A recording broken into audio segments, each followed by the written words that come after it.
Yo, what's up?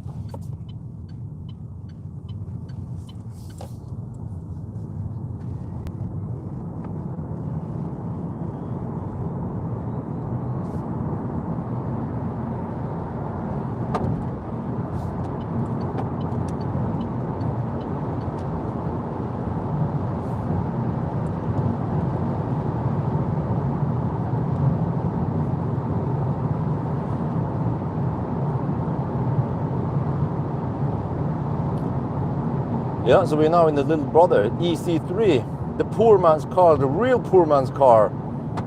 This is the max trim, not the U trim, the lower. And it cost only 265k NOK.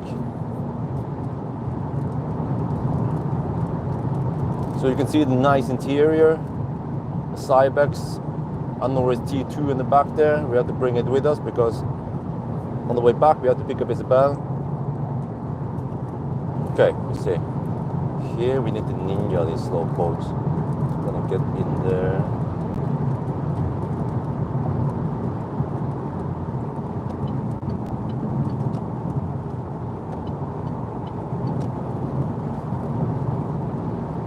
All right, let's flip over now. There.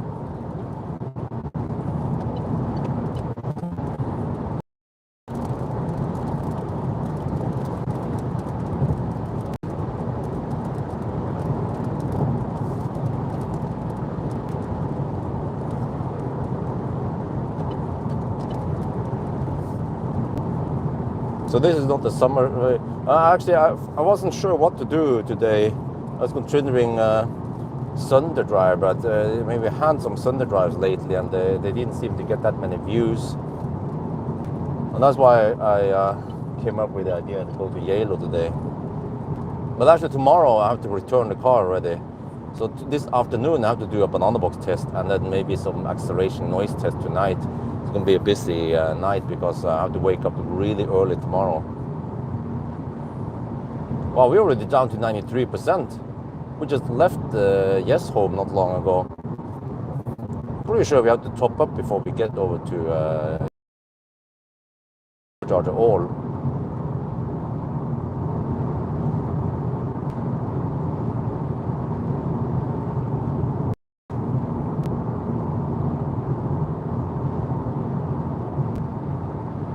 Well, but the GOM is being optimistic, claims 287 kilometers. Well, let's see about that.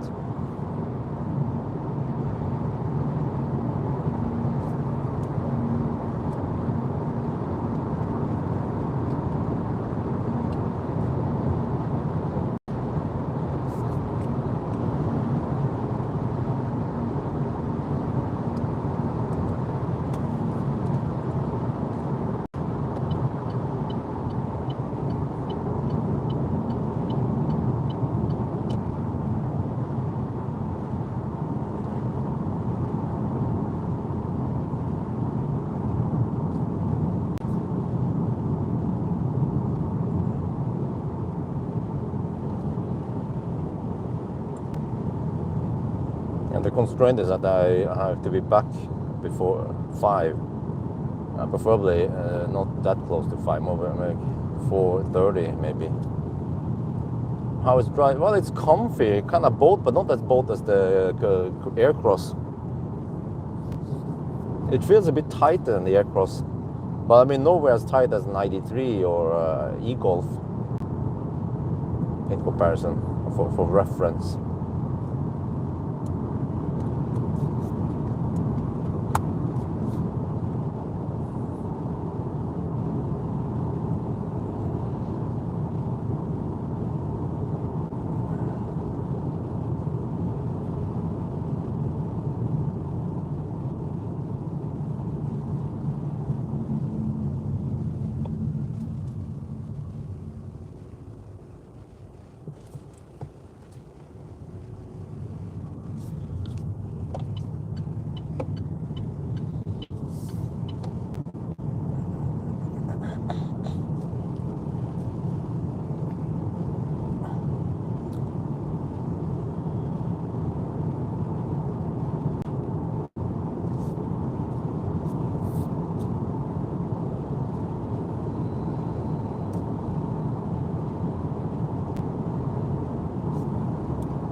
Okay, the nice weather is gone. It's only 7 degrees Celsius outside. That will potentially mean high consumption, but since we're driving not too fast, then maybe we don't get 330 watt-hour per kilometer. Well, actually, this is not the air cross, I forgot.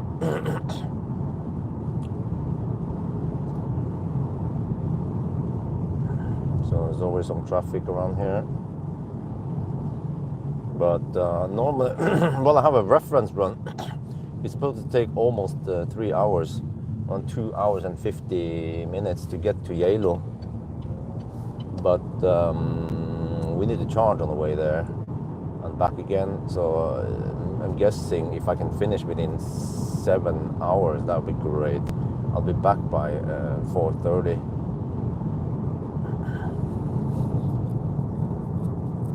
We just have to charge to 60% every time, or 58, or yeah, roughly there. Then just hammer it.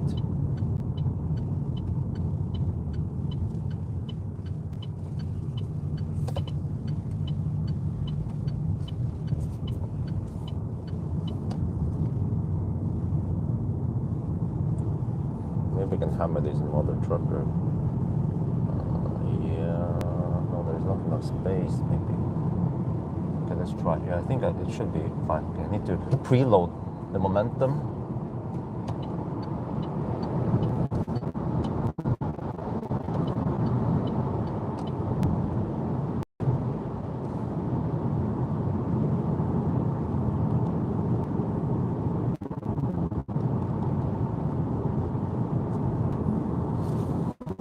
Well, the e-C3 is one of the worst cars I tested. Like all time.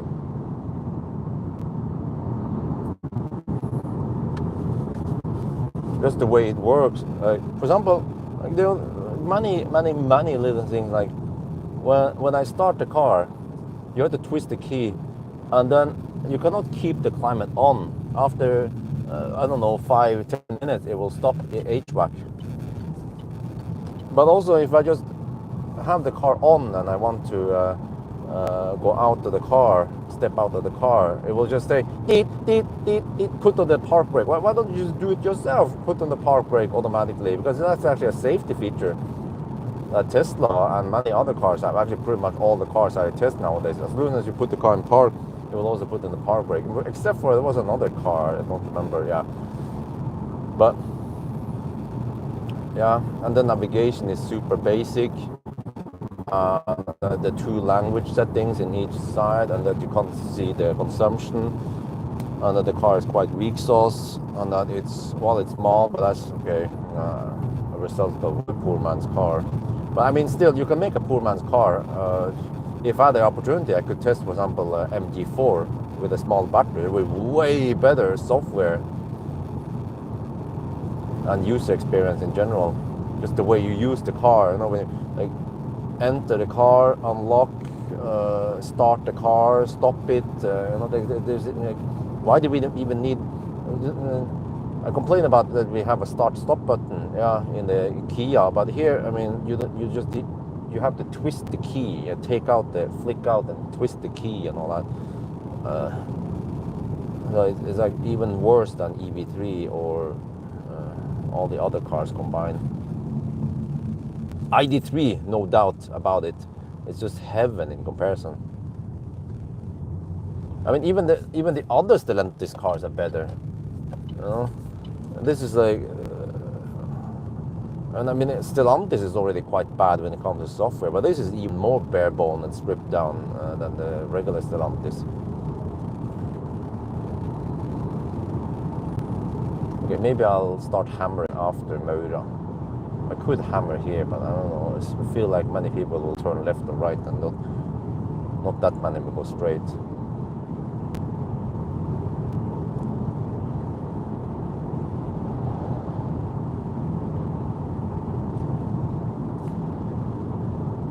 Good value proposition to the no.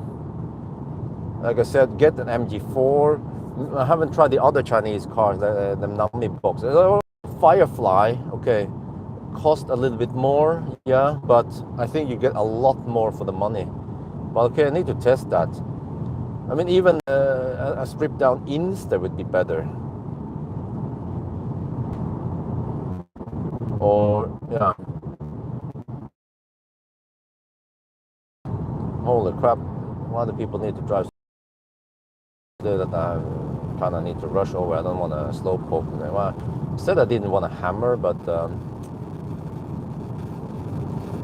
this is beyond slow. Okay, there's a car coming there. There's a car. There's go behind this. There's another hammer stretch here. Just need to preload the momentum before I hammer. To calculate. Also, that lag when you step on it, there's a 1 second lag. Why?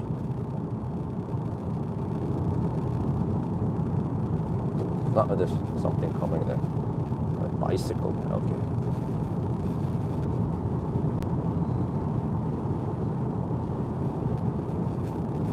Well, of course, it's Toyota driving slow. Right, but we'll just hammer past this stretch. I mean, on the next now, after the roundabout, we can hammer it. Plenty of hammer stretches. I can also, yeah, we're gonna try also the coasting test down the tunnel to see. But I mean, we already know how bad it is. Oh, it's going left. Okay, good. We don't have to hammer that slow poke. But I'm not sure about the other guys, how fast they went. Okay, it goes left. Okay, that's good. And you go straight. Well, are you gonna hammer it or?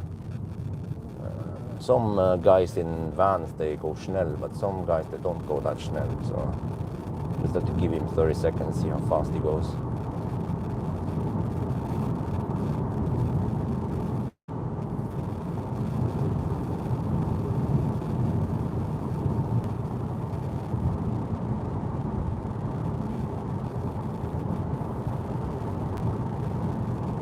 Okay, let's hammer it.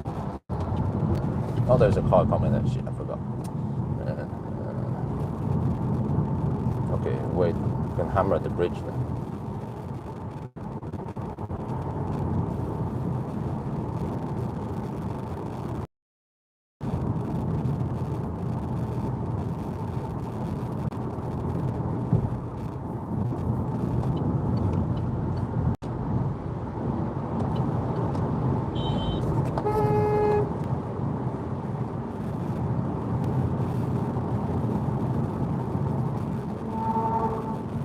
Okay, now this is the silly cruise control. Wait. Yeah. It's strange. In this car, the cruise control goes up by 1 kilometer per hour. No, yeah, sorry, 2 kilometers per hour, not 1, unlike the Aircross.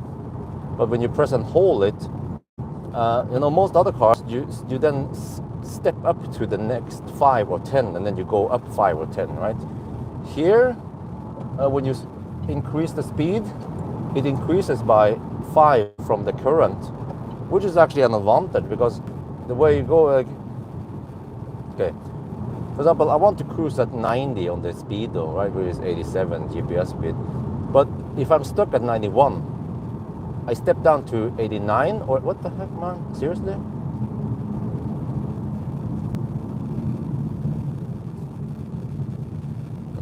Okay, whatever.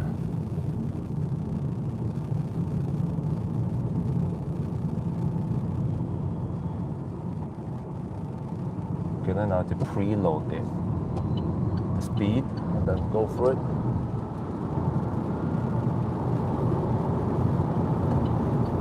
I mean, hammering is fine with this car, it just needs a bit of planning. Yeah, but if I'm stuck at 91, I have to then go up to 96 and then step down to 94 and then 92 and then 90. Yeah.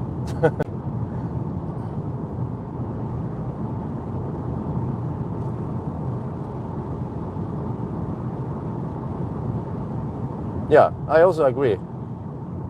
I mean, it's quite rare that I need to go 5 increments. I use 5 increments. I cruise at, for example, 85 in the 80 average zone. Then I usually, the GPS speed is around 82, 83, and that's good enough. But then there usually some slowdowns also in the average speed zone. So the average speed might only be 81, 82, and then you don't get a ticket for it. But most of the time you just want to go up 10 because I haven't seen in Europe any places where there's a five like speed limit, five something. It's always incremented by 10.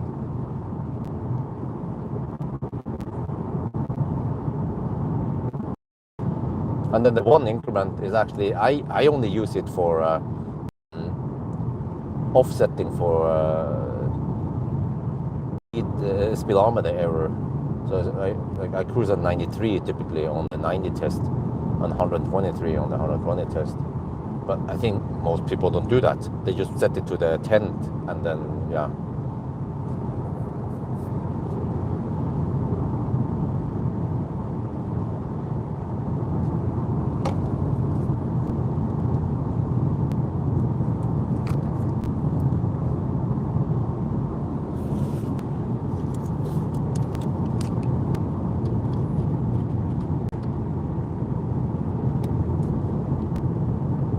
We are on the move, and today we are not slow poking. We are actually going at 90 kilometers per hour on the speed, which is 87-ish, yeah, on GPS. And I actually have a mother trucker behind me, and he seems to be going almost the same speed. Oh, sorry. Yeah, he seems to be. I'm not actually gaining any distance from him. So, well, this is the speed truckers want to hammer at least. So. Yeah, right now we are 209 kilometers away from Yalo, and then GOM says 238. So I know that this car might be thirsty in general, but speed it is of course more thirstier. But today we cannot drive that fast. We have and below here, so let's see then. Yalo then. We go to Yalo in winter, you know, that's where you want to go there skiing. But maybe there are other activities there also in summer, like eating buns. But yeah, I forgot to mention, I have no adaptive cruise control. It's just dumb cruise control, the poor man's cruise control. And I also don't have all there, obviously. So this is just all down to the basics. Drive manual. Yeah, I was expecting a stick shift in the middle here, but okay, it's not that bad.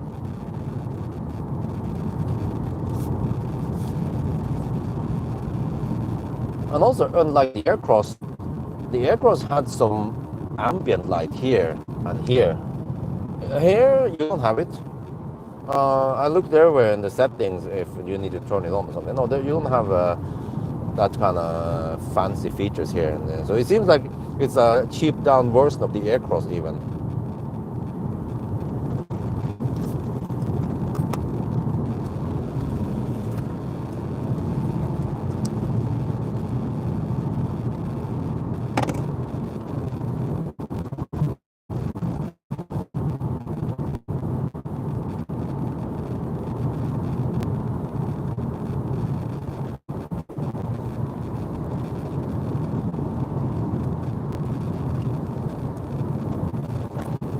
Oh, I think you have some headwind. I don't know, the consumption, we're already 80%. And then, okay, so I did a charging test, and according to e-C3 report, I got 86.1 kilowatt hour. Oh yeah, I think it was that.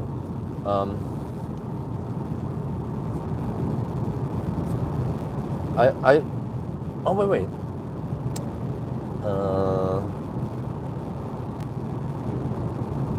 I don't know how many percent how many percent charging loss we have, but I got 46.1%. Sorry, 46.1 kilowatt hour from the charger, and I brought it down to 3%.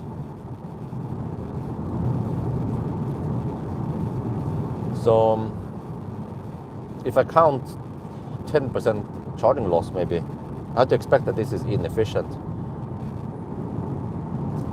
Then I get 42.8 kilowatt hour net capacity.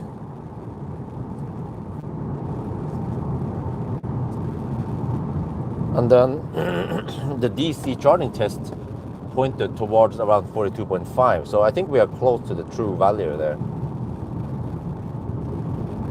That's the best I can do. I expect 10% charging loss here. As a Tesla, I measured 8%, but they used more advanced alien technology, silicon carbide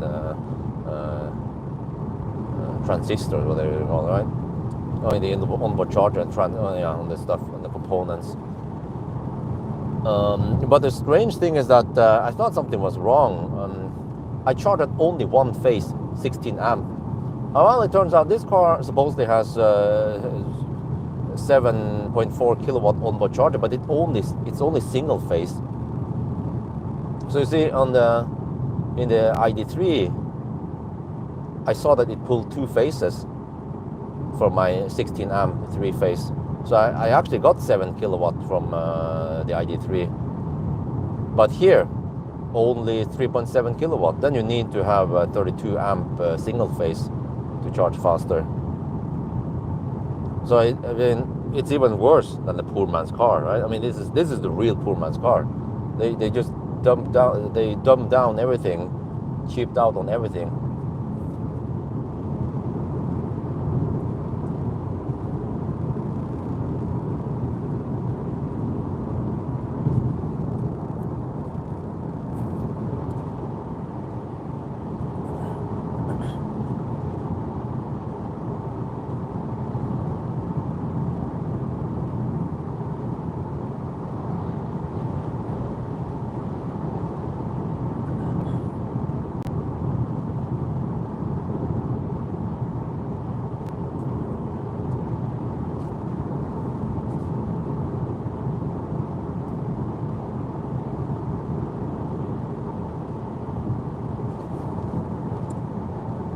Oh, they have the stoplight here again.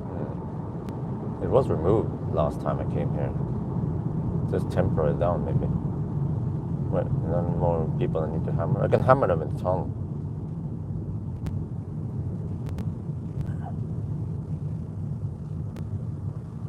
Okay, we're down to 79%. So let's see if we have 52. Can deliver. Yeah. I mean, for Kona, and I believe also at the iPace and the same thing for Classic Soul. If I plug in the Soul, I only get 3.7 kilowatts at home, unless I use that converter thing that gives me 25 amp. And I think also Classic Ioniq was 6 or 7.4 kilowatt onboard charger. Yeah. A guy with a trailer. Do you have enough distance to hammer? Yeah, he's kind of slow.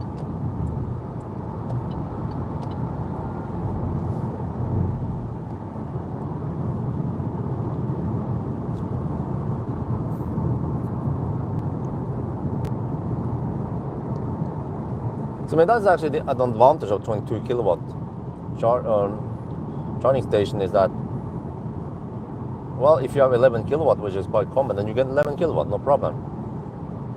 And if you have 22, you get 22, that's also great. But it means that if you have a single phase 7.4, you also get 7.4.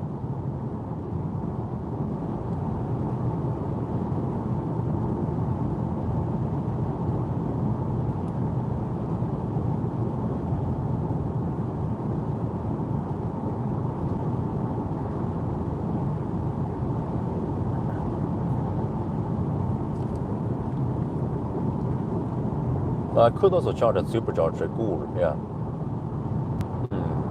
We'll see how deep or how much juice we use. But if you have 42.5 kilowatt hour net, roughly, or I might use 42.8 or whatever I got, right?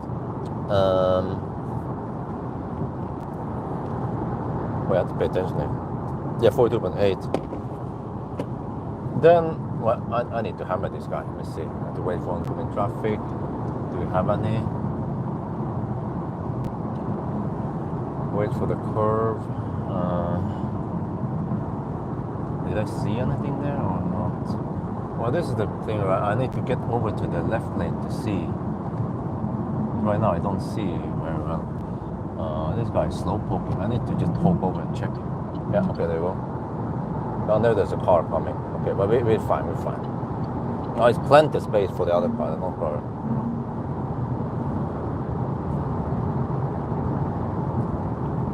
He went faster outside, but then in the tunnel he just got scared of the dark and had to slow down. But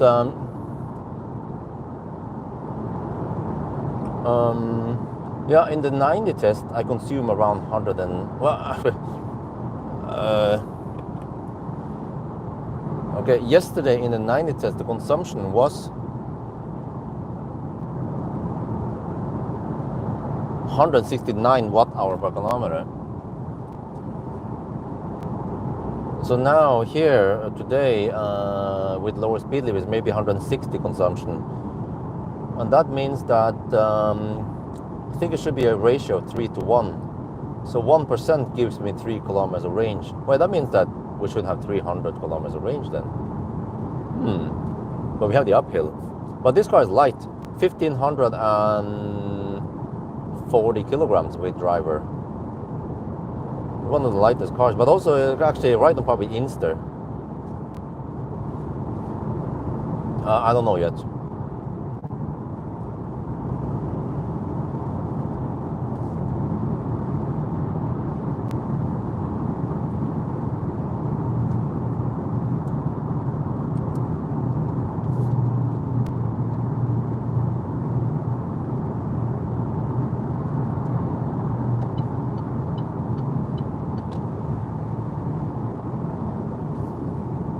Let's test the handling here. Oh, okay, it's not that boat.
Well, so far we consumed 234 watt-hour per kilometer.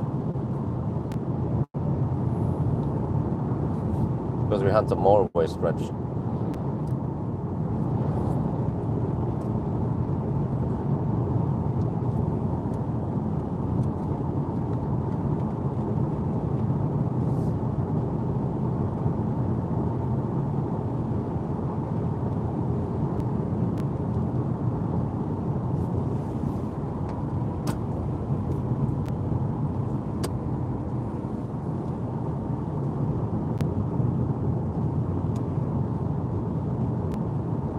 Geilo.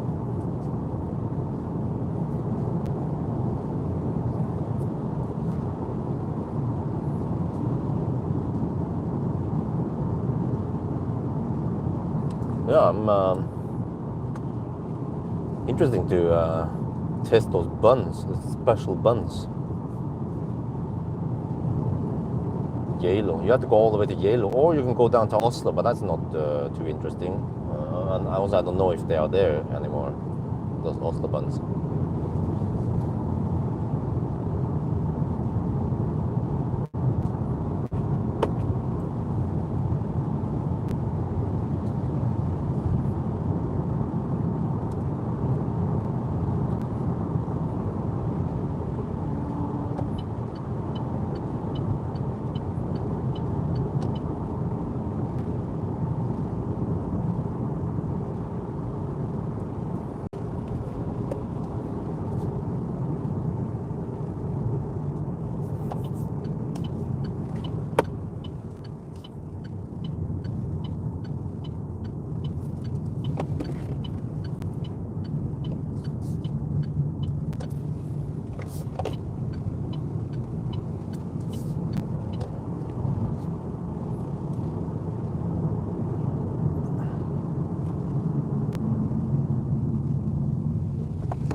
boat.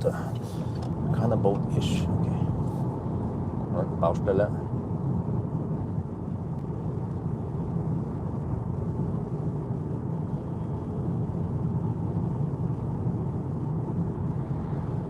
Oh, there's still 50 here, right?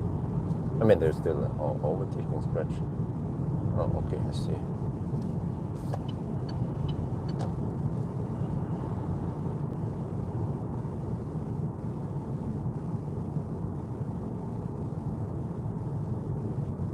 Let's hope they don't occupy the whole overtaking stretch.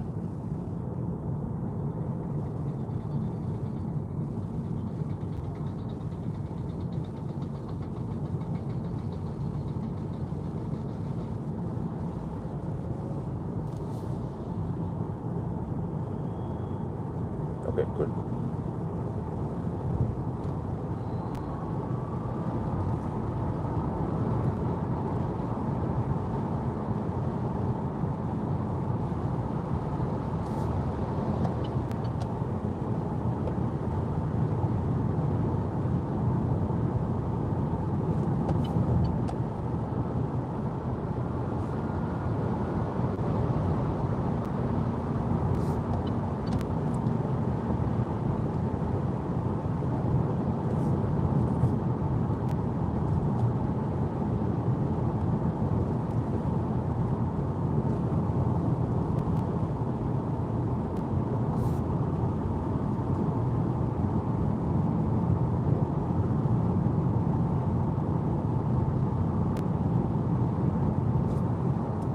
Well, some nice weather still today. I know it's cold, around 5 degrees Celsius.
Oh man, tomorrow is gonna be a bit challenging in the morning. We have to go to the police station with Wi-Fi and the kids. Yeah, with this poor man's car. Well, I have a plan how to do it. So we have to renew they call it oppholdskort. Kind of like, yeah, the restaurant, actually, it's a residence card. Wifey's residence card is expiring soon. And then I went online, okay, let's do it. They recommend 3 months before it expires, and then it's supposed to expire in 1.5 months or so. So then we just went through the whole thing there online, and then next available appointment was in August. Like, the fuck, man? I mean, if it's a long queue, then maybe they should hire some extra workers. How about helping the unemployment in Norway? No, it doesn't work like that. But then there was one available appointment tomorrow, now on Friday, yeah. Tomorrow, but at Grålum, Sarpsborg, you know? Like, oh shit, not the Lillestrøm like we prefer to. But at 8:30, I was like, I know how it is in the morning. We have Morningstau, north of Oslo, yeah. So we have to get stuck into Morningstau, unless we go really early, like 6 in the morning, right? Yeah. But I mean, we still need around 1.5 hours. But actually at night, when I hammer it, I should be at Grålum after 1 hour. But I can't expect that tomorrow. So, the plan is to wake up at 5 tomorrow Actually, I have to do some acceleration noise test tonight with this car. I want to know how good it is compared to Inster. Wake up at 5-ish, get the kids ready, leave at 6. And then if you have time left over, then maybe you can take a nap, but I don't think we can because the kids are probably going to cry in the car, or at least one kid. Yeah. And then after the appointment at 8:30, then get back to Oslo, Lørenskog, and return his car at Bertelsten.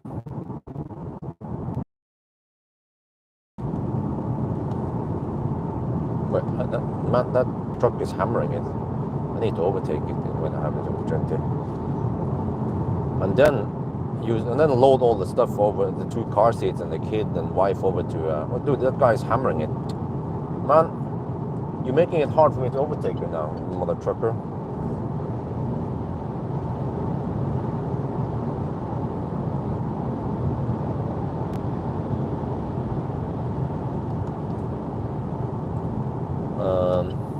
And then drive the e-Golf over to Skytta near Gjelleråsen.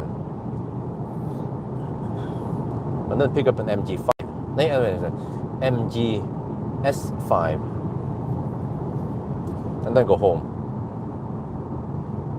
Yeah, have a great day at work. I'm already at work now. But yeah, because the ID bus was suddenly cancelled yesterday, and I quickly had to request the MGS5. But it's good because I want to test it earlier. Otherwise, I had to wait almost a month before I got it booked. But then I had to fill the slot from in June then with something else.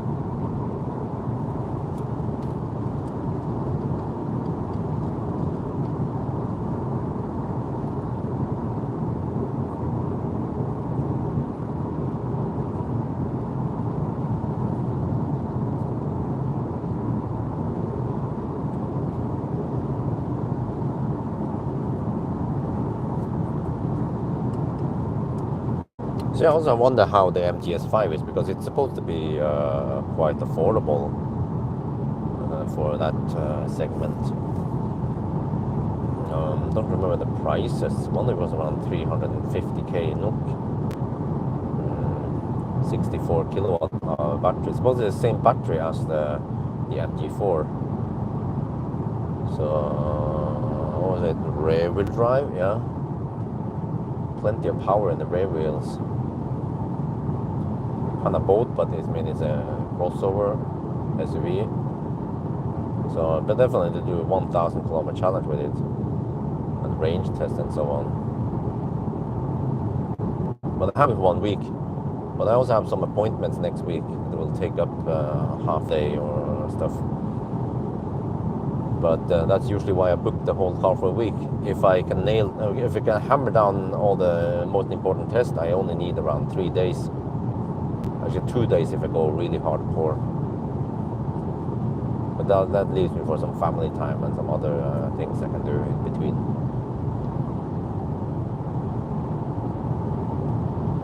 But I also immediately, since they canceled the ID bus, then I requested to borrow ID3 GTX Performance, but it was not available. So okay, the bummer.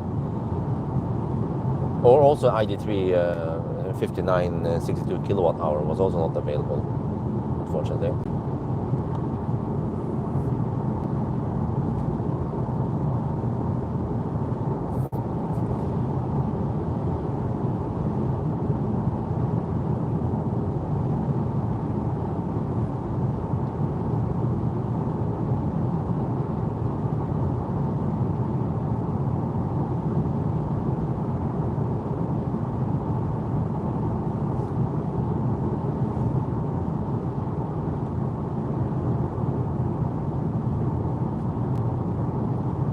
making great progress. Car estimate, right, 175 kilometers, take 2.5 hours. Okay, let's see. Maybe around half an hour past noon we should be at Yalo. But actually I'm planning on charging at Eviny at Geilo since I'm going to go to that shop. Oh, but on the other hand, it might not be that long stop. Actually, I mean, even if it's a 5-10 minute stop, well, but Eviny charger is maybe 5-minute walk from Spa, but then I can stop right at the Spa and save that time. Yeah, so I might just stop right in front of Spa and not charge.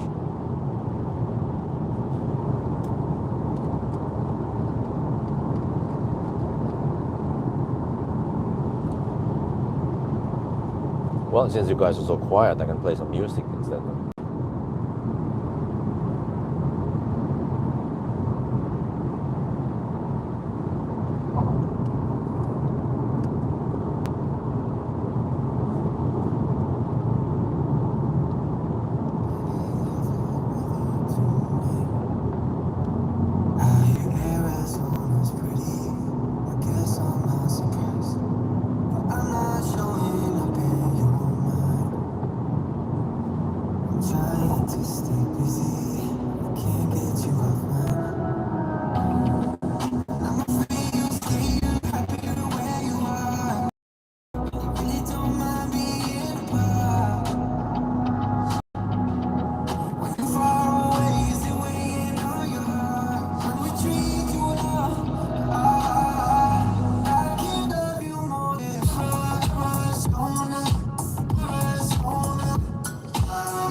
Try to record this.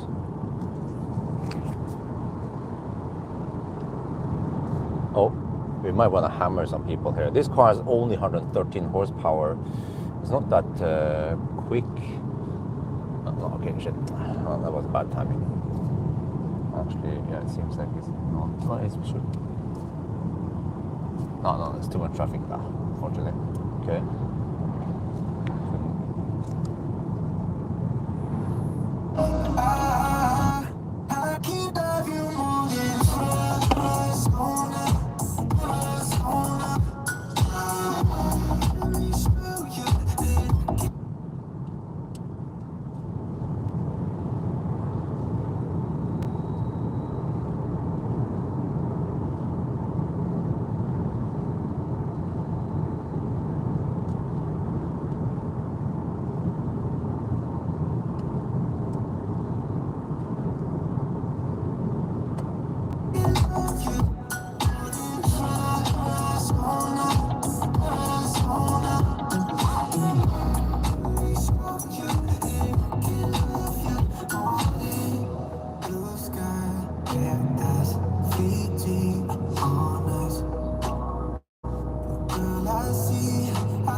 nice weather.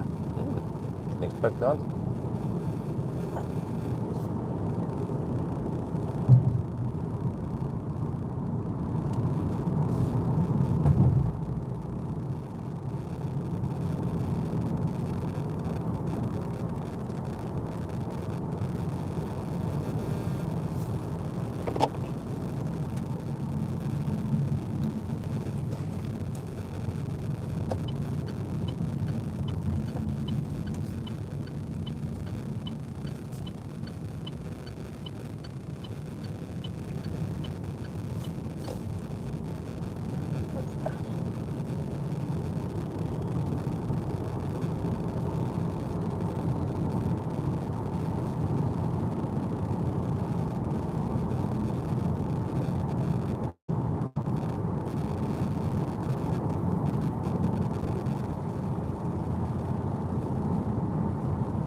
Let's try to hammer. Leroy Jenkins. This car is only 113 horsepower. It's not that fast. It's like Inster. But I mean, why? Because, for example, the BMW i3 has only 22 kilowatt hour, and that's 170 horsepower. So this car has 45 kilowatt hour battery. I wouldn't say no to at least 150 horsepower or 204 horsepower, but no, you don't get that.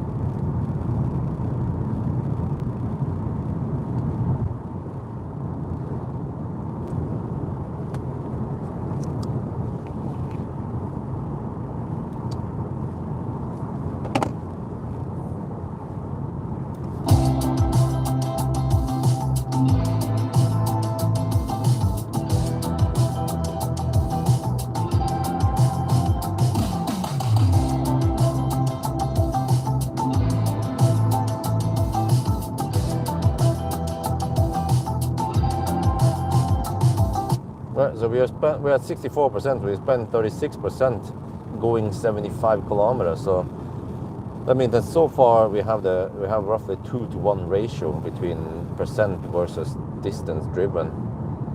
Let me see. Okay, so then what I can do is I can take 43.8 kilowatt hour divided by 2 roughly. So it becomes 225 watt hour per kilometer. So that's the way to calculate consumption.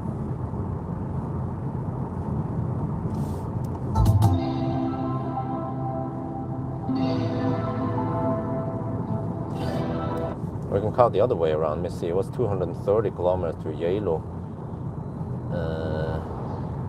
and then with 42 kilowatt hour. That means I need to average less than 200 watt hour per kilometer, around 190. That's the budget.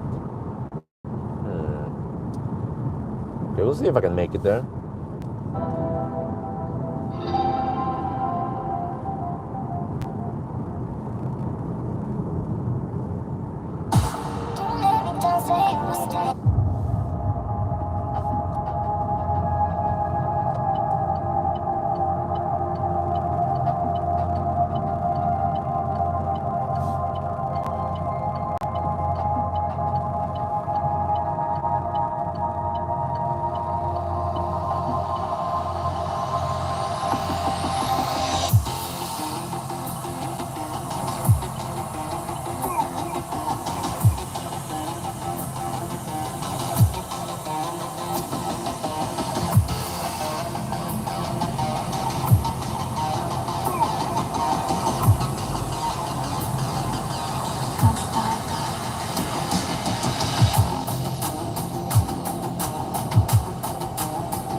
Let's see how Yalo is doing summer now. Well, is it summer yet? Or is it still spring?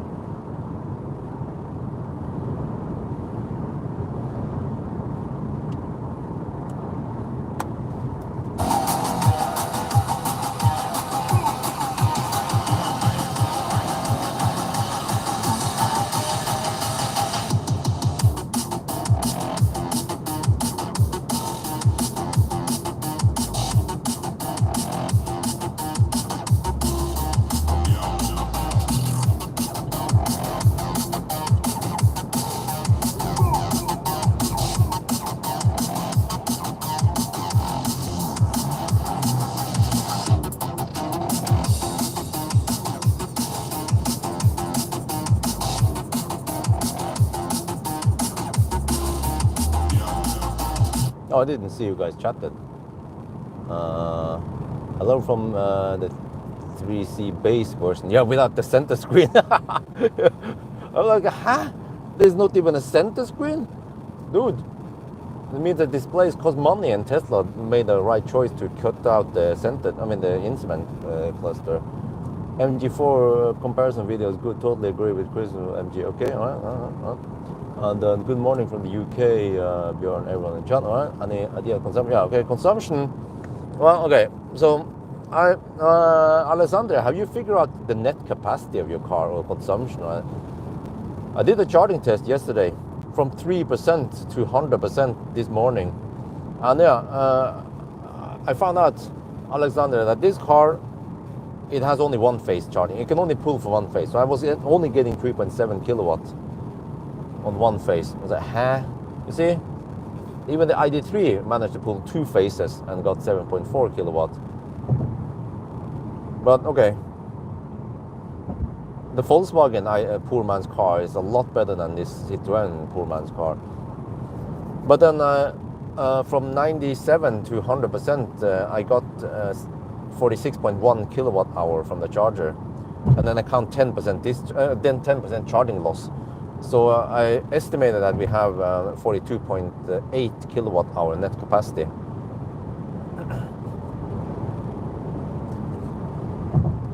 And that's actually before any discharging losses. Oh, you have three phase. Oh, 400 use extra only. Okay, that's not too bad. I would definitely pay for three phase, man. Especially because you can only pull one phase. If it was the poor man's ID3, then I mean 7 kilowatt still works, you know. But okay, so so based on 42.8 kilowatt hour, right now I have consumed 39% of the battery, and I have driven 82.4 kilometers. So it's almost a 2-to-1 ratio, right? So just to simplify it, 1% equals to 2 kilometers. And that means that you can take the 42.8 kilowatt hour divided by 2 roughly, and you get roughly 220 something watt hour per kilometer.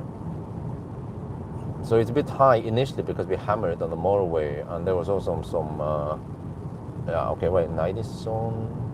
Yeah, no, wait. Do we have any 90 zones? No, not yet.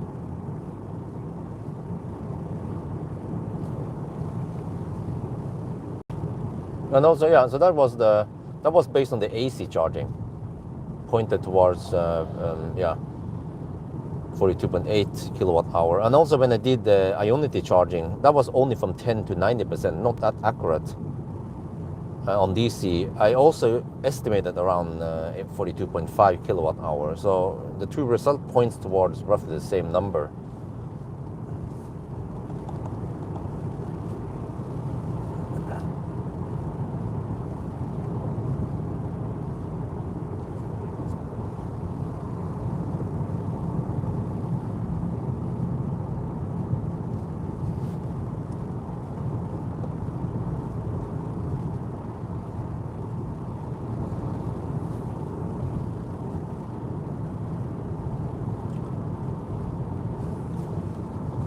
Okay, 153 kilometers left to Yalo.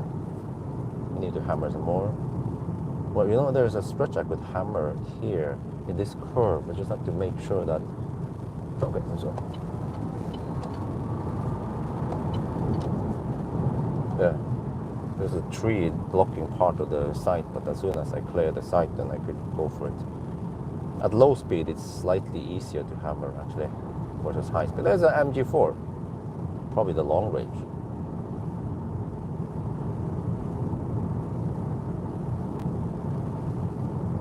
But why is it so busy over here on Thursday? Huh?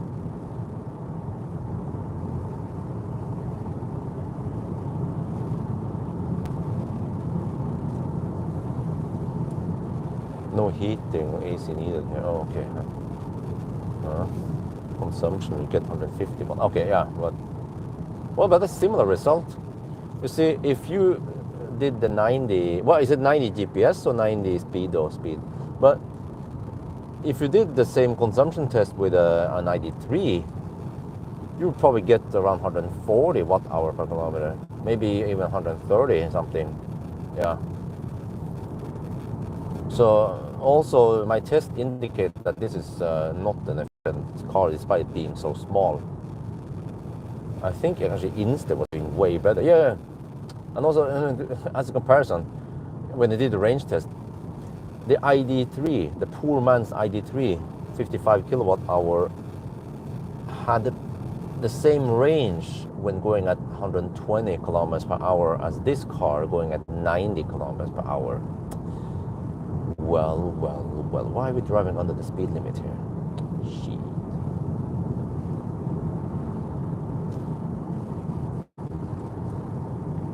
Now that's a bummer. I think especially for small cars with small batteries, they should try to make the car more efficient. I mean, they already put the weak exhaust motor in here, so why didn't they try to work harder on the aerodynamics and maybe the gearbox or any drivetrain friction? But I bet that costs money in R&D. Maybe the fossil, maybe they're reusing part of the fossil version and they don't bother trying to make it more efficient. Because a fossil car, it doesn't matter if it consumes slightly more, right? Or in it.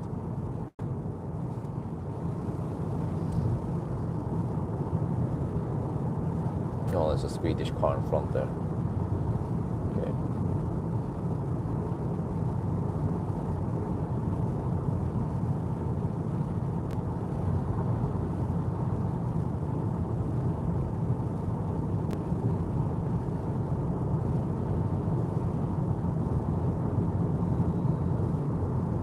Base version is 24k euros, ID3. Huh? What? Huh?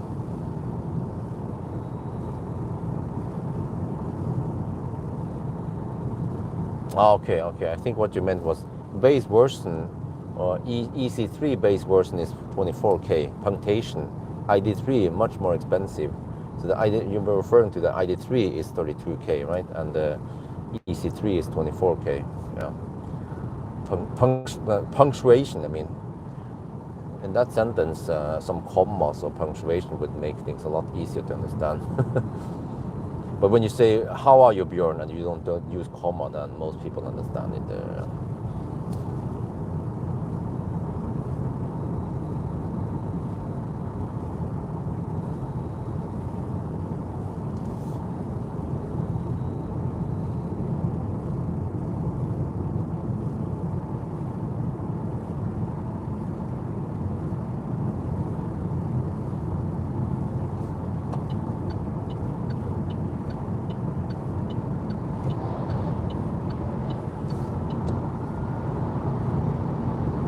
And with this car, I need to preload the torque like in a fossil car.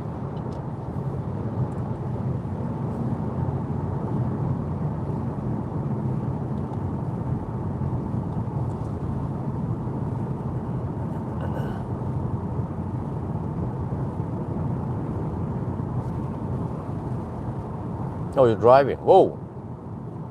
You managed to type all that stuff? Wow. Okay. I hope your autopilot is good.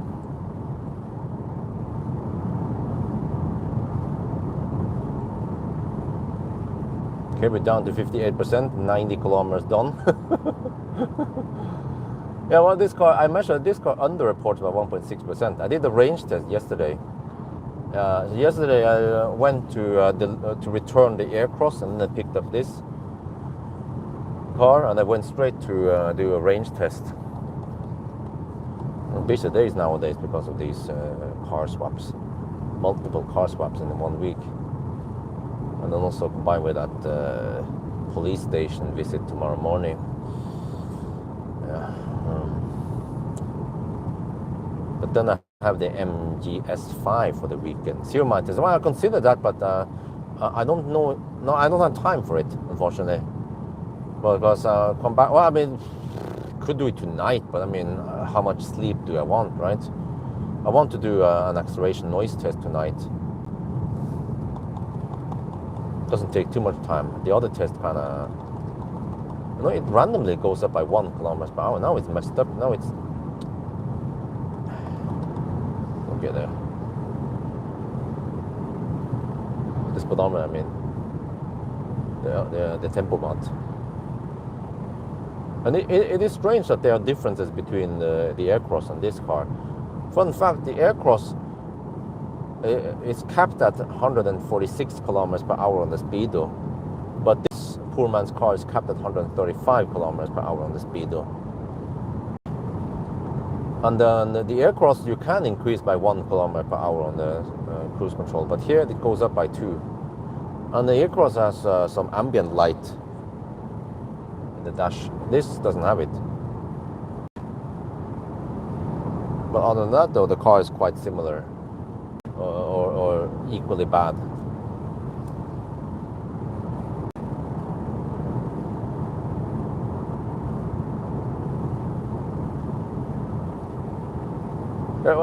I just wonder, why didn't Citroen build it their own on themselves with the Stellantis platform? Why did they go for Tata? What is Tata had to do with Stellantis? Did Tata acquire Stellantis, or the other way around? Maybe Stellantis acquired Tata. Ta-da! Yeah.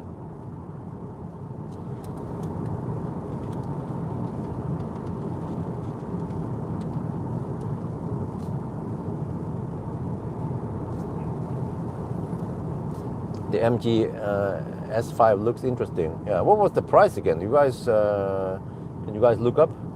I wonder if it's around 360k. But it was only rear-wheel drive was available, and 2 different battery sizes, and the luxury trim and the whatever comfort trim. Cruise control by 1 kilometer per hour. Yeah, you can, but this car doesn't allow you to do that. So, yeah, the inconsistency. Always be inconsistent.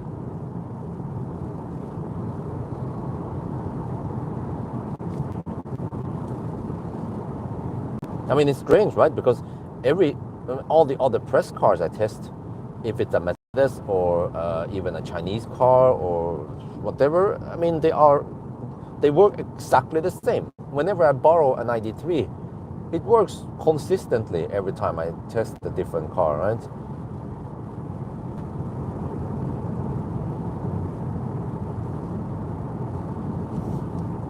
Okay.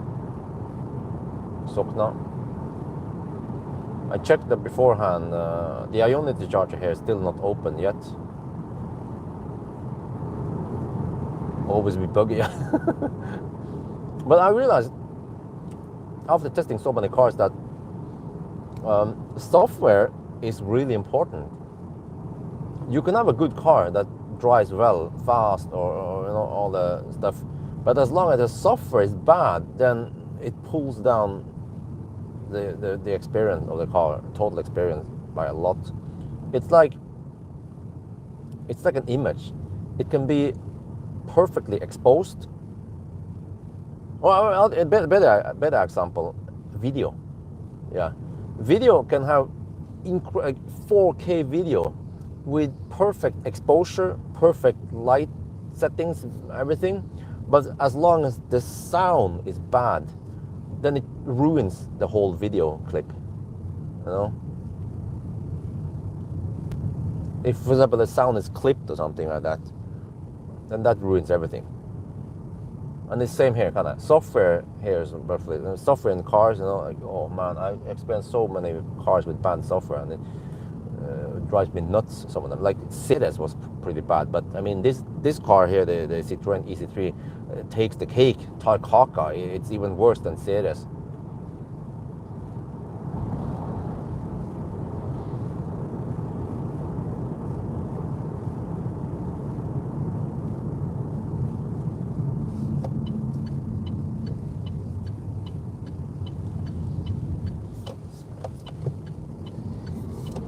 Wow, I just floored it, and there was like a 1 second delay before stuff happened. We didn't have to try to spin up turbo or something.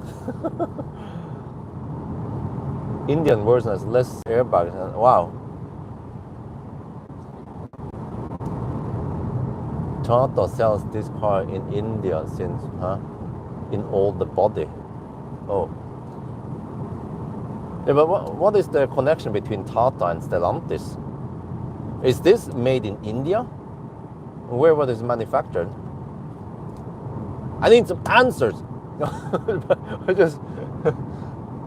I was expecting some kind of Stellantis experience, but it's not like Stellantis. I mean, similar to some extent, but the display, for example, is not typical Stellantis car in display. And when you sit in the Toyota vans or the other, okay, you instantly recognize them as Stellantis cars. And also the infotainment, the way it works, is Stellantis. But here it's different. It's not Stellantis. It's kind of similar, but it's worse than Stellantis. Co-production, huh? Yeah, but who owns who here? Tata or, okay, well, they don't own each other, right? They just want to work together. Get together.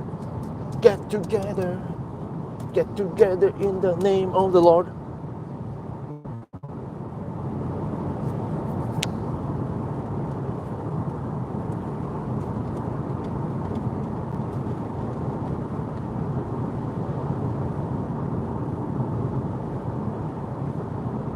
I've seen laser control here.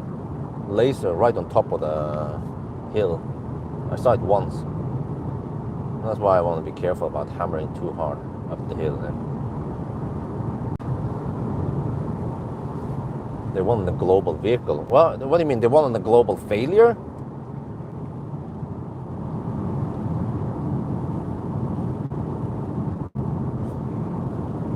They should just keep the failure within India, not spread it all over Europe.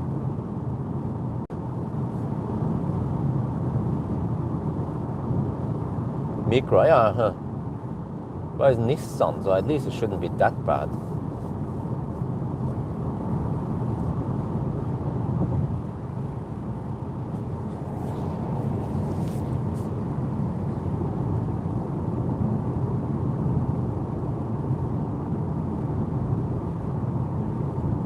The dealership told it's made in France. Yeah?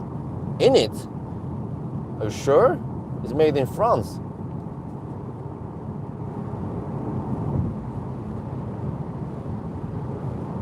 Smart car platform. It's an electric operated CMP implemented by Tata. Okay.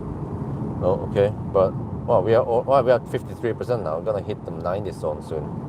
We can hammer it. Oh yeah, I forgot we had that 90 zone after Rua. Yeah, okay. Yeah, that's why the consumption is high. 52% and 102 kilometers driven. Well, actually, corrected is around 104. They're 1.6% underreporting.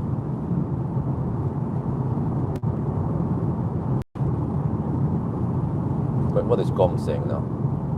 Let's see, 109 kilometers on GOM. Oh, we are 134 kilometers away from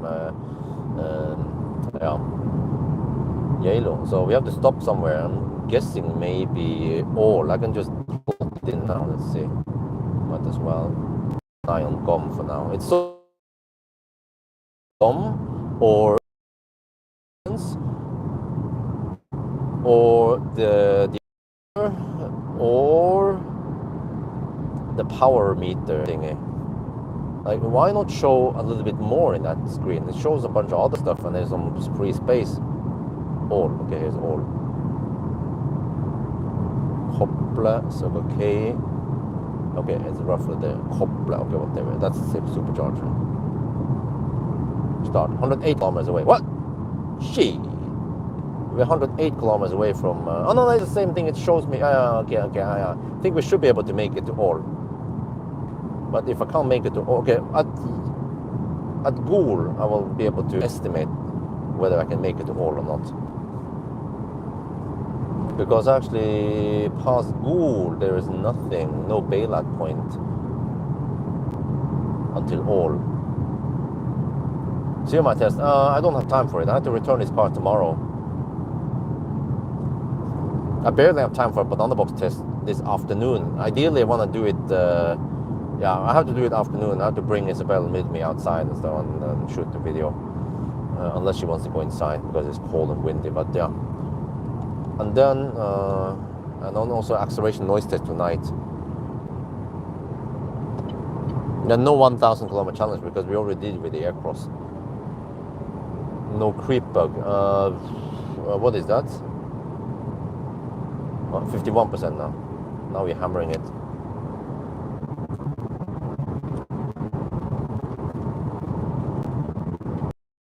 This is LFP.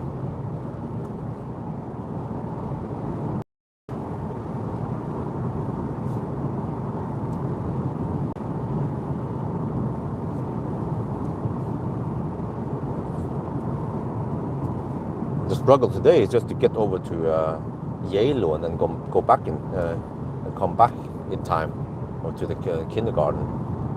Oh, it's Slovakia. Oh, okay. Thank you very much. I thought it was made in India. But you said that the platform is made by Tata.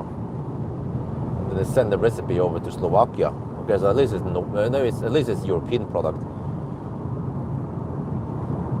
Yeah, I heard about the Model S. Camouflage only the front and the rear bumper. Well, let's hope they improve some more stuff in the Model S.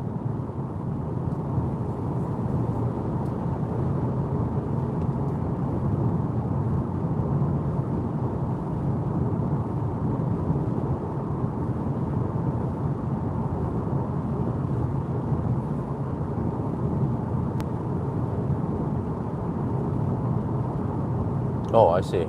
Okay, creep bug. All right. Well, we have Comedy Central coming out tomorrow. The 1,000 kilometer challenge for the Aircross. Oh, 49% already. 94 kilometer on GOM. Really? Wait, but.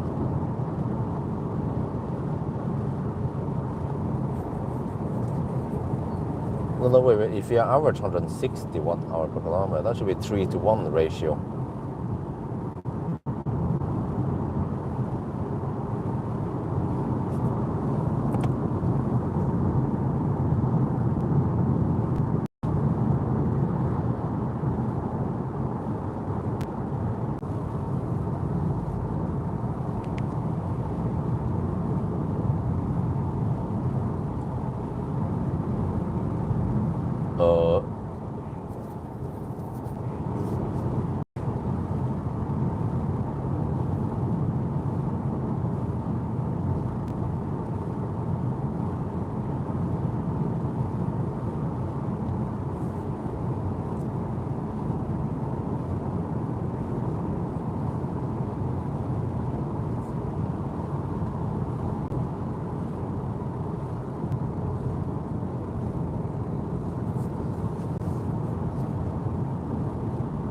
Guys, are we back now or what?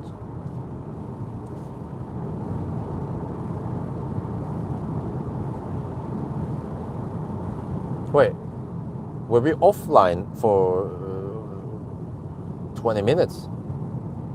Really? Were we offline all this time until now? Because in the chat, I was not getting any clear hint that we were offline. People are talking about tunnel, and then Andre talk about some other stuff, you know, bugs in the car and so on. So at least I didn't get a clear indication that we were offline. I think okay. I didn't know that this app, YouTube app, also can be offline without showing it. Normally, it will show you quite clear that we're offline, but there are some bugs here also. Okay, but next time, if you guys want me to go back online, because all I need to do is just close the app, close the YouTube app, and then resume it and open it again, and then we reconnect. But if you want me to come back online quicker, you have to be clear. Björn, we are offline. Because if you just mention tunnel and stuff, then it's not clear to me what's going on.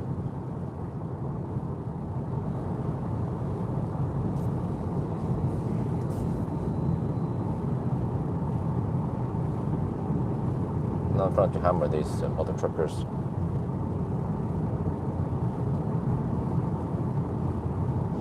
Okay, well, I mentioned a bunch of stuff. I need to repeat it.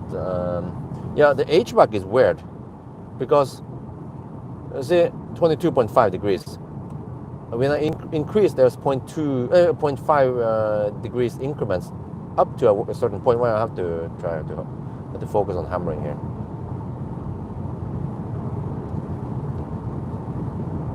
Get close, get close.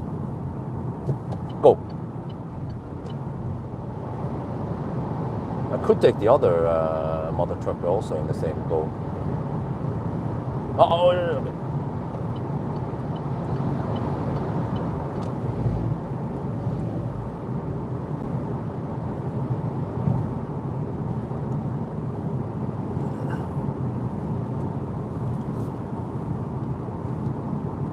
okay, but yeah, the HVAC controls is weird. The temperature, you have 0.5 degree increment, but within 17 to 23 degrees Celsius. Higher or lower than that, then you suddenly get 1 degrees increments. Why?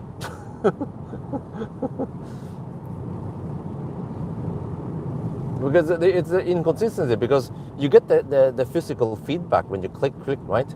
So you're thinking, okay, let's click a couple of times to you get half degree Celsius increase. But then if you're not watching, suddenly you're increasing by 1 degree Celsius on each click instead of half degrees. No?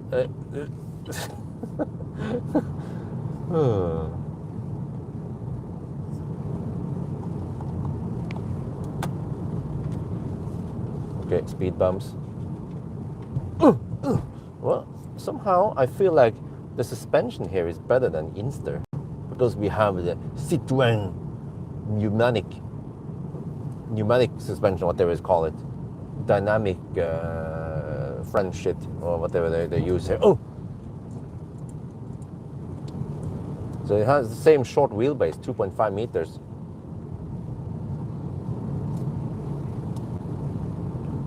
Oh, you have manual HVAC. Wow, that's like what I had in my Renault Laguna 1 back in 1998, or actually no, it was later, but around 2003.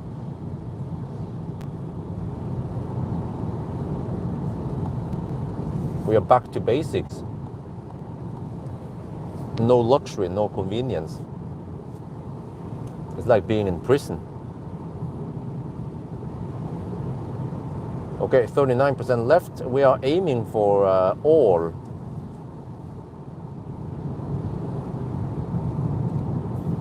Wait, but I should do something useful while I stop and charge. But then the Yemen. Oh, there's probably something you can eat around there, right? And then hopefully some restaurant. Well, I could always just buy some food at the Yemen, but yeah, okay. Or I can go for McDonald's, Burger King at, what did I last? Sværtransport. Okay, I'm gonna hammer this, if I can. Well, there's one etterpå dilte, and then it makes a huge gap, so it makes it harder for me to, let's do it here. When did it stick closer to the rest of the group?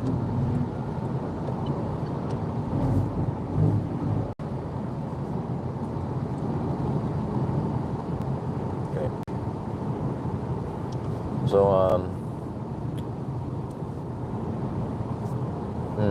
I could stop at Gol instead, at Burger King, charge at the supercharger there. And then the Ragde charge, I don't want to try. I given up Ragde charge. It's too random. Random charge, I call it. It's too random whether it works or not. Yeah.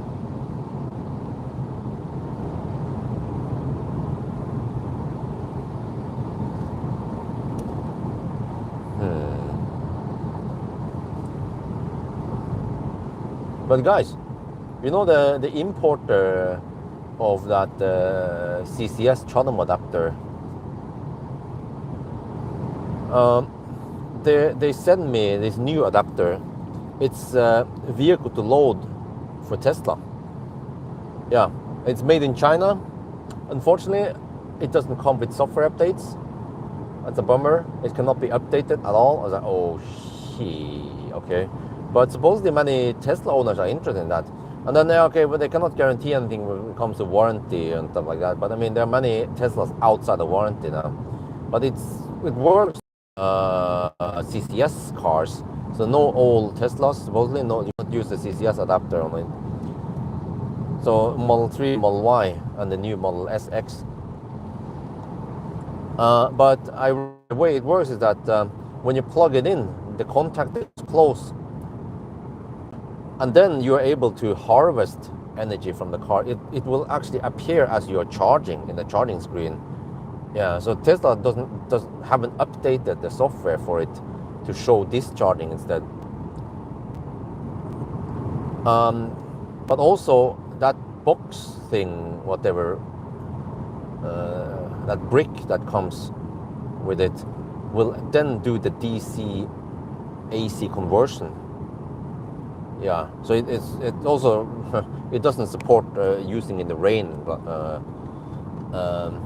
but it can actually, it supports 5 kilowatt, so it will do a 5 kilowatt conversion. Wow, okay. So oh yeah, and also the car needs to be in camp mode. I need to connect to scan my Tesla to see how many kilowatt is being pulled from the battery, and then what you actually get on AC part, so on. So yeah, so I'm gonna test it. I can keep it or at least borrow it for unlimited time until they want it back one day, maybe, just like the CCS adapter. And but I have to maybe ask who wants to void the warranty on the cars. Sondre or maybe Valdemar has a car, or or Marcus. Yeah, thank you. Bye bye. Test lots of Model Y, okay. Yeah.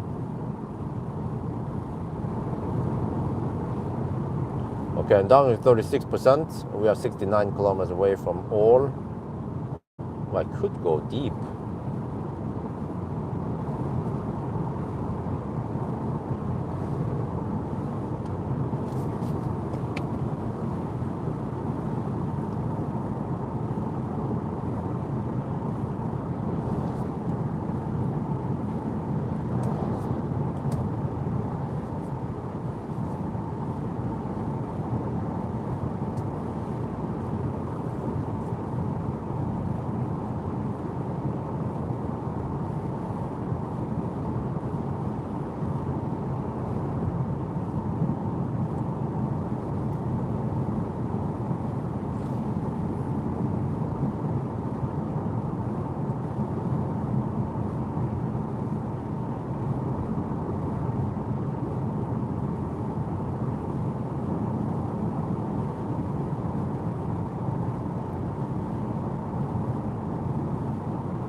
Yeah, adapter, yeah.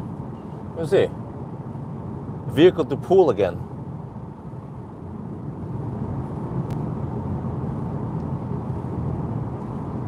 But well, not sure if Sondre wants to sacrifice his Model Y for the test. He said Sondre, a bilkomponent, he might be interested in selling this in his shop. And supposedly he claims that many Tesla owners were interested. So, yeah, they should have a value if Tesla Bjorn accepted it. They know more details about how it works and so on. But it's not IP rated for rain. So I don't know, you just have to put an IKEA box over it or some shit. But then no, you can't do that. It needs proper ventilation, otherwise it will overheat and melt. Valdemar, yeah, I can do that. As I bet there's some conversion loss when you convert 5 kilowatt. Maybe there's a, I don't know, 500 watt heat coming out from it. But then what could I pull? I could charge another car. I could just, I could run the pool, but the pool is only 2.2 kilowatt. But at least it will be a quite continuous load. But wait, can you have camp mode on with HVAC off? Does that work? Never tried it before. Oh yeah, another thing you need to do. Yeah. You need to go to the service menu and disable a battery heater, because otherwise the battery heater will be pulling 7 kilowatt. So you see, it's like it was designed for this. Someone just figured out that they can pull current from the car, from a Tesla. But Tesla clearly didn't design the car to be used for this adapter at all.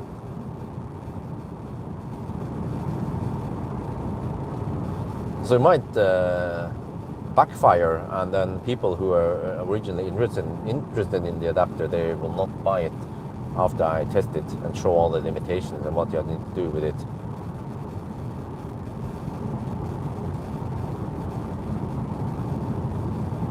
Wow, we are down to 33%, and we have 63 kilometers to all. Are we gonna make it? We're not gonna make it. No, we're not gonna make it. It's 8 degrees outside. It's getting cold now, and it's summer.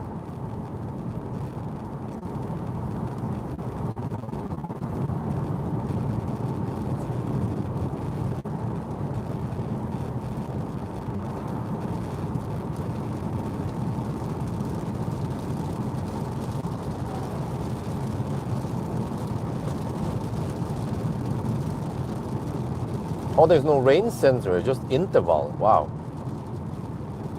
No automatic wiper here.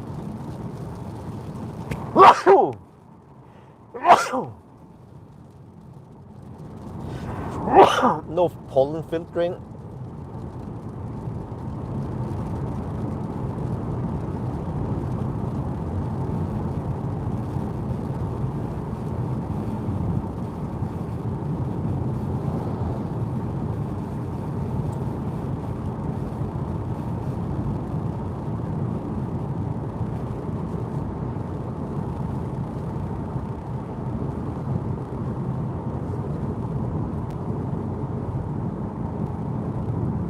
Where's the bot broken? Oh, there. Pure e-C3 ID bus. Well, the ID bus is not. Oh, okay. That has been changed.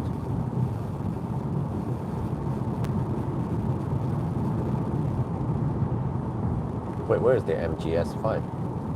It's not there. Okay, seems like the upcoming is a bit outdated. You know, I feel hungry now. Actually, lunch at Geilo sounds like a better idea. Let's go for some quick Burger King. Or maybe I should try. It's too far walk. Or maybe it's not that far walk. Maybe I can try Biltema Cafe. Oh, they might have some husmannskost there. That's actually better than Burger King. Meatballs or something. Meat in my mouth. Balls.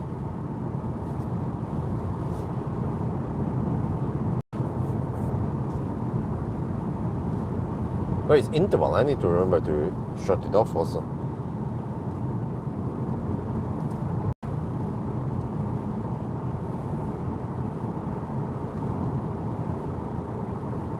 Well, maybe I can hold it. Because ideally I want to charge as deep as possible. And there, it seems like there's a shopping mall at that supercharger all in Yemen. There's a shopping mall there, a small one, and some probably some cafe or something, bakery, something around there. I mean, even Norwegian food would work.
No, go for it. There's one car.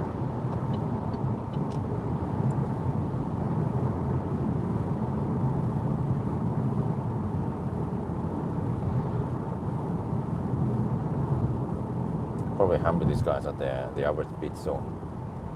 I bet they want to go slow.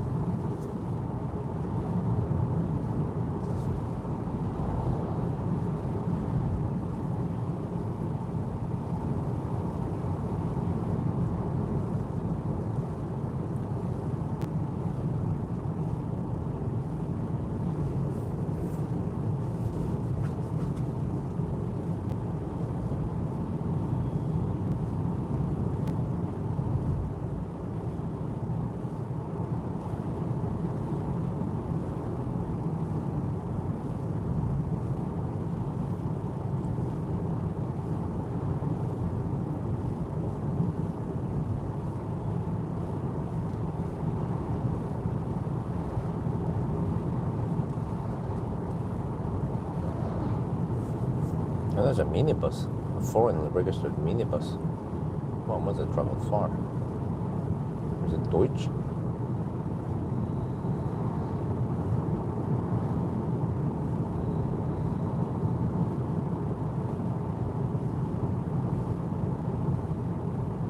Well, it seems like I need to do some serious hammering here.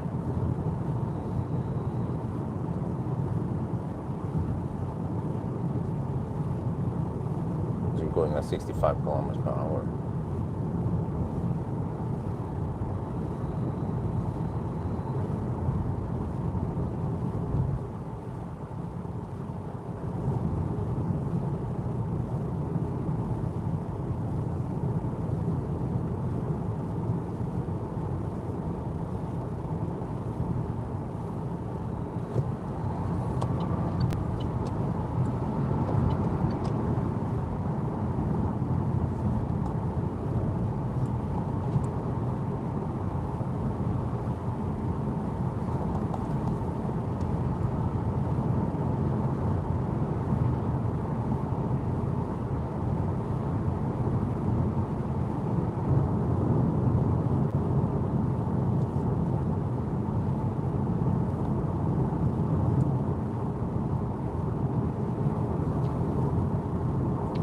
blah blah blah, videos, you know, fan, blah blah, AC is off, no, okay.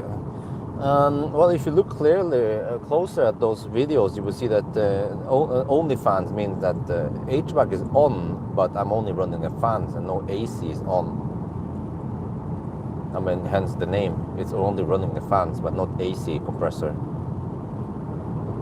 And then I just turn down the temperature low enough so it doesn't trigger any heating.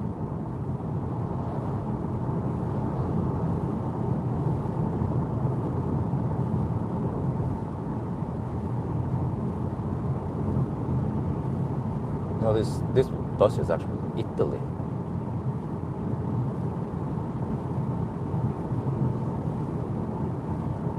Wait, suddenly I decided to slow down. Okay, let me plan the hammer.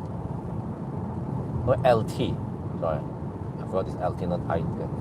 It's from Lithuania. Valdemar's brother from another mother.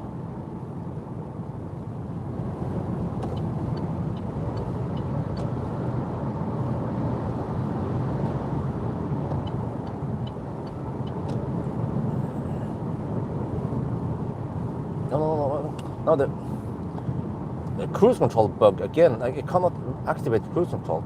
Jesus, man, this car is full of bugs. I had to click a couple of times on the other buttons to activate. You cannot resume cruise control. I had to set new cruise control speed. Man.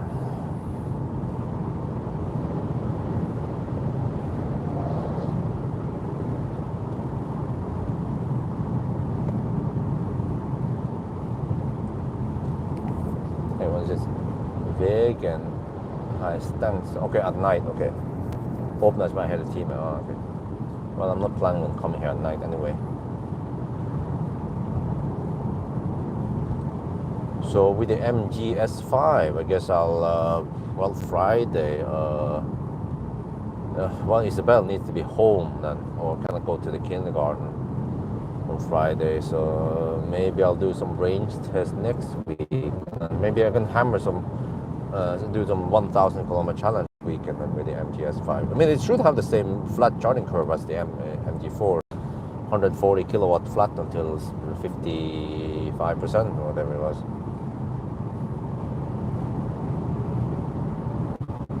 Wait, but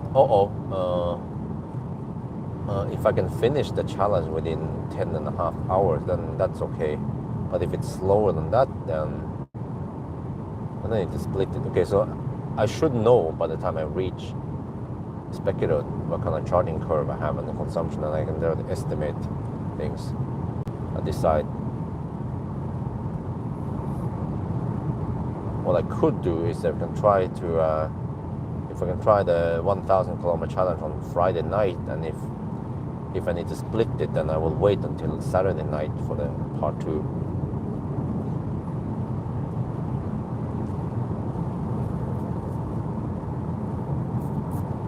And then obviously no fan means HVAC is off. Okay, I'm down to 27% and we are 47 kilometers away. Huh? It seems like we are spending 2-to-1 ratio. 2%, 1% gives you 2 kilometers. So this is so strange. Do we have headwind? But still, we're driving so slow. We'll look at the flags eventually. How can this car be so thirsty? I mean, okay, on the motorway when we hammer it, okay, then some cars might be thirsty, but we are on B roads now.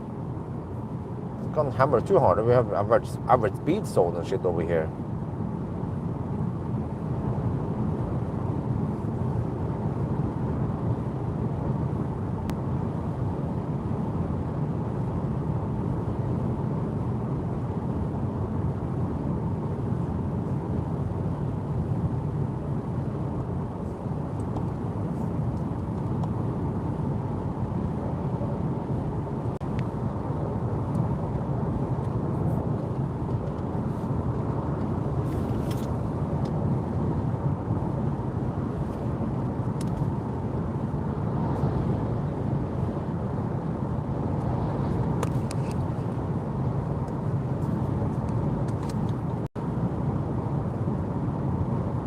Yeah, well, we have headwind at least.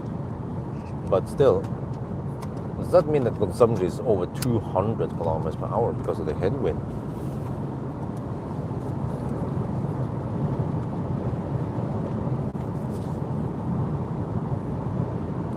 Wide and high car, but it's small.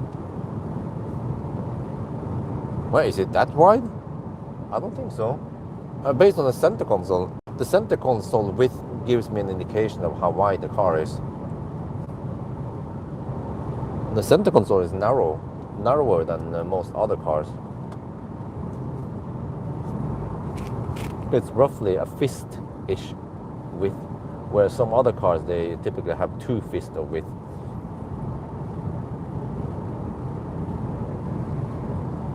So it might be around 10 centimeters narrower than most other cars.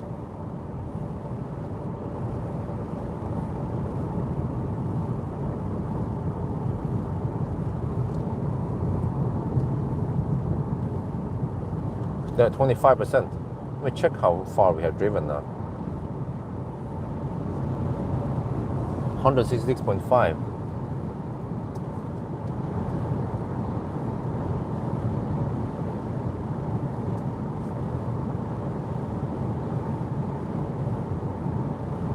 Consumption, oh, okay, it's not that bad. It's 190 watt hour per kilometer consumption so far.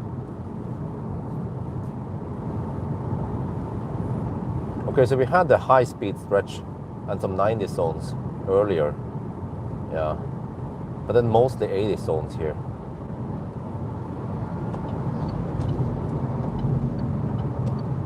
Was an old chap.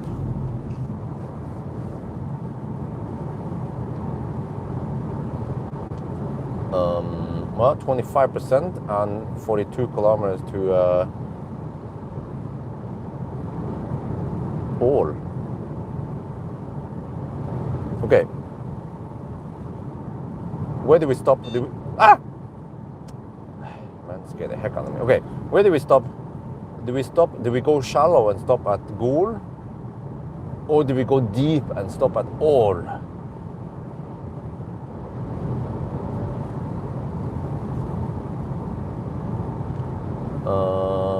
e-C3. Okay, Insta is extreme, man. How thin it is. But I mean, most other cars, they are wider than this e-C3. But I mean, where do you guys find the drag coefficient on the e-C3 air crossing? And I tried to Google, but I wasn't sure where to find the answer. And then what is the drag coefficient on this car then? Do you guys know? It's better than 3.07, right?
Oh, ID7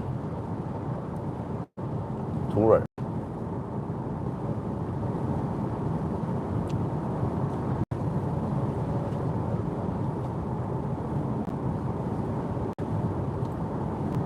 Well, that should mean that we have lower consumption on the way back. Okay. Maybe I should write down how many percent we use for the trip and calculate the consumption. I think that would be interesting for people. You know.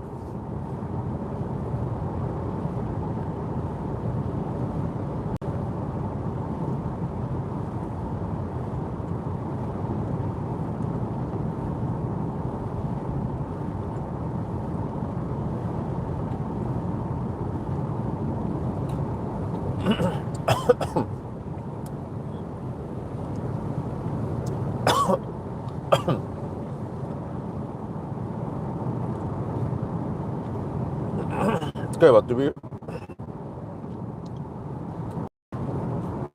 I'm not sure if you guys replied or not, but where do we stop? Do we go shallow and stop at goal? Or do we go deep and stop at all? We'll possibly arrive at 5% at all, or 3%, I'm not sure. We have 22% left and 37 kilometers to all. And seems like we are consuming, I mean, the ratio now might be over 2 to 1, maybe 2.3 or something.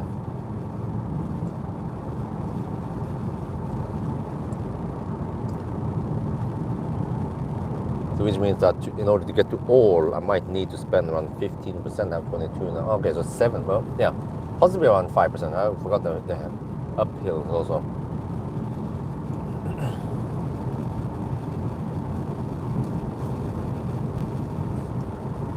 How was the older e-C3? Oh, well, but what about Aircross? So I was referring to the wrong numbers during the 1,000 kilometer challenge then.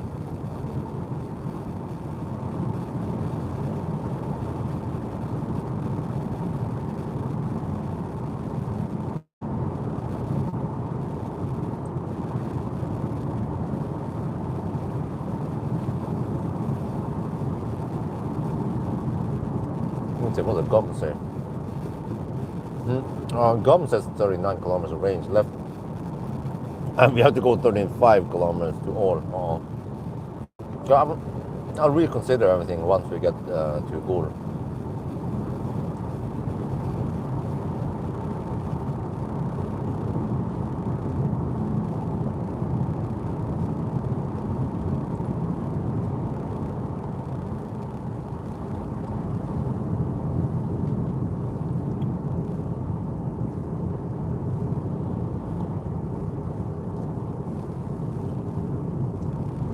Oh, I see.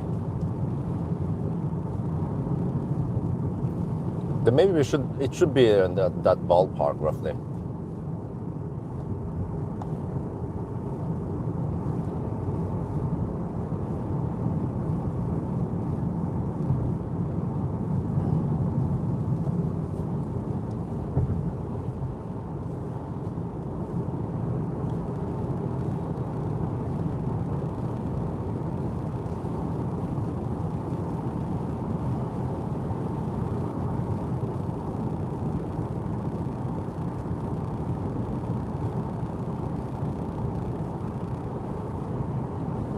Well, there's Goal over here. It's not the worst place to stop at, but it will be at around 15% then we stop there.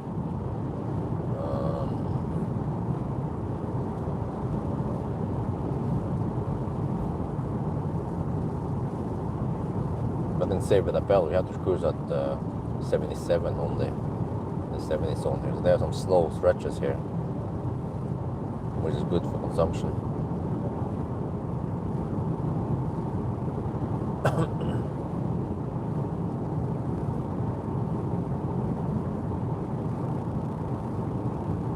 Well, I think we should be able to make it there to all.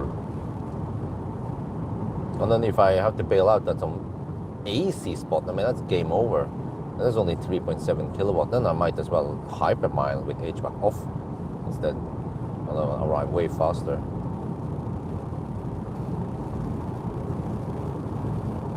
Or drop behind the mother trucker.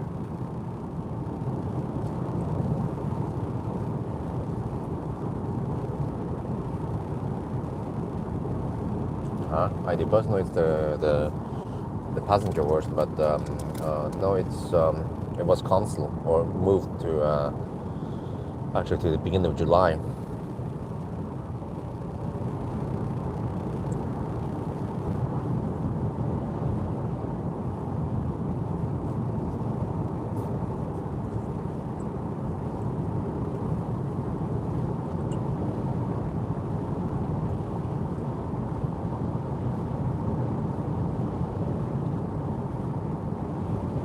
Seems like we're getting lots of headwind now. Strong wind for the west.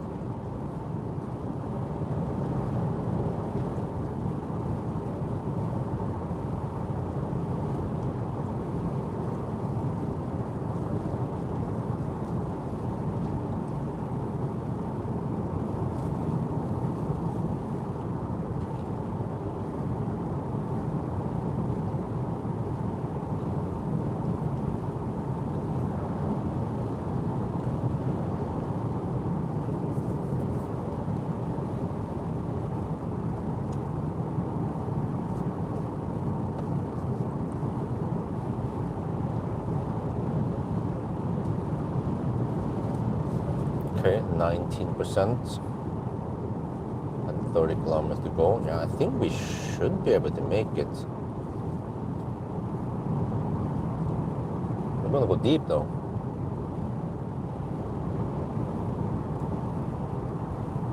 There are several 60 zones on the way to all.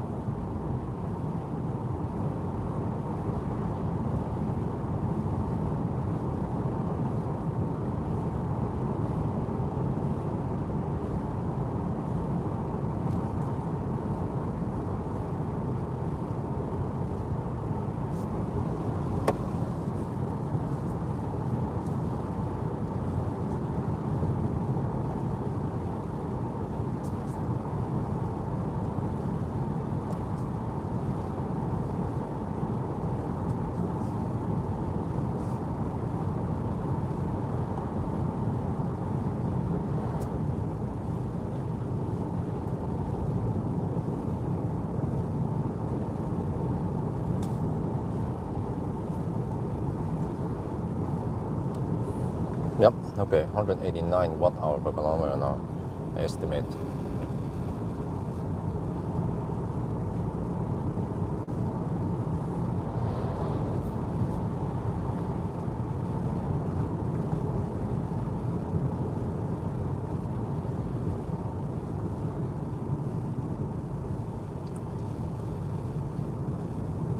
Or wait, 18%, okay, or maybe around 190 still. Okay, but roughly there. Okay, now I need to shoot the video. 18% and then 28 kilometers.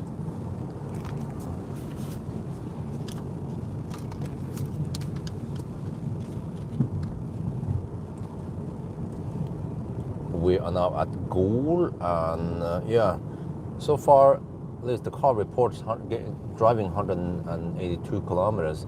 This car underreports distance by 1.6%, but we're down to 18%. And then based on all this, because this car doesn't show consumption numbers, I calculated that we average around 190 watt-hour per kilometer. What? On these kind of roads? Going that slow? Okay, well, I mean, we have a headwind. Maybe that messes up things because it's a boxy car. Yeah, this e-C3 makes Volvos look efficient, you know, in comparison. But yeah, I have to decide whether I stop here. We have some superchargers at Geilo, yeah, Geilo West, or I proceed to all, also supercharger over there. But then there is a dead land between here with nothing for charging. So, okay, but it seems like, okay, 18%. We roughly get the 2-to-1 ratio, at least, actually slightly more than 2-to-1. So we should be able to drive 35 kilometers, or maybe almost 40 kilometers. Oh, you can check GOM. What is GOM saying? GOM claims, oh, it's so slow, that enemy there. 34 kilometers, 27. I think we're good to go.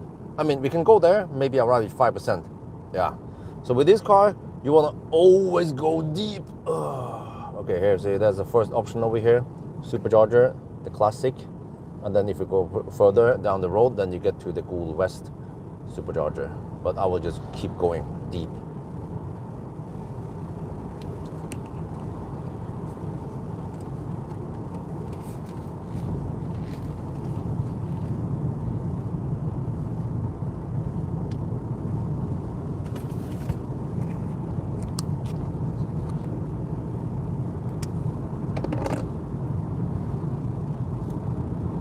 18%, 26 kilometers. Yeah, I think we're fine.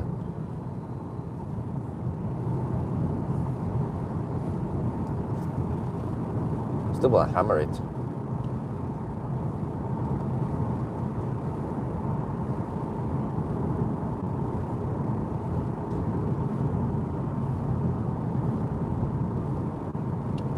Yeah, this is point of no return now.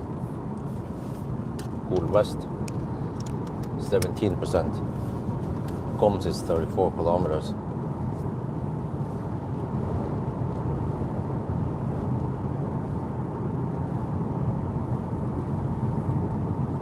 But I mean, 190 watt-hour per kilometer, really? I went I don't remember where did I go with Inster. I went this route. Did I go to Geilo? Oh, maybe I went to Yalo with Inster. Kaffe, svenske priser. Wow. Okay. But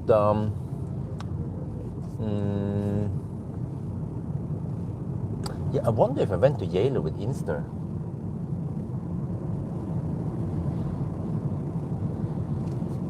I can hammer this mother trucker.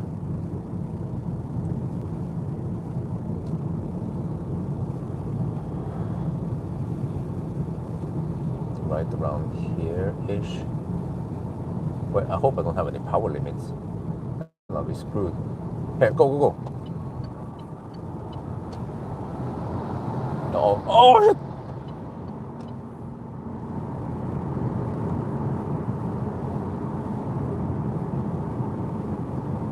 %.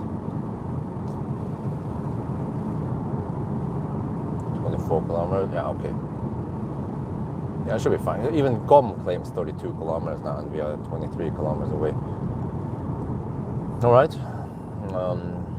But we also get the answer that we cannot make it to Yalo in a single charge. Stop at All, which is right before Yalo. So during winter, and how is it going to be then? Well, we had headwind now, so yeah.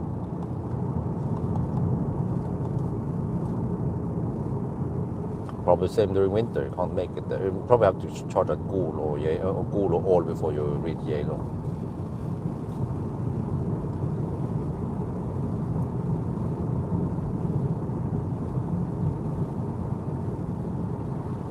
I tried to figure out here. Did I? Wait.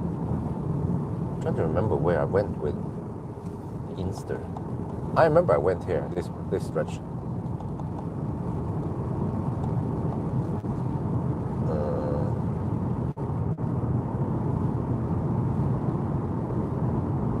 Wait, or did I?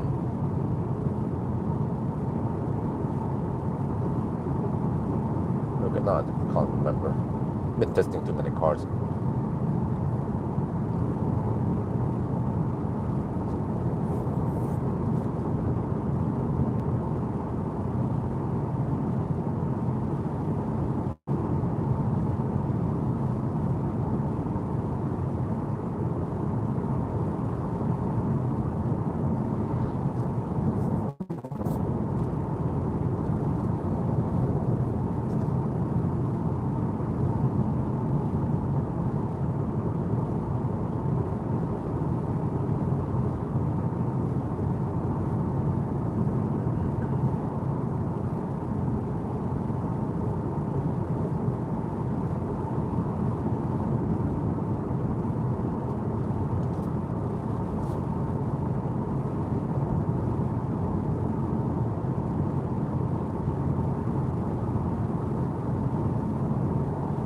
Wait, is the chat bugged again?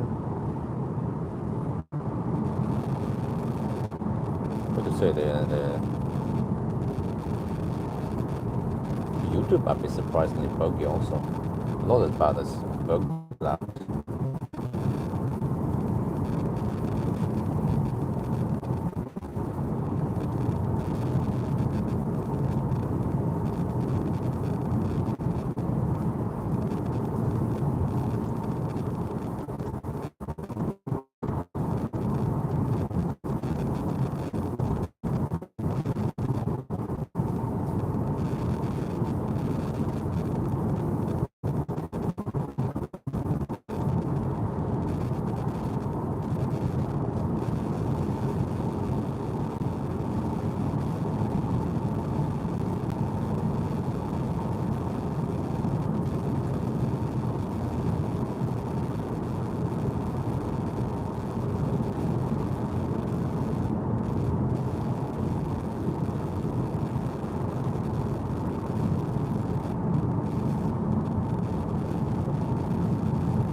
med knus og stein. Okay, 14% left, 18 kilometers to go.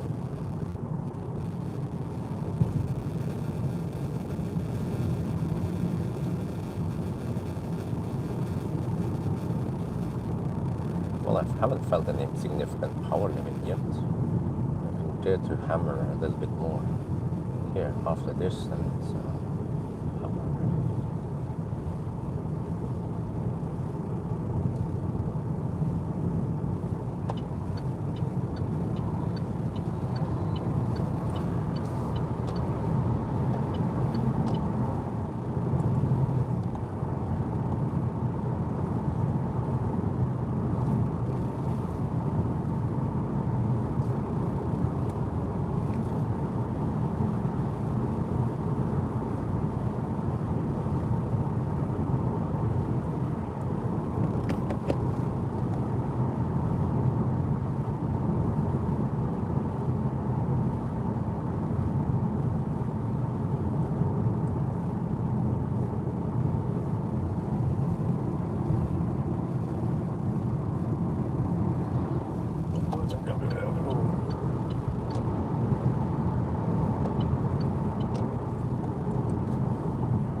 All right, 13%. Well, always go deep.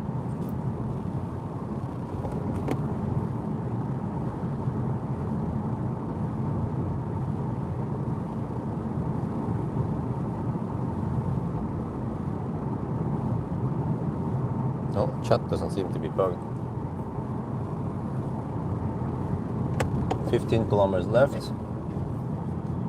Well, I just have to find something over there. It's going to be noon by the time we get there, so hopefully we have stuff open. I don't know what I'm gonna eat. I'm getting a bit hungry, and we need to charge for. Well, if you go for the optimal charge, that takes around 20 minutes to around 60%. I feel like I'm going to be charging at superchargers today only. Because Ionity are, well, not within reach. It's Ionity at Goal, but then on the way back we're probably not going to visit Goal. And it's in the wrong detour. Electric bus over here, wow.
You know, those farmers, they probably just pump water right from the river, right?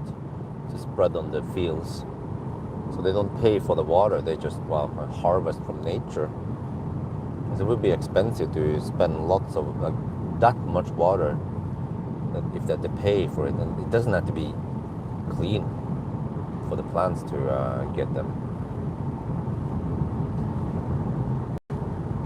Yeah, I'm suddenly into water since I had to spend money on water for the pool. I had to actually refill on the pool, otherwise it would be too dry, because some water is evaporating also in the pool, because we had a long period of no rain. But nowadays it's going to rain, so then, well, I get free water, free refill then.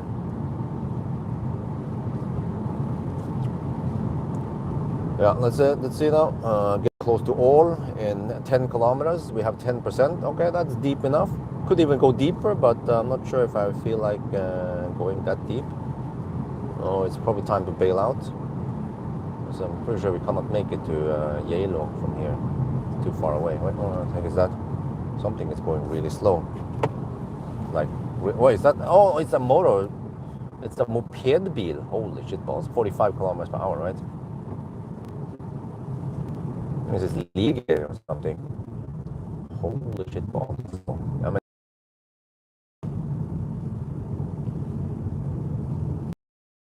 also, and the traktorbil, whatever they call it. Have to be careful about the oncoming traffic. Yeah, the oncoming traffic might be going kind of fast, so don't want it too sudden. But here, no, wait, how unlucky can you be, huh? On this stretch, I can build up there.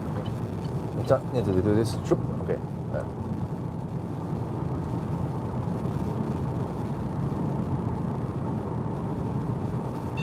No, 9%.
Did you see the announcement about the Lexus? Yeah, I saw it. It was a sexy car. But I mean, it's still a Toyota. Rich man's Toyota.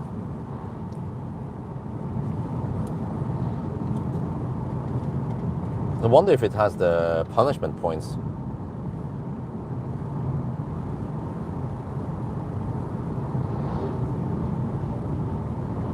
I mean, come on, rich man, they don't care about the punishment point, because if they're gonna travel far, they take the airplane instead. Who bothers wasting time on driving far?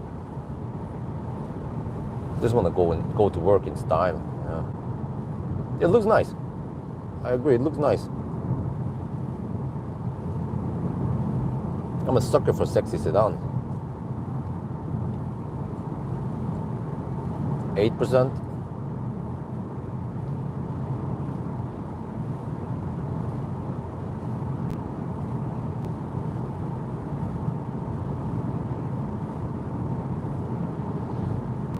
At this point, I probably don't want to bother hammering, since we are just 5 kilometers away. Even though there's a slow poke in front, but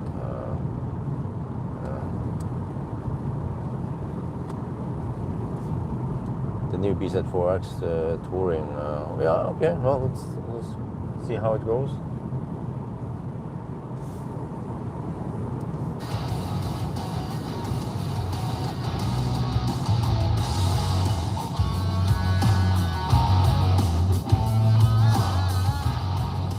So we have no automatic, well, we have no adaptive head, no adaptive cruise control, no automatic wipers. What is automatic here anyway? The HVAC is automatic. Everything else is manual. We have electric windows. Yeah. I think there was an EV you could buy nowadays that has the manual swivel of the windows. Well, at least nothing can break, right? It's indestructible.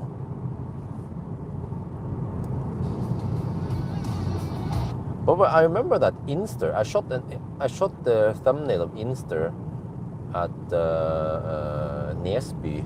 So I did take the trip somewhere with Inster, but was it Hemsedal or Gol?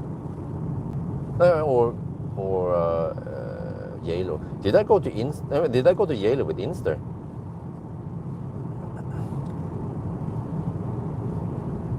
Maybe I did. But wait, did I actually go all the way to Yalo and then turn back and then went all the way down, and then my first charging stop was actually at Nesbyen, and I think that there is where I recorded the charging session. Well, at least I tried, and then did I fail something, or I don't remember. No, I think that was the charging session, yeah. Wait, did Insta go all the way there and back again? That is a lot better range than this car. Wow. Okay, I need to check my videos again, see what heck happened with the Insta.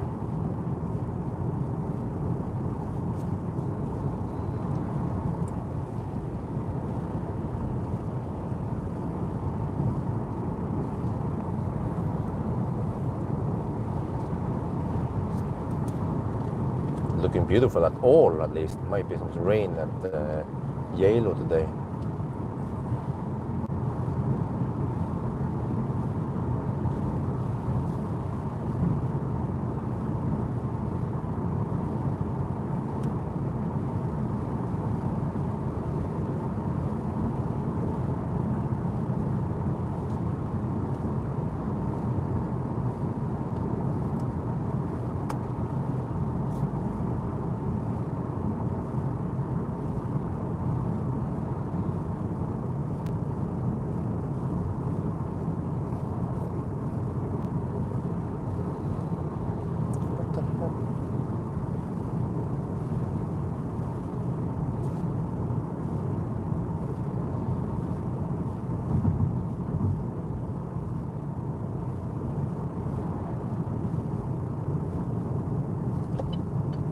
Wow, we're still 26 kilometers away from Geilo.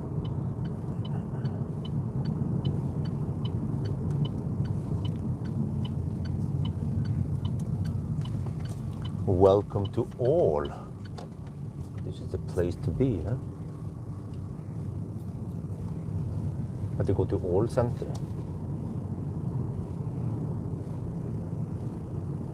Are there chargers here also? Is that Koppler? Oh, several chargers here. Ålingen. Yeah, supercharger, message charge port on the left side. And the perfect charge port location for supercharger. Oh yeah, oh yeah. Let's see. There's a short. There's stairs over there. Okay. So we can just park here. We can use this. Are du sulten? Yes. Let me see. You have to pay for any charging. I mean, for parking here. Right? Free parking, right?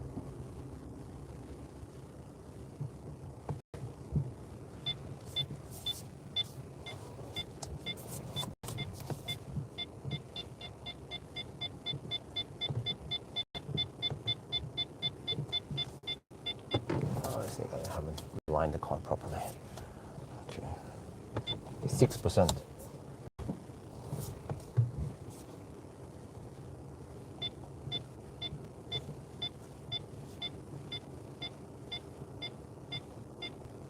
Okay, maybe write down some stats here. Inside Nesbyen, yes.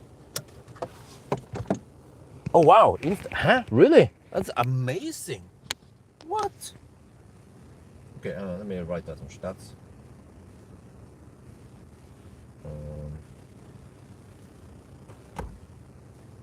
Before I plug in all 6%, then 209.7 kilometers. Okay.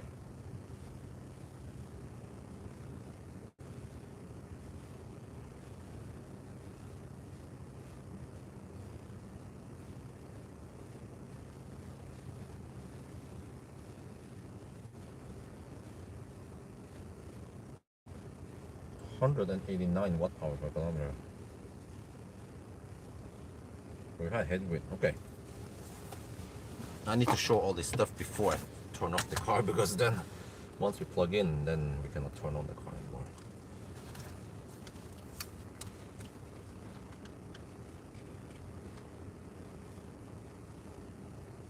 We are now at the supercharger. There's a fat e-tron slurping in some juice here next to me. Plenty of chargers. I have the charge port on the right location. See, the fat e-tron is actually using the wrong side of whatever. We have the charge port on the left side with the right side, the right side with the wrong side. But okay, so here we are with 6%. We spend 94% of the battery getting here and draw 209 kilometers. So with all the corrections, I estimated that, or I calculated we have around 190, almost 190 watt-hour per kilometer. What the heck, man? In the headwind. Okay.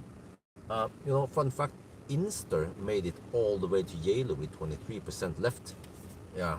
And Inster also drove back here, back down here, all the way down here, all the way to Nesbyen somewhere here to charge for the first time. Inster has a lot better range than this car. Wow, we are still 26 kilometers away from Geilo. Huh? Okay, let's plug it in then. But Insta was so much better, and it was done earlier. Maybe it was semi-cold outside. Okay. Okay.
Okay, getting 50 kilowatt. We should be at 90 kilowatt now when you go deep.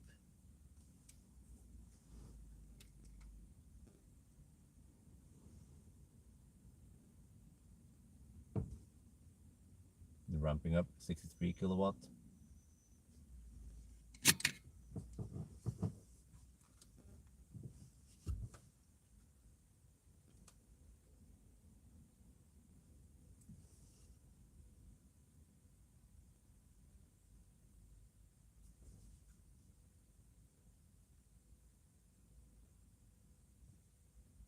$64 kilowatt. Huh? Are we cold gating?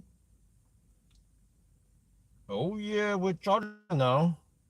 Wait, I thought it was ramping up, and if we get 90 kilowatt. It seems like we are cold gating. Normally when I hammer on the motorway, I would get 90 kilowatt. Yeah, look at this. Huh? It cold gates. Wow. Yeah, and also, well, needless to say, if you start the car now when we are charging, the car charging will stop. But I was going to show you that there is no preheating in this very primitive system.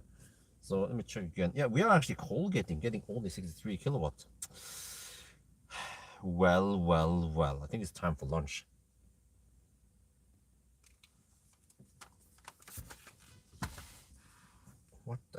man. It's Colgating. Okay, let me see. I need to bring the shaft with me. You guys at 100% now?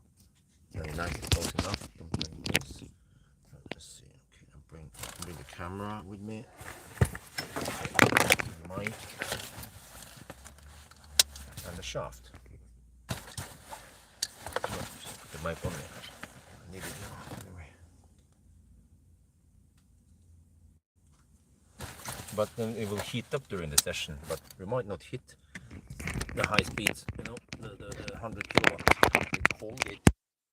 Wow. So actually, this test was also interesting. It's useful. I mean, because in the 1,000 kilometer challenge, we saw how thirsty it was, but there it didn't Colgate at all.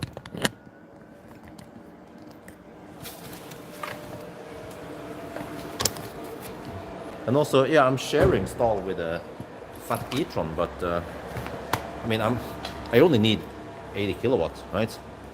Or 90 kilowatt, and it cannot provide that. But also, yeah, the supercharger, they have plenty of power available. Yeah, 63 kilowatts. Wow. Wait, 92 now. Okay, that's slightly better.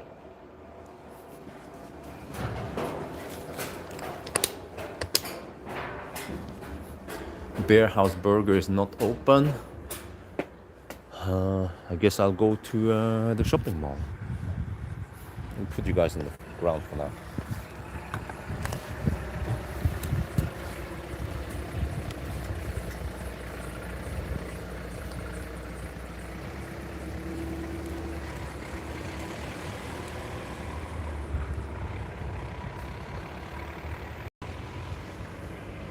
Yeah, they had advertisement for the Bear House Burger, but unfortunately that place opened at 4 in the afternoon. There were some cafe or something over there. This is the first time I explored this area, but here we have a small shopping center, so they must have food over there. But as I walked up the stairs, I saw that now we're getting 91 kilowatts, so it's just slightly colder. Yeah, and now we're getting full speed now. No, actually, it's supposed to take 100 kilowatts, but I have never ever seen that before.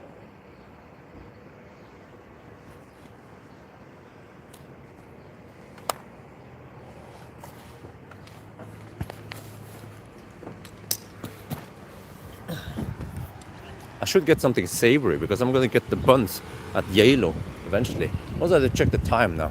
Oh, DB Schenker, they're using electric. Yeah, that's good. 12:20 now. We should be home in 4 hours. Uh-oh. That means I shouldn't dick around too long at Geilo. They must have some food here, right? Toilet and stuff. They have Remen. Okay. Vinmonopolet, Kaktus, Nordlig Bokhandel, Intersport. Wait, Cafe All Bakeri. Okay. All Bakeri.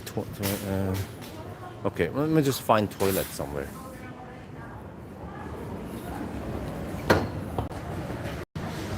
So now we are out exploring. Oh, it's right here. Orling Cafe. Is that it? We'll find a toilet first. Maybe we don't want to spend too much time here.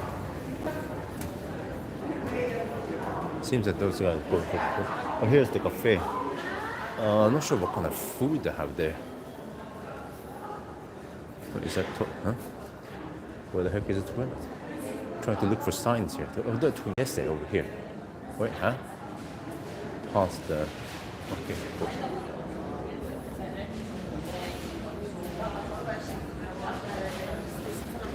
Yeah, okay, they have. Bear House. Oh, it's 3. Oh, okay. What now? What?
guess we'll just have some bakery stuff then. Let's go check it out.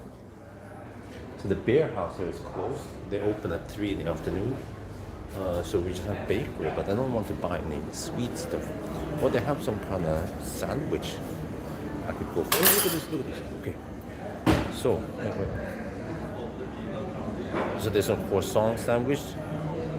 Rundstykke med laks. I might want to go for that. Yeah, okay. They have pie also. Okay, but rundstykke med laks, 85 NOK. Welcome to Norway. That's roughly 7 euros for that piece of salmon.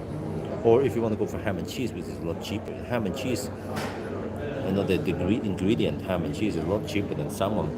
It also costs 85, so this is in a way better value for money. Okay.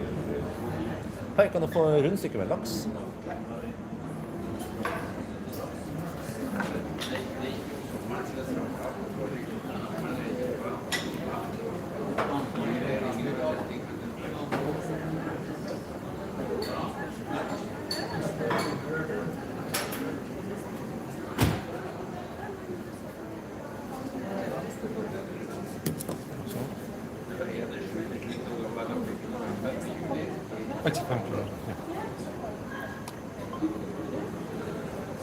Vill du ha kriterier? Ja, nej tack. Varsågod. There, find a spot to sit. Then we have a little sandwich.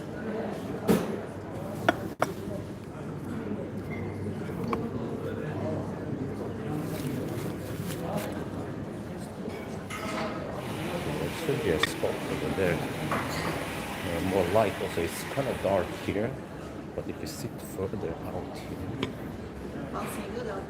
well, I can use a single table. Yeah, this is good light. Okay, so put you guys in the corner. That's it. Actually, the bigger table might be better. Yeah, there, you can kind of see it roughly. There. I could place myself further away.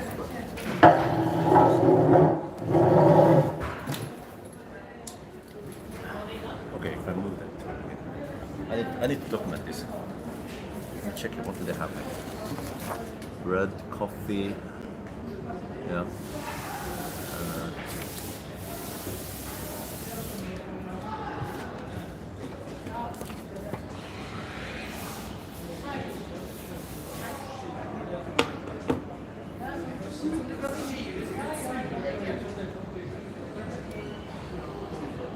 Here's my lunch. It is a salmon sandwich. It's not, I mean, it's not that big. You see, it fits in my hand roughly. But can you guys guess how much it cost? 85 NOK, around 7 euros for this. Yes, welcome to Norway. And you can see that coffee costs around 3 euros or more, of course. Yeah, even tea costs around 3 euros. So that's the price we have to deal with in Norway. And then we are actually at 41%, 72 kilowatt. So I'll just finish my sandwich and then we get back to the car. Should be at 60-70%, right? So,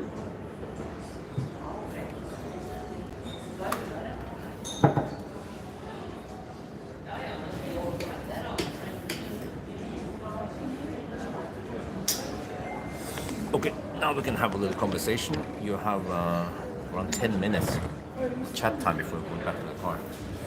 So then, how is this salmon, smoked salmon, Norwegian product?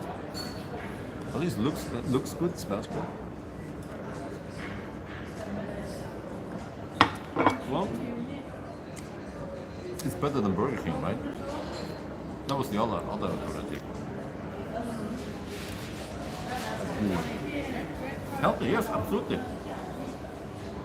But this is probably not wild salmon, it's oppdrettslaks.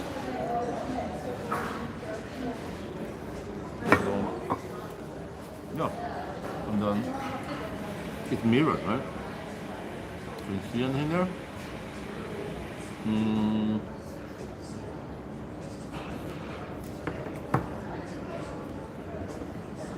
Yeah, I had drinks in the car. I didn't buy the fried drinks. I could buy it in Yemen also. I'm probably gonna buy at Yalo. Go to UK, yeah. So guys, I have to tell you, there's a special bun, skolebolle, they call it.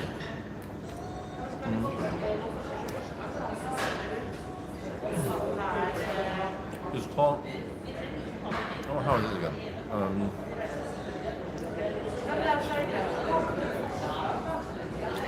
There's a cafe in Oslo called Lille Betong. I don't know, I never heard about this word. They made a special skolebrød. It's like a racing, and it went viral. I had no idea. I didn't catch the viral thing. Then Joker at Geilo here, they copied it. And the original guys, they don't care if they copied it. So it's like a skolebrød, but it's a raised bun thing. They put it in a muffin bun. I don't know, something like that. So I was like, okay, it's in Geilo. We can go to Geilo. Try that bun. Ja.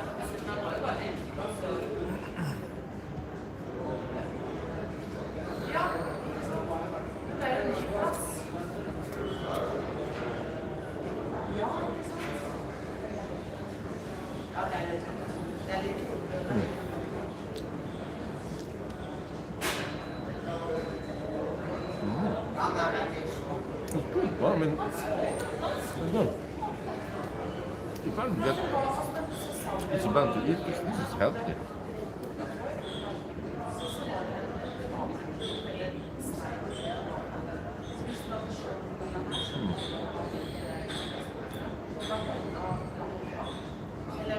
Oh, we have 50% now.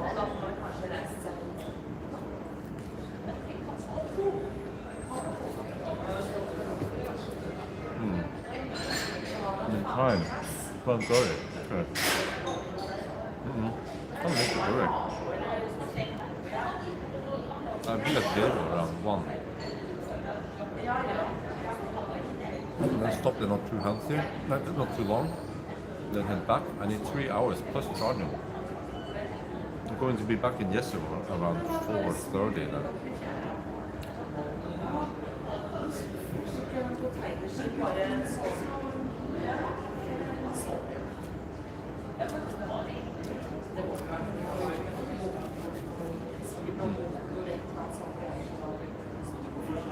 But I'm not sure. Can 3-year-old toddlers eat smoked salmon?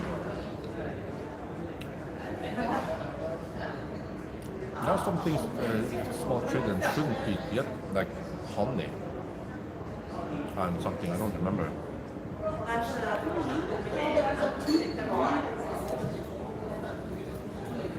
But Isabel doesn't like vegetable and doesn't like fish. The two healthy things she doesn't like.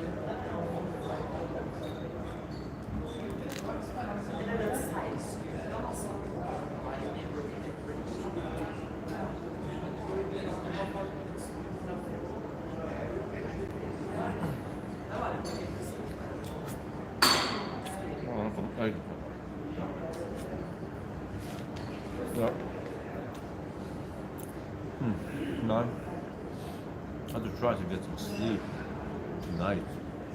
I wake up 5 tomorrow morning.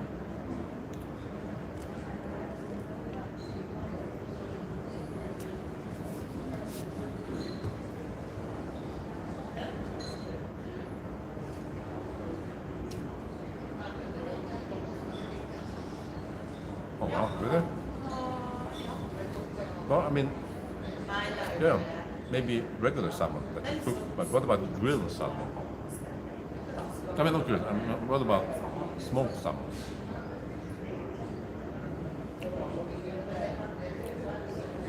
Because it's raw, right? It's not cooked. I mean, it's smoked. Well, it's smoked. I'm not sure if it's proper smoke or what kind of smoke. It's oil smoke.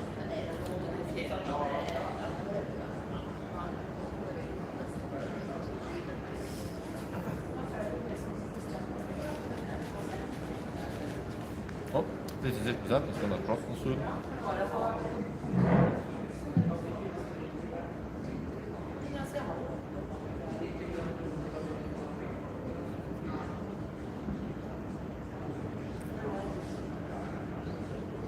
1 year. Well, it's about 3 years old. He's getting stronger every day now. More resistant to all the crap you put in us.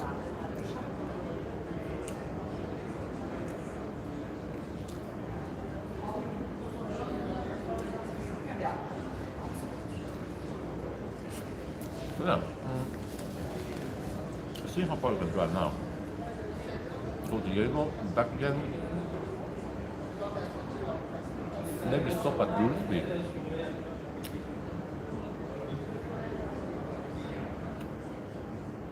This is mukbang. I call it the mukbang.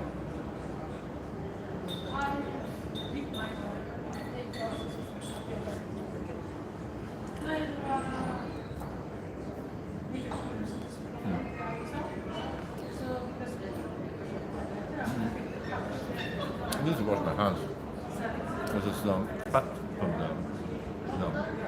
Don't want this fat on the steering wheel or on my phone.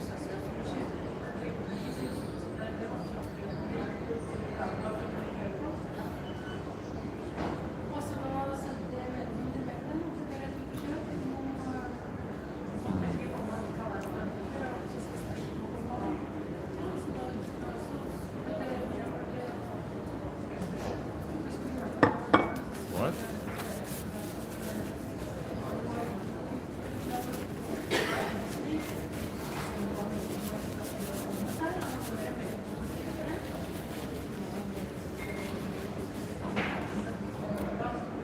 Well, 60%. 48 kilowatt. We should leave now.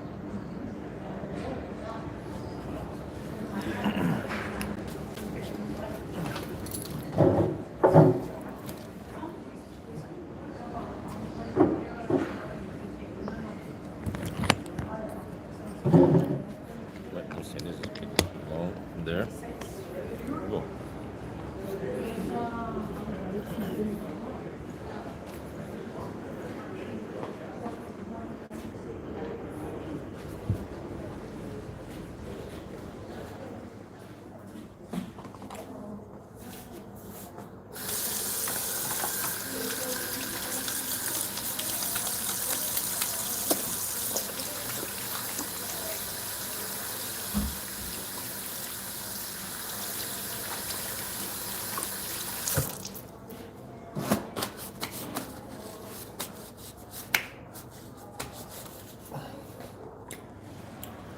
Okay.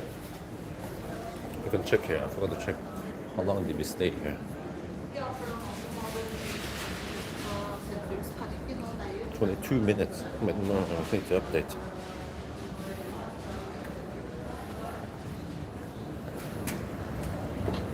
Yeah, 22 minutes. Okay, so it's less than half an hour. Wait, oh shit, do we need another half an hour charge just to get back home to Yesholm? Plus that I need full charge for tomorrow morning. So I need to top up enough. Then I can charge at only 3.7 kilowatt at home. Okay, now we're back outside.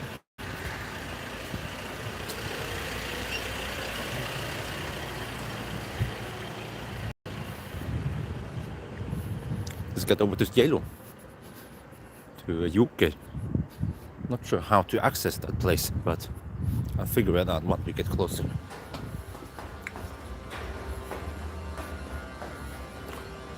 There's the e-C3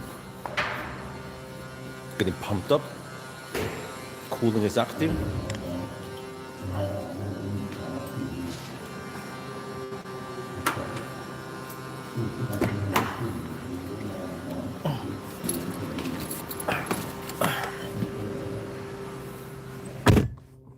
$65. Okay.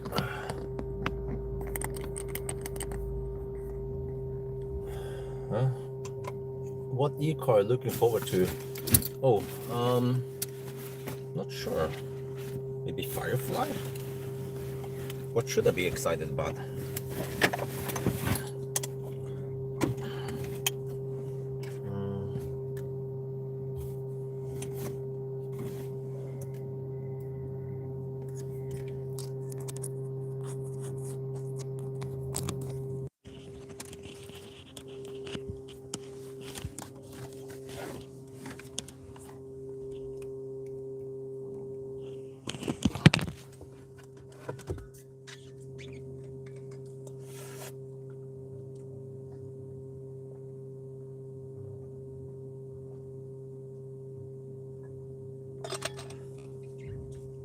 I have to calculate something here. Some distances.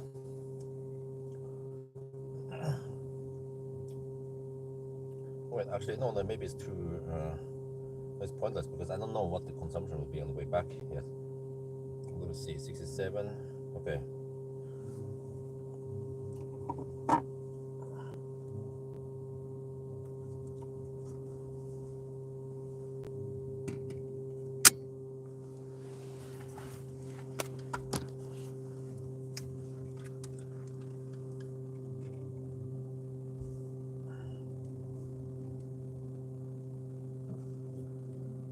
Well, that was an okay sandwich. We're back in the car now. We are at 68%, taking 48 kilowatt only.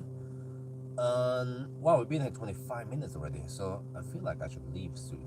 Yeah, maybe I want to try to ride on 65 plus kilowatt because there's another constraint. It's now 12:40. I need to get back to Yes home before kindergarten closes at 5, but we're still not at Yalo yet. And I'm gonna try to pick up those buns also. Let's hurry then.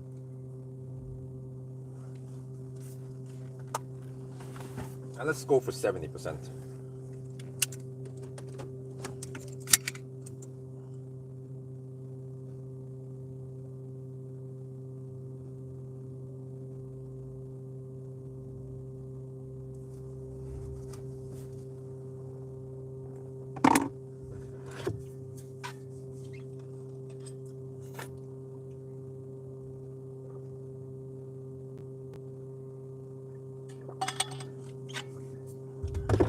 Start the ignition to kill the charging session.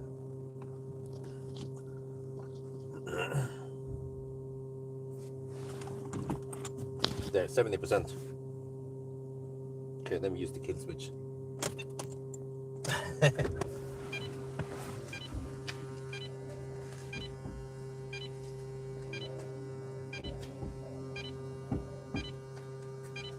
Seriously, you have to unlock the car to unlock the charger.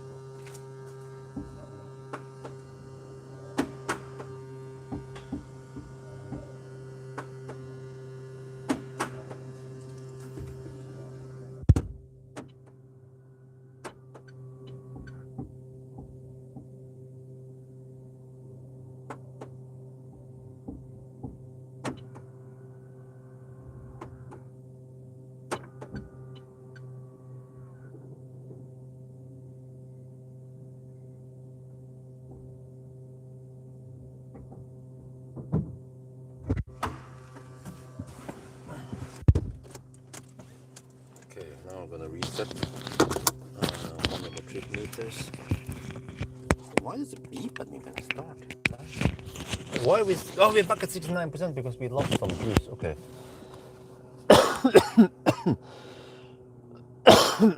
I'll count 69% then, to be fair. I'm gonna reset trip B maybe, or.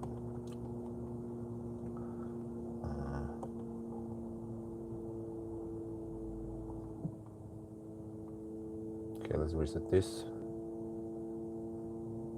Done. Okay, go.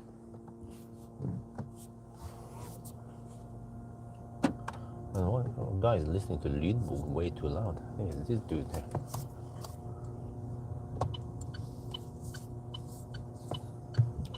So, maybe not my favorite place to stop. 85 NOK for a sandwich. Labor cost is high in Norway. So then you can't just dash out the sandwich for 20 NOK, you know. Well, actually, you can get cheap sandwiches at Circle K, but just ham and cheese for 20 NOK. But they're smaller, way smaller. But I mean, 3 of those, or at least 2 of those, should be the same size as this, right? But whatever. Norway is expensive.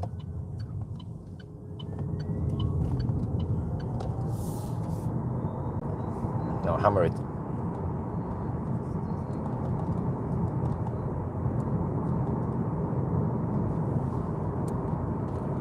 So now we still have to go to Geilo. And then back. It's almost 1 in the afternoon already. Uh-oh.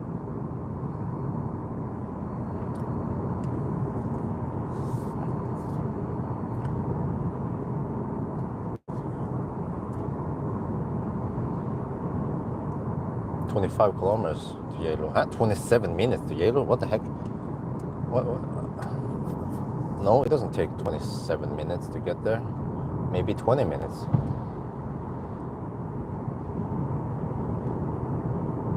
Yeah, so most likely we need one more charging stop on the way back. But we'll be getting tailwind. Well, I thought so, but now the wind there seems to be...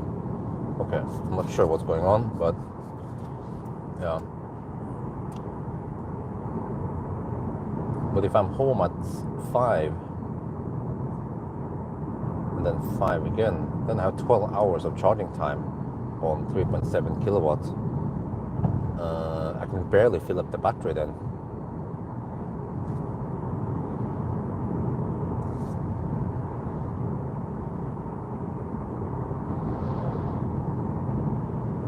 So I probably want to arrive with more than 5% at home. Well, maybe at least 15-20%. I'll see what I do on the way back now.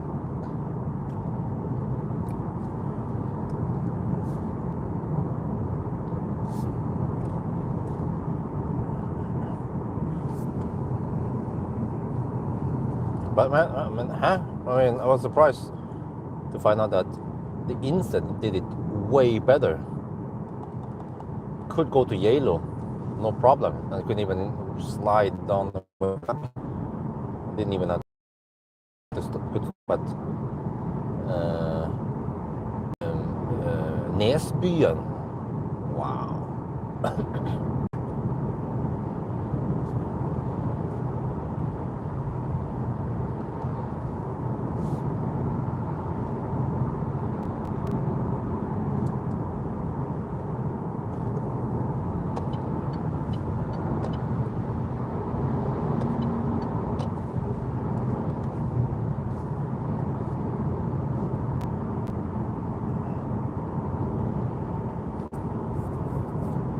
Winning what?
Wow, that takes some serious planning on one phase.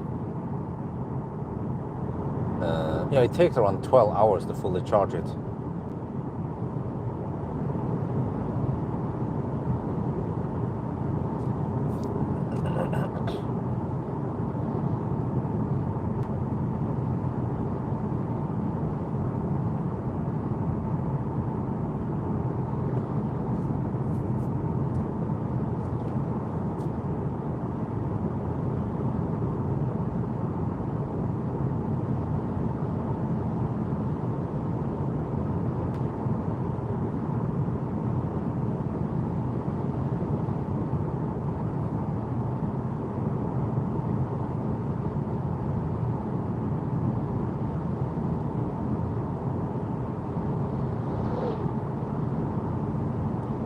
Well, I just that but I just have a 16 amp 3-phase, and the car can only pull for one phase. unlike ID3 that can pull from 2 phases. But I think the way it works here is more common. It's a single phase, and is it? But yeah, ID3 is just Ninja. But I think someone else mentioned that the i3 could also do it. Yeah, I think those are the rare cases. Soul and all the other cars, classic Ioniq, they will also get only 3.7 kilowatt.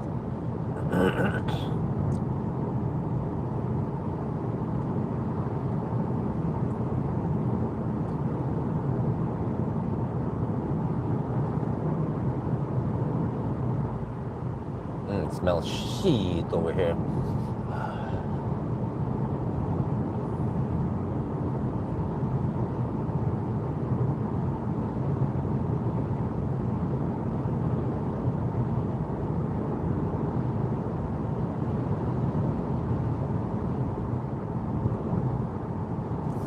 Oh, I can see the sheet here. Oh, that's where it ended, right?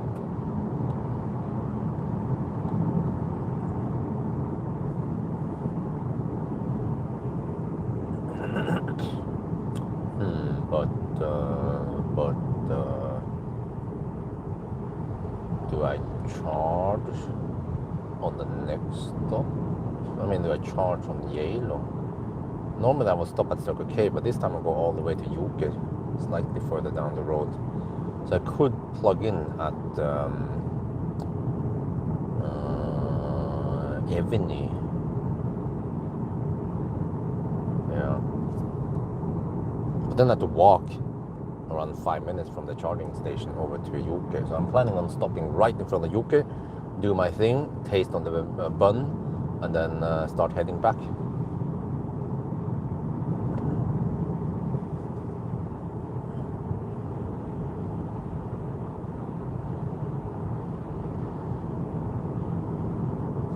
And it seems like I need to hammer some more. Yeah, there we go. Okay.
Oh, truck. Right. Could hammer it on the downhill. Or truck is going really slow. Around 40 kilometers per hour.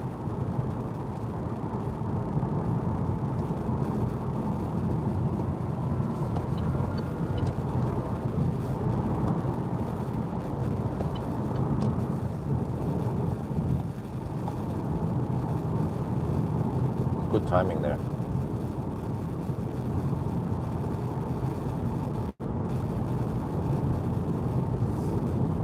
Hagafoss now.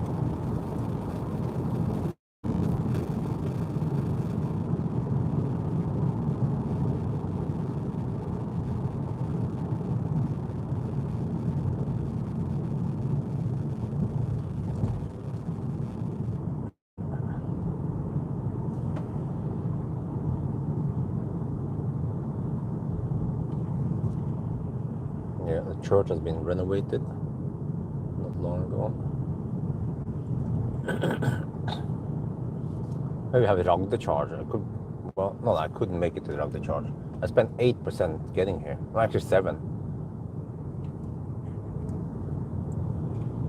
And I had 6% when I plug in, so that was not possible.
Oh, maybe it's raining over there.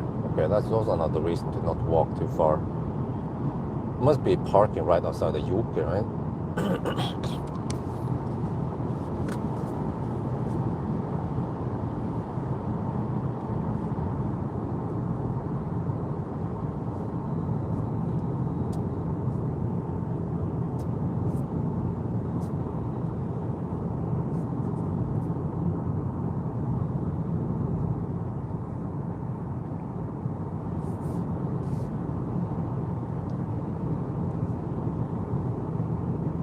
Wait, is it not called Joker or is it Spa?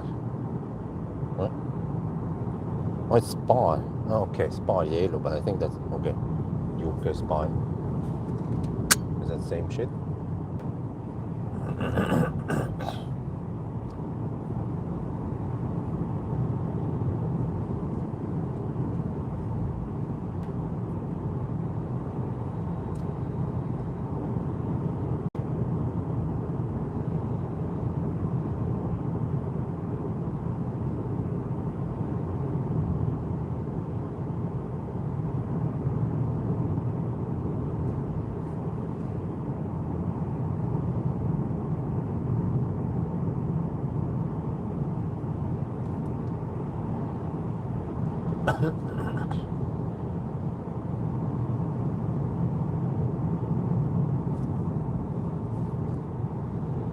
Five amps times 12, huh?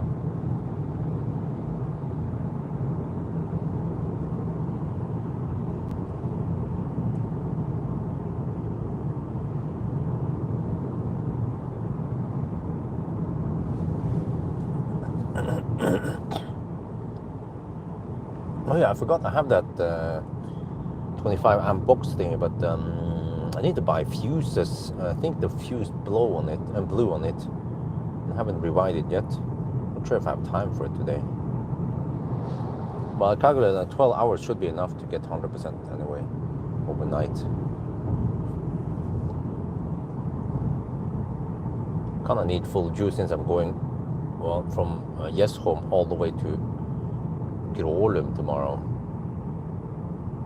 And then after we done the police station thingy, then I probably want to grab some kind of breakfast. Try to time it so I can charge at Burger King or McDonald's somewhere.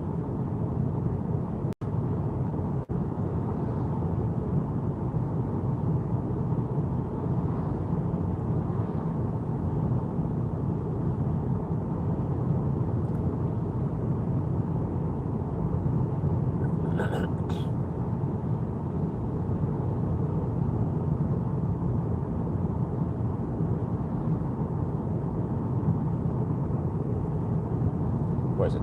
Is it snowing over here? 4 degrees Celsius. Oh, it's still winter here, right? I think the ski season is over now. At the end of May.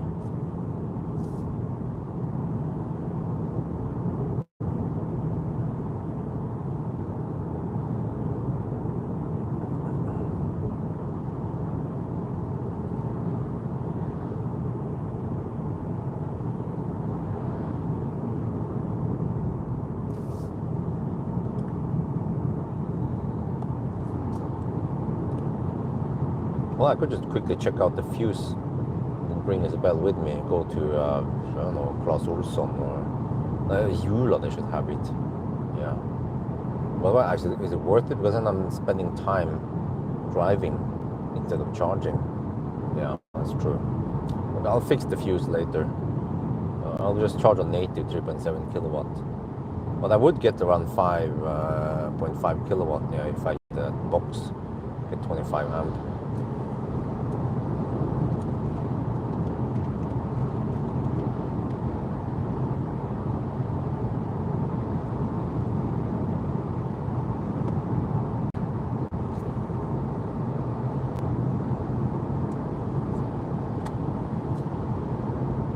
Man, it's cold up here, 3 degrees Celsius. Uppe I tynnlufta.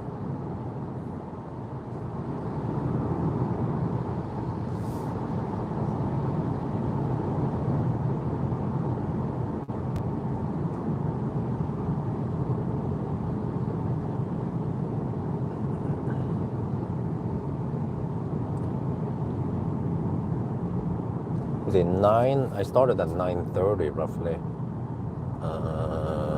So it's been 3.5 hours getting here. What? Really? Isn't that a bit slow? Uh-oh. Why did it take so long? I was hammering it. Can we have the charging stop? Half an hour charging stop. Okay, that's 3.5 hours then. All right. Then I better hurry. Go back. They're 57% now, but lots of downhill on the way back. Yeah, winter is coming. Brace yourselves. Yeah, I definitely don't want to stop and charge here. It's pointless. 57% is pointless. Just want to go to Spa, Joker.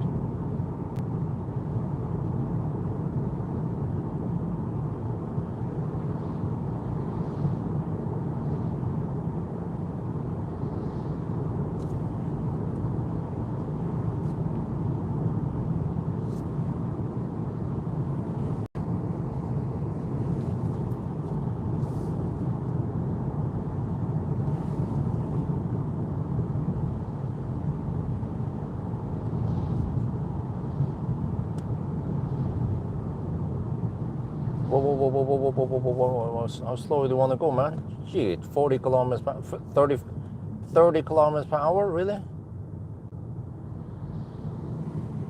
No? Seriously?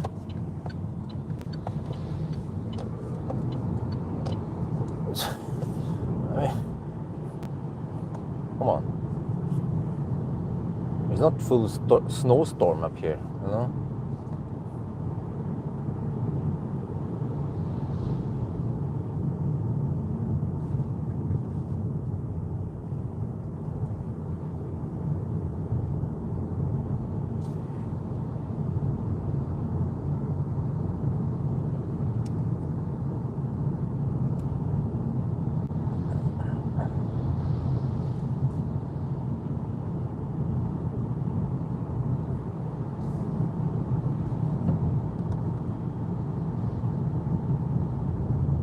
Okay, it's just 1 kilometer further down the road, so not that much long detour. Actually, not, 800 meters from Circle K. Okay, there's Circle K. That's the Chinese restaurant. I ate there once. And then, oh.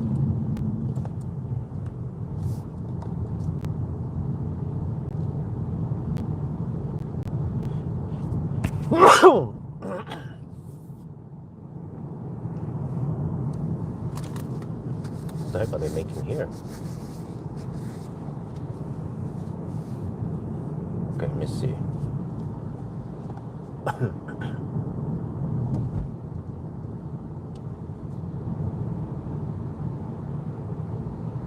I'm supposed to go right up here. Oh, there's more route charge here. Oh shit! No, I want to avoid that shit, man.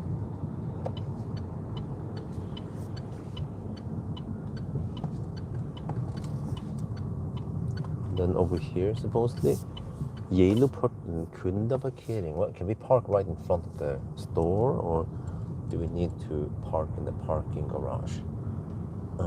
Spa, kundeparkering. Okay, there. Okay, good. Alles good. This anymore. Wait, we're gonna park right outside. Seems to be space here. Or do I just? Well, it seems like they have spots here. Let's go outside parking then. Like this spot here, spot. Okay. How about that? Oh yeah. Oh yeah. Okay. Keep you guys outside. Yeah?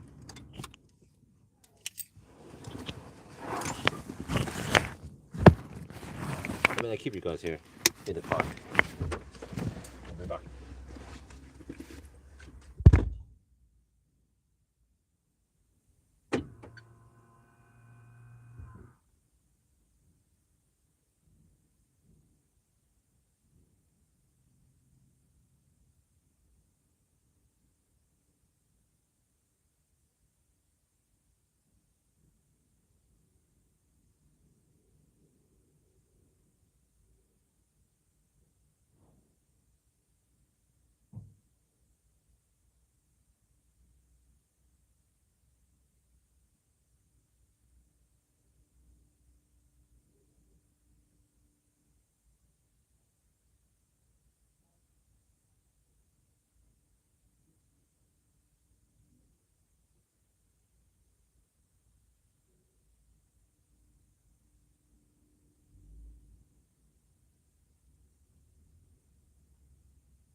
Okay, mission accomplished.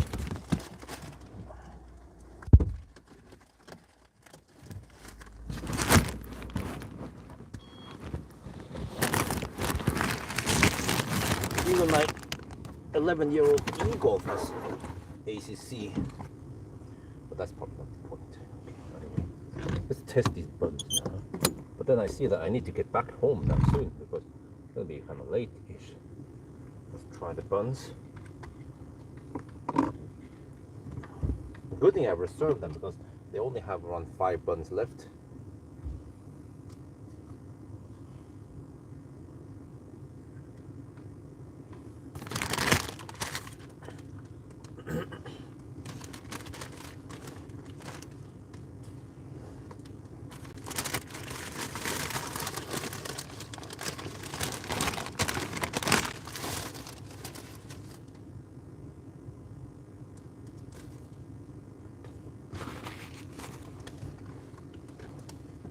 Here we have it, the betongbolle.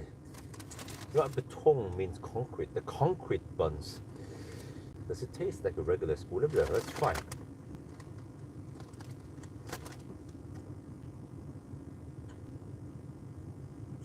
Yes, they do. We have kokos, thing, and then there's an egg thing filling in there. Conclusion is that you don't have to come to Geilo for the bun here. You can buy any skolebrød anywhere in Norway and it will taste exactly the same. What's the hype about this? I don't know. Probably at Lille Betong they probably sell this for a lot. Well, actually this was 20 NOK, which is kind of expensive for this small bun. It seems to be smaller than a regular skolebrød. But I bet at Lille Betong they probably sold it for 50 or 60 NOK. It's madness how stuff can just go viral for no reason. Just like Dubai chocolate. I tried Dubai chocolate. It was over sweet. And I didn't know what the whole fuss about Dubai chocolate was. But for me, it was like, meh. Okay, anyway, let's get back home.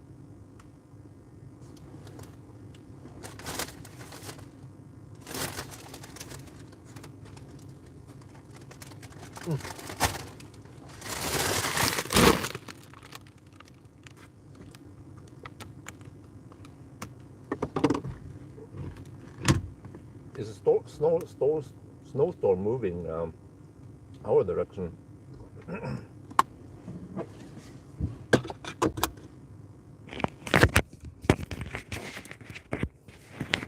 Right.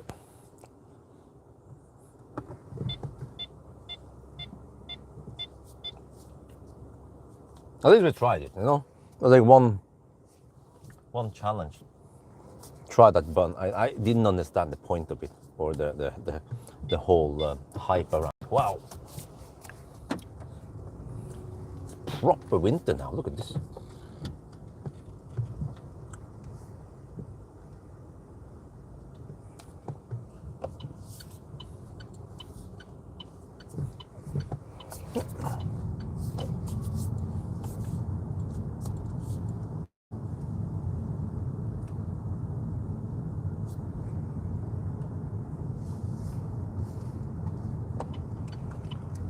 Winter is coming back again.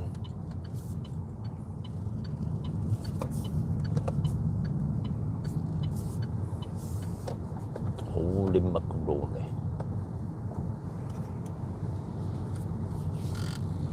Welcome to Norway.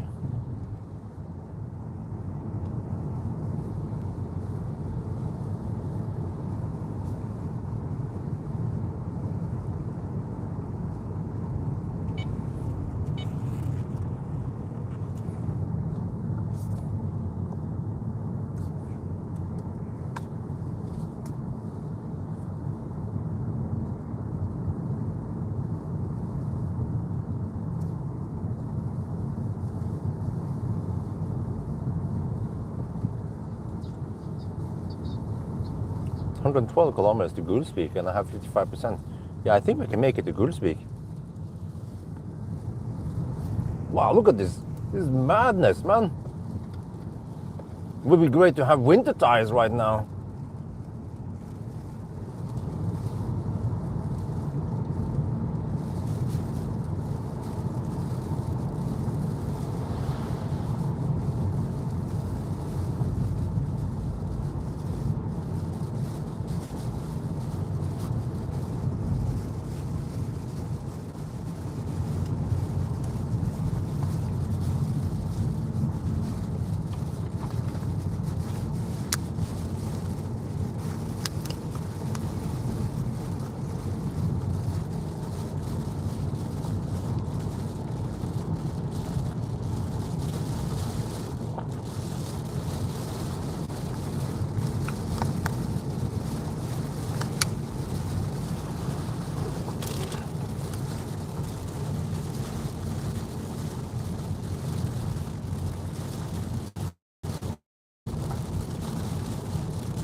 111 kilometers. What is GOM saying? GOM is probably 103 kilometers. GOM, okay. GOM has not been adjusted for the downhill yet. Oh, people are driving so damn slow here.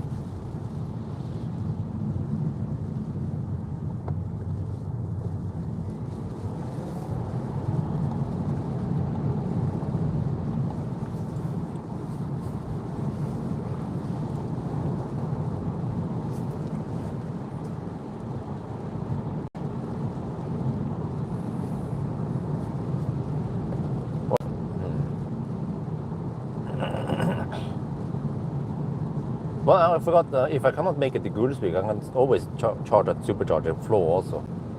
Yeah.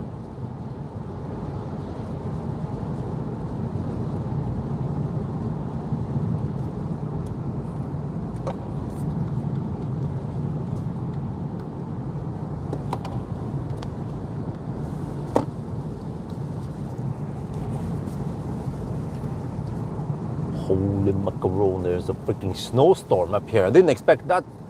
It's 22nd of May today. Oh shit.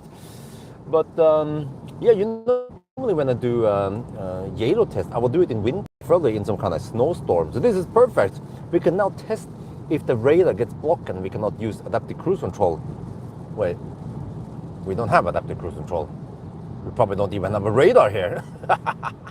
Okay, so that's kind of useless, but would be nice to have winter tires on right now. Well, I have some wonderful Ling Long Comfort Master tires. Yeah, how about that? No problem with the safety over here. Let's hammer it.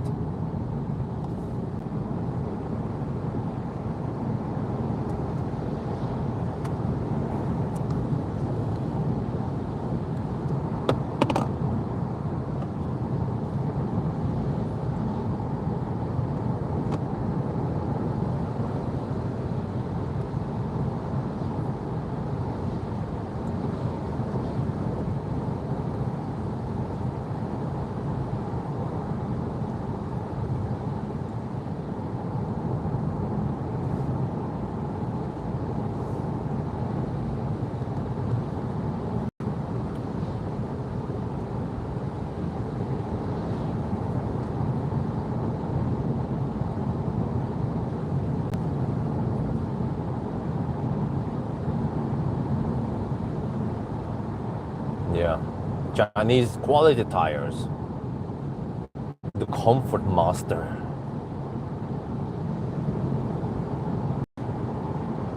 The name is as great as the grip.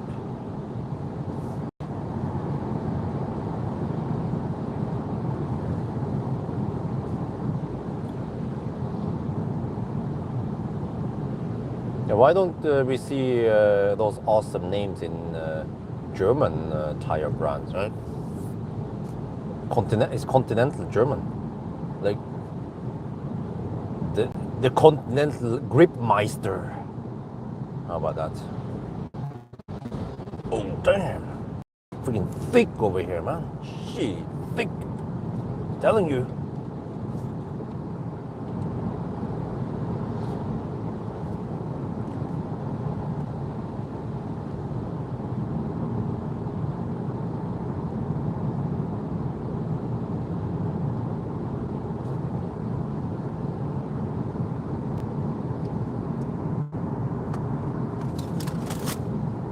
Okay, oh shit, it's already 1:23 in the afternoon. And yeah. I should be in Jessheim in around 3 hours-ish. And I need to charge one more time somewhere, right? But at least by the time I need to charge, it's going to be closer to Jessheim than now that we charge. Okay. But yeah, so if I charge around 60% over there, then that's good, but it'll take 20 minutes.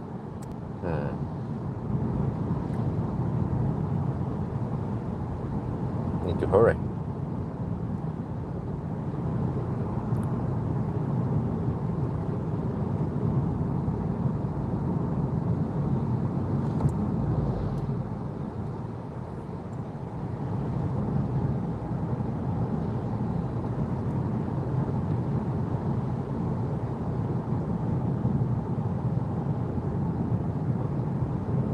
see, Gulsvik. If I don't stop at Gulsvik, then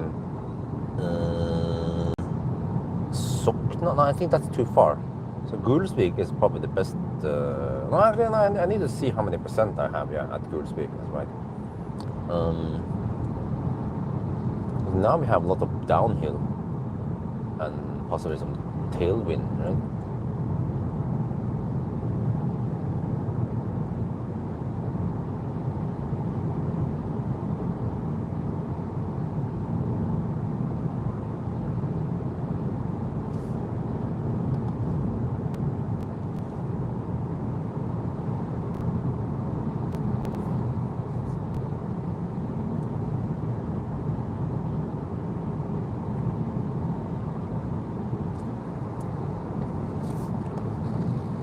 %7 great. Low gear.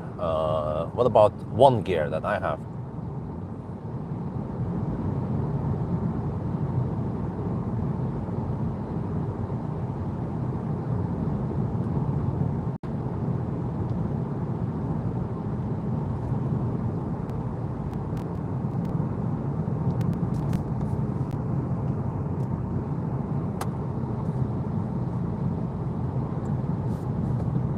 Oh yeah, it's getting dry.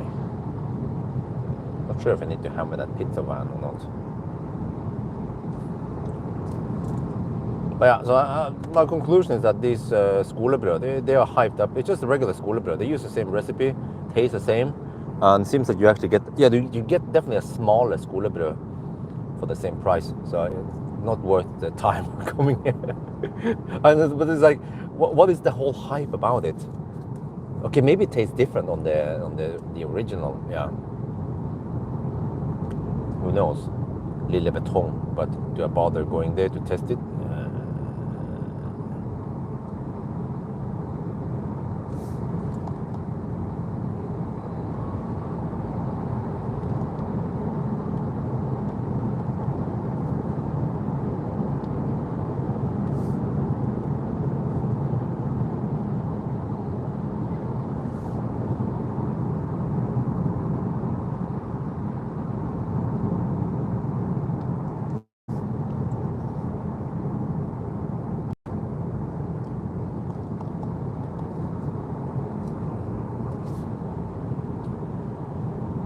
52%. Hagerfoss now.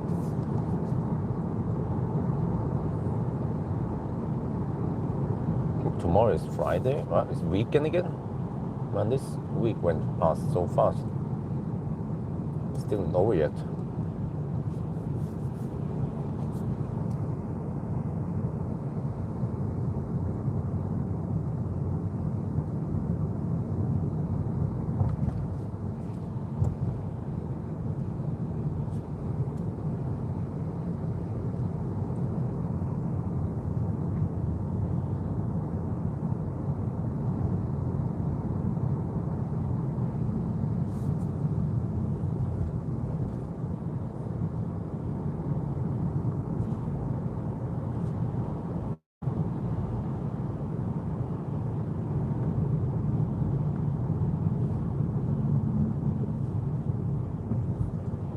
Okay, the question is this guy gonna hammer it or what?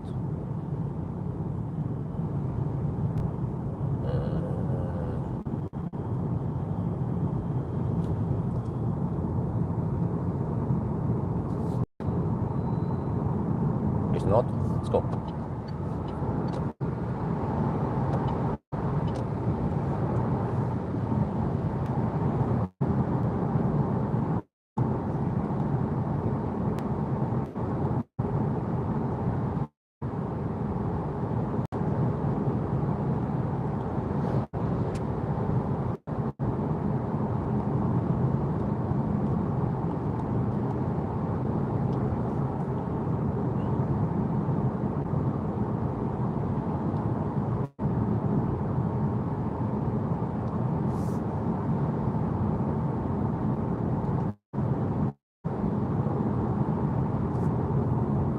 Yeah, since we get, yeah, looks like we get tailwind on the way down now.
one hand on the steering wheel, the other hand holding a cell phone, talking.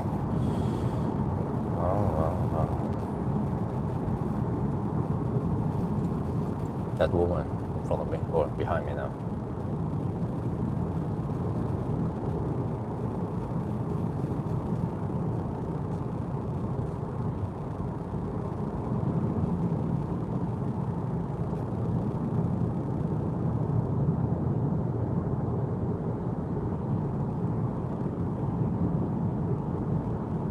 Well, it seems like we outrun the winter, at least. We're back on summer, yeah.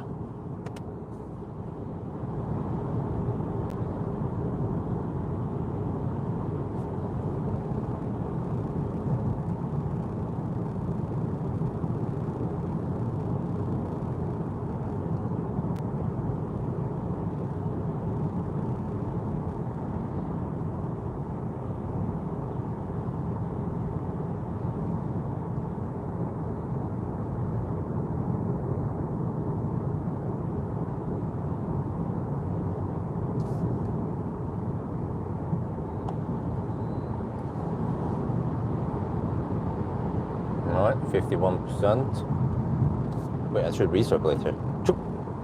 Oh, it's just a bit too slow. Oh, once the smell is trapped, then we need to let it out.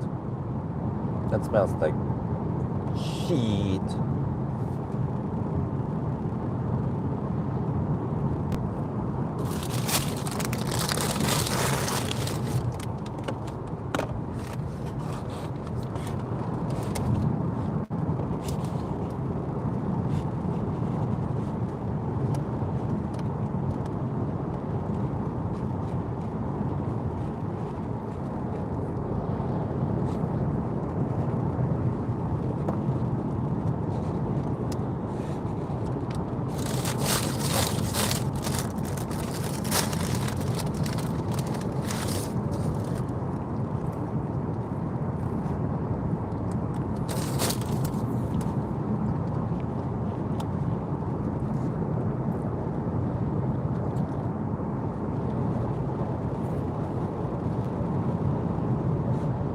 Well, we have headwind here.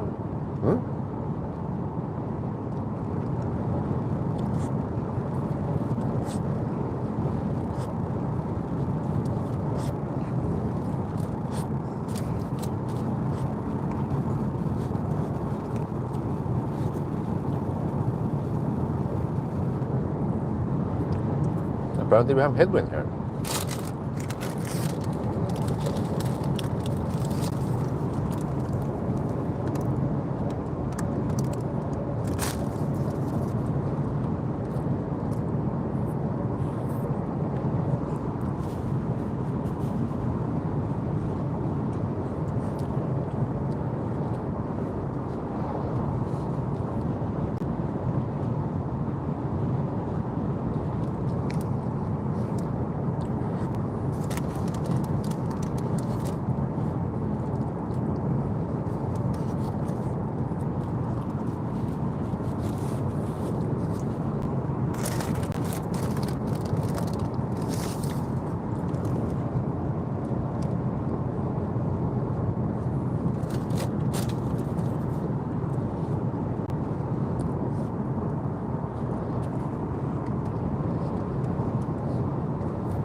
whoa. Why do they are so slow here?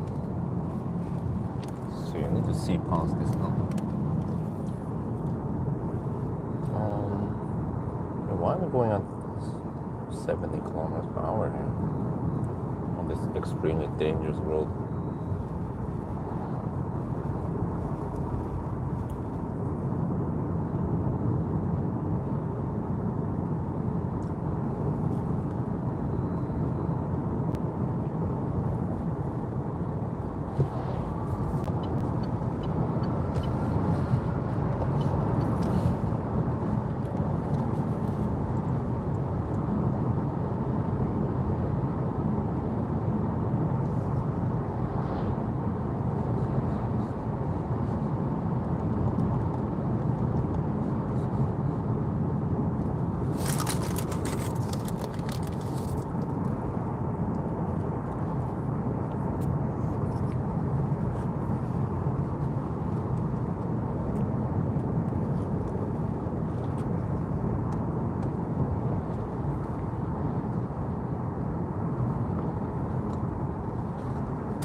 Interesting. Do they have their own bakery over there?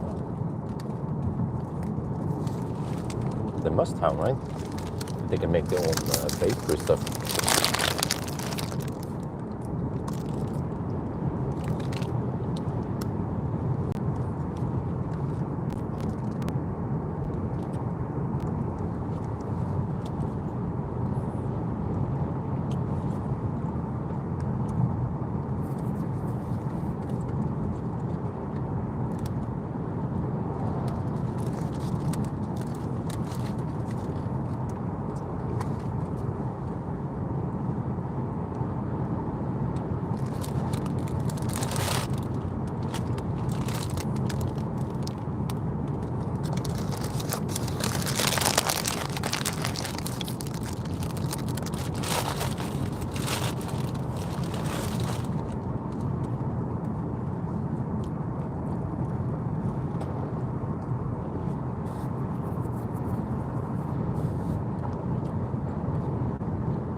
Oh, I don't know, 1 bun per 100 kilometers.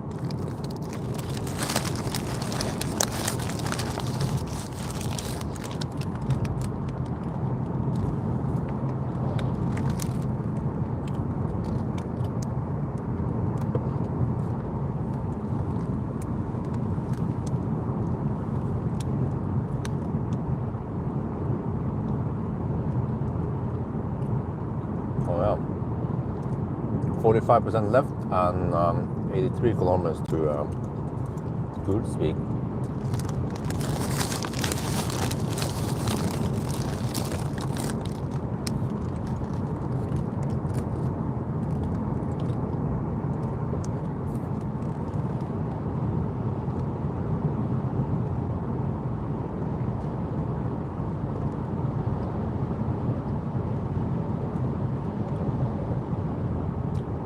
Might not even need 58 to 60% this week.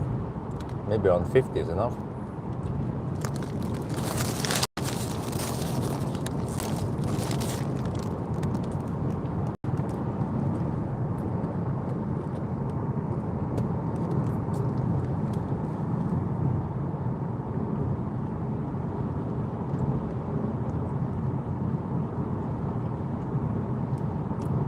Wait, but I want to do the acceleration noise test tonight. Or should I skip it? It doesn't take too long. I can do a headlight test also.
I'm not sure where the heck the wind is blowing.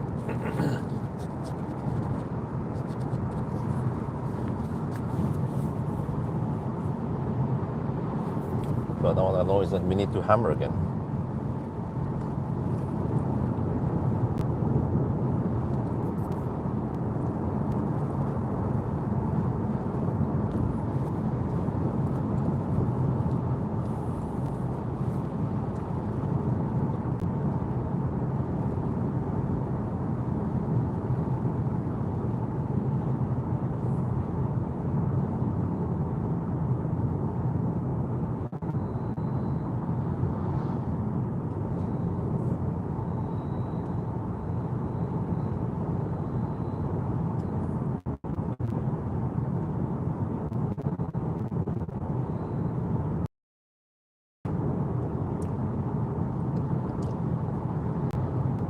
Now this car is also going 10 on the speed limit. I don't know what's up with this, but yeah. Oh,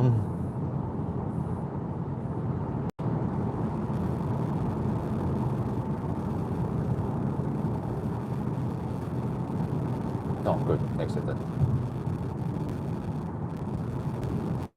Still 100. Truck though. No, truck also exited. Okay. It depends on the Ford Explorer how fast it wants to go.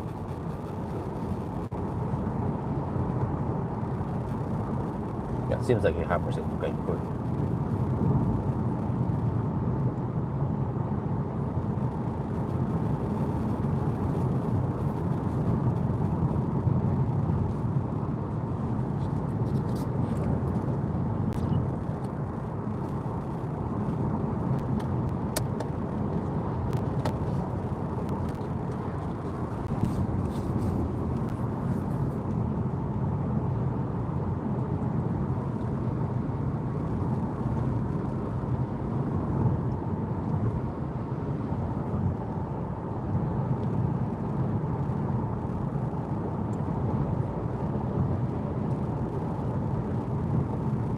So we charged 69%. We spent 15%.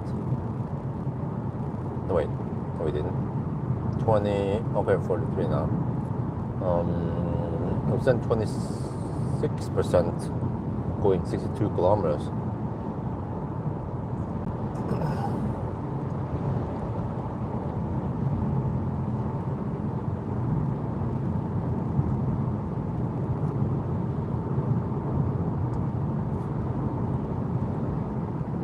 Yeah, here. The water here, where does it come from? See the hose is going over there. Oh, there's a pump station there, it seems like. Oh, so the pump station pumps from the river. It is connected to it. That's how the farm is doing, right?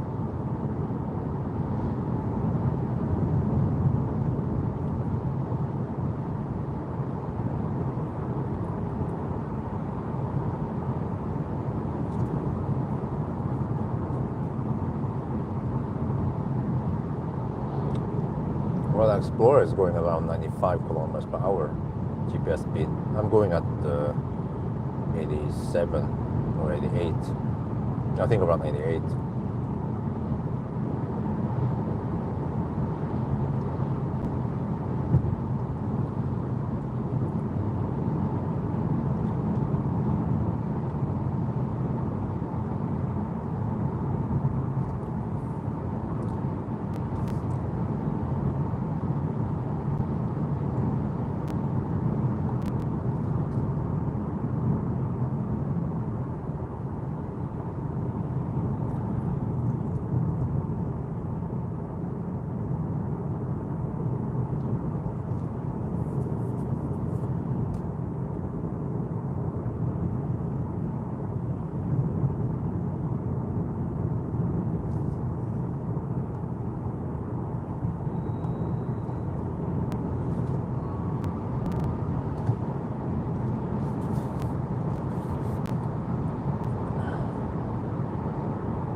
Well, all right.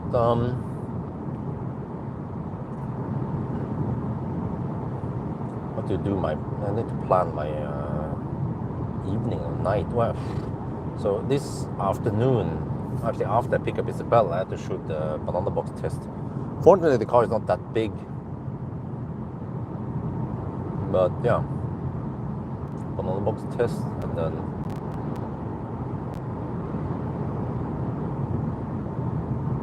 chill for the evening. Try to go to bed early-ish, and then wake up really early tomorrow.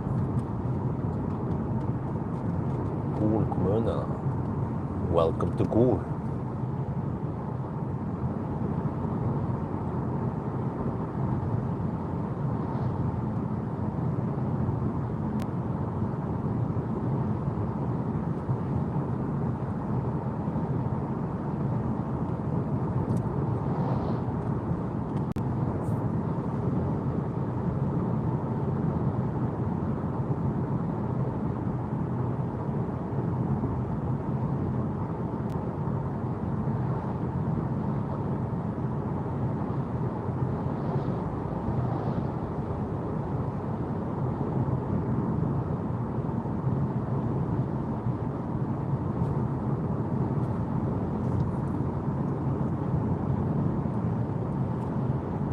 Yeah, so seems like we will arrive at Gulsvik with more than 5% at least, maybe as high as 10%. I mean, that's still fine, right? Charge up there, 20 minutes-ish, and then home.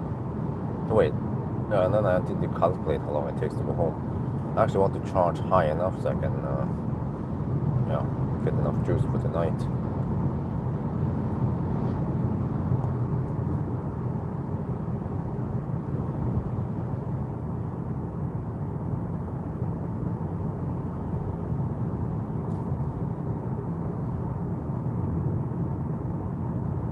I just realized this car has heated front windscreen. Wow.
I realized that driving here in the daytime is slower than night run.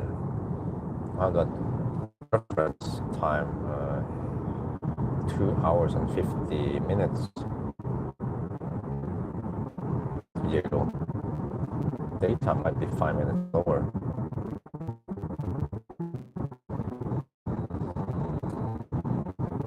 One charging stop to go back home. But here we need 2 charging stops. Wow.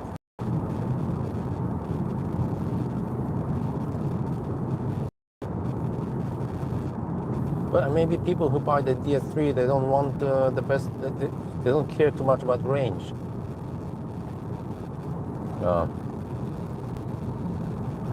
They want it for the comfort of French cars.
Wonder how many banana boxes you can take.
Try to get past this truck. Okay, can I go? No, I'm not sure. I don't know how much distance I have. Okay.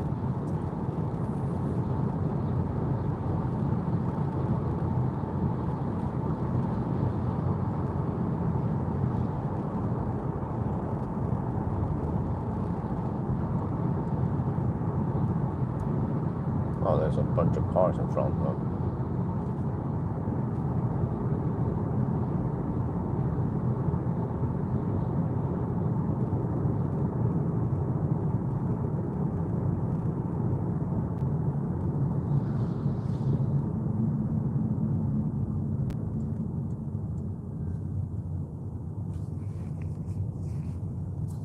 Okay. That's good.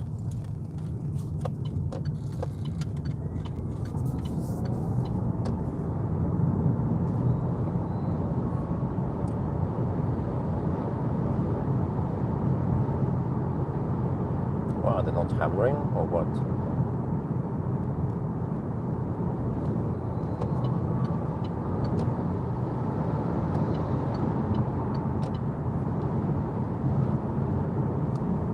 Come on, go.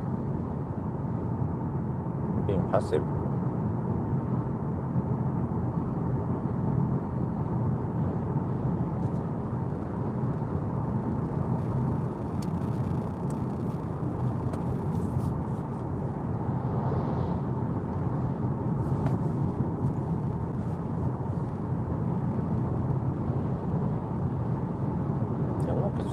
Sure where wind is blowing.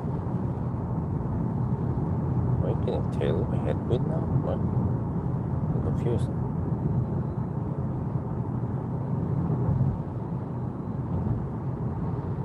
Okay, 39% left. 61 kilometers to your cruise speed.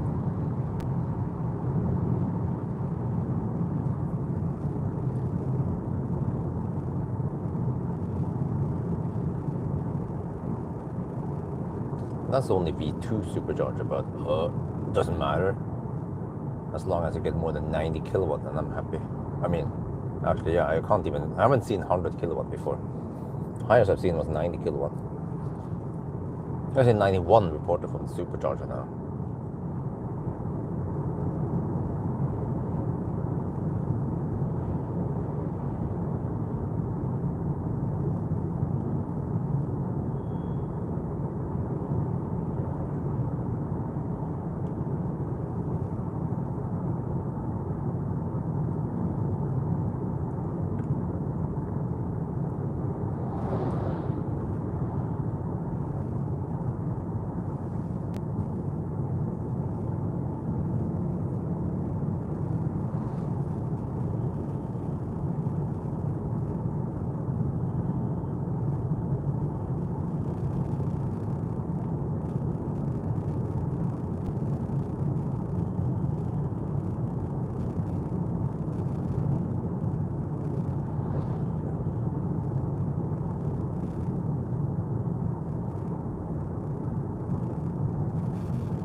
What? We can hammer it. I think it's clear now. Double check. Yeah, it was clear, but yeah, well, I hesitated too much.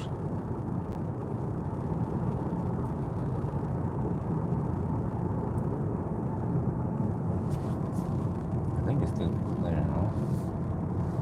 Oh, the other guys are not hammering. Shit.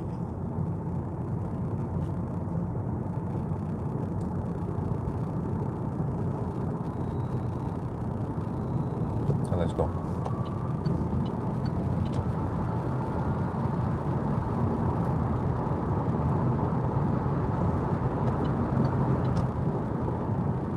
Oh, this thing is smelly in front of me.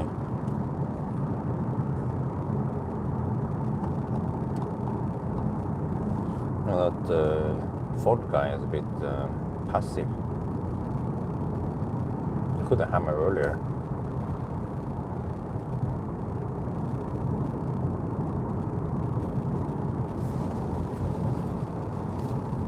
Now, how is the car doing so far? It's doing not so great.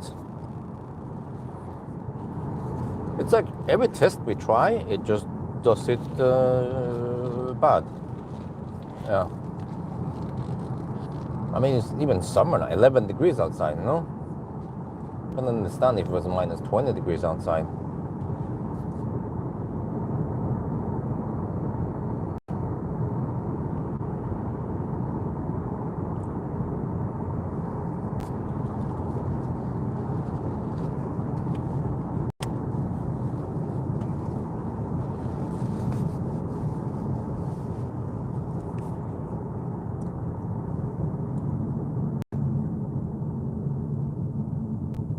Yeah, the consumption is high.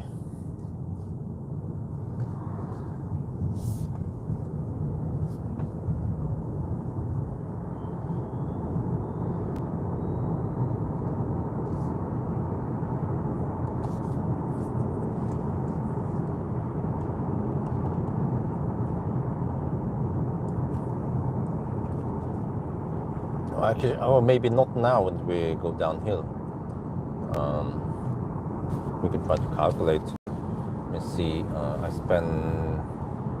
Let's see.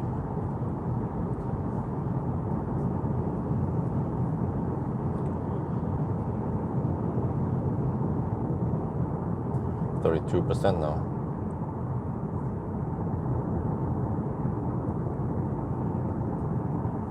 What?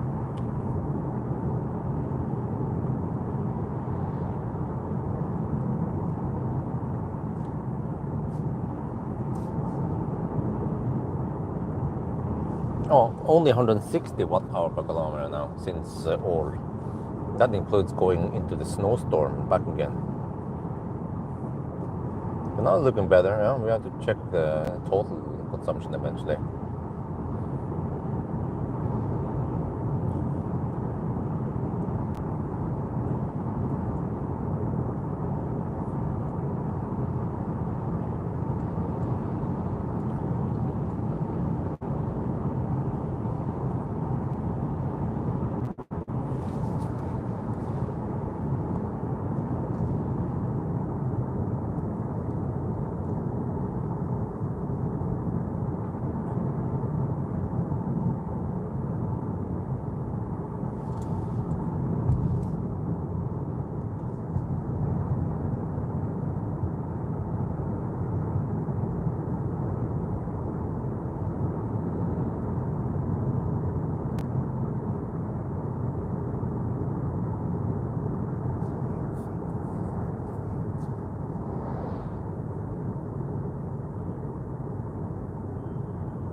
I see that there's more foreign cars now on the roads.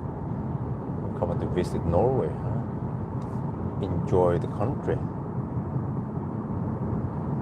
Now is the right time to visit Norway in summer. I mean, yeah, summer as in a late May. Not summer as in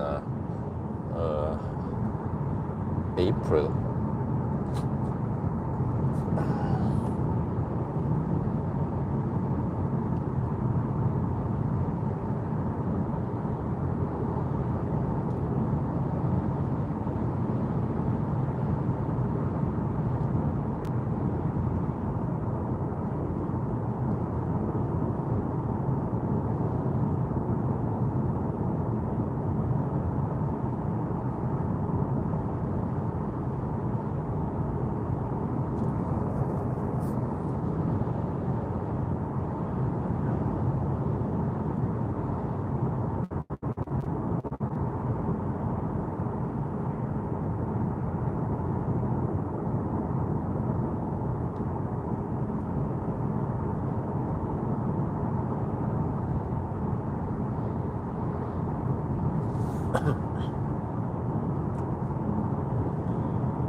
Yeah, now we're getting tailwind.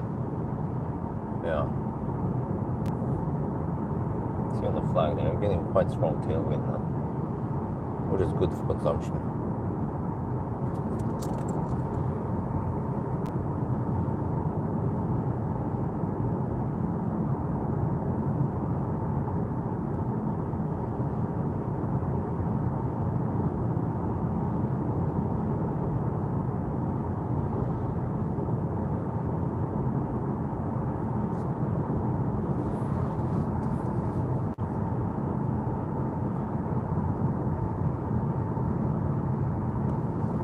We have to get past all these trucks, you know.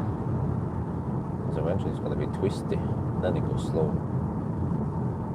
You got the betongboller. Some hyped up crap. Tasted just like regular skolebrød. And they were smaller, which means more expensive. Well, they cost the same, but they're smaller. So, okay. That was... at least we tried it, yeah. It's kind of pointless, but well, I mean, it wasn't pointless. We just tried for the first time, and then yeah, that's it. And it's so I dare to say it's harder to eat them. Okay, it has more stuff on it, around it, but it's just a big mess when you eat it. Well, you're gonna hammer it or what? Because as long as it's clear, then you should hammer. It should be clear. You just wait for the trees to pass here. Okay, go. Oh, too slow. He's hesitating too much.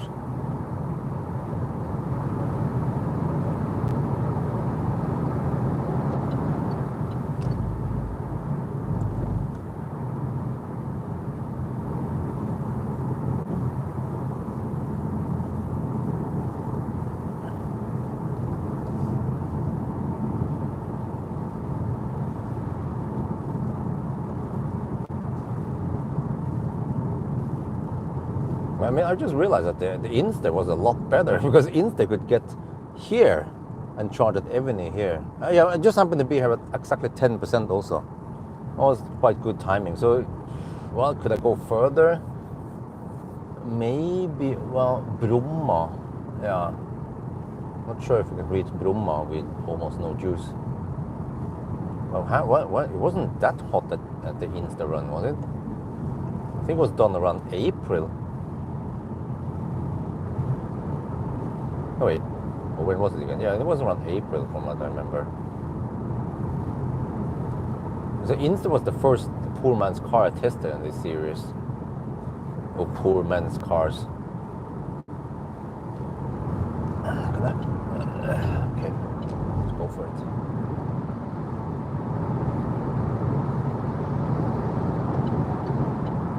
sværtransport again.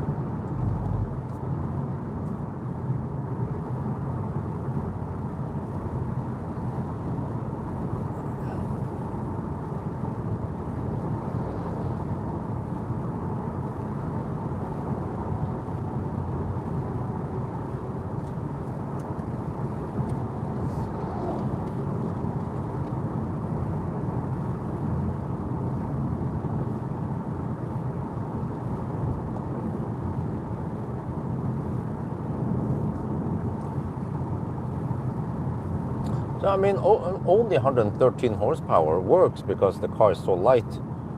Only 1,540 kilograms. Most cars I test nowadays, like compact cars, they weigh maybe 1,800 and up. And then we have the 2.5 ton beasts also.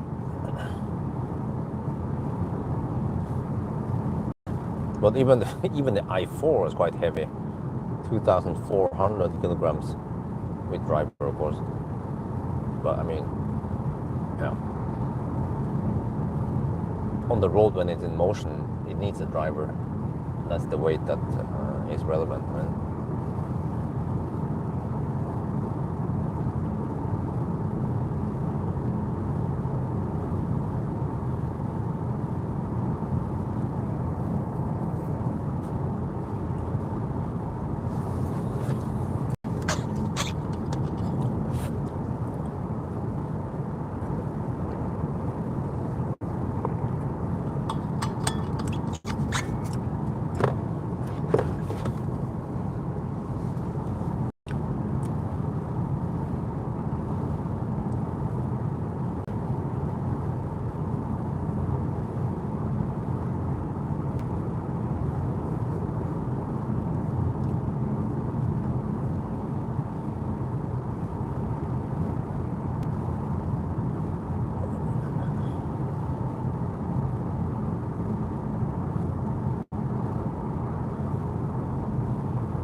Well, the Porsche that got hammered by a poor man's car. How about that?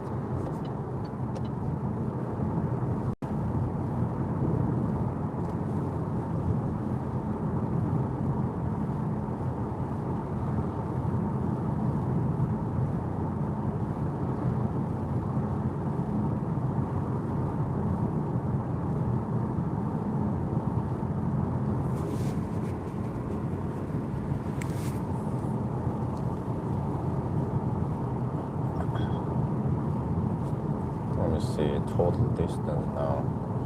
Today, 311. That means 150 kilometers left, roughly.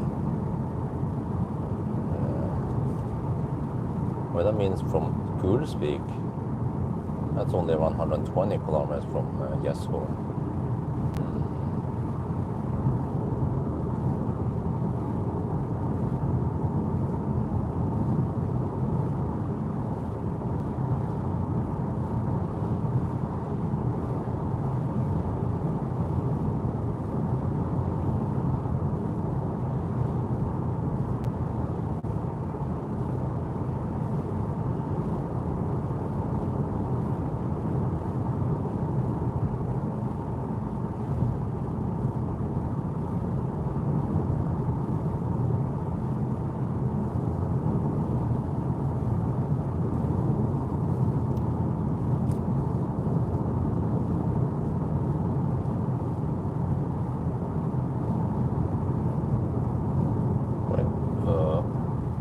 if it's too early to stop there, but if I don't stop at Gulsvik, where the heck am I supposed to stop at? I don't want to charge at expensive places anymore. I've been charging at expensive places since I pick up the Aircross. So now these thirsty beasts, they're even small.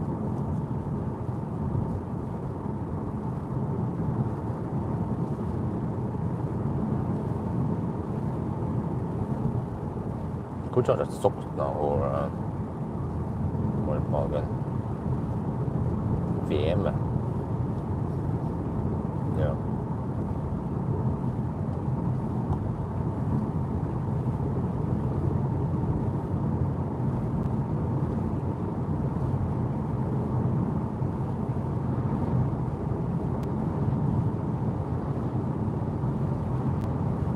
The Moxus. Oh, big truck.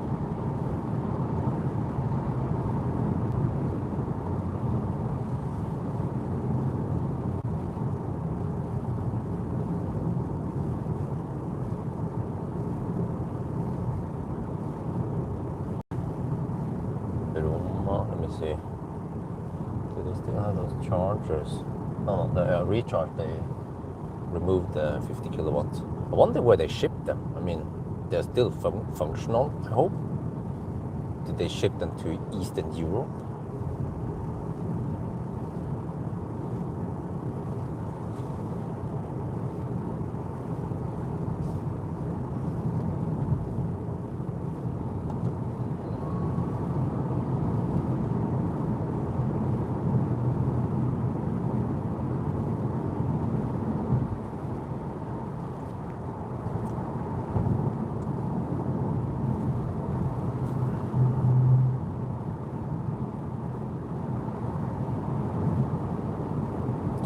Yeah, 40 kilometers, no, sorry, 40% consumed and 106 kilometers driven.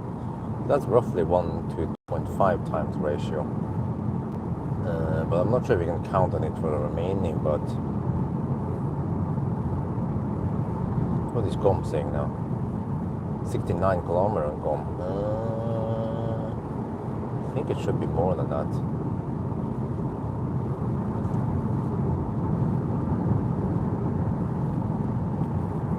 Maybe almost 80 kilometers.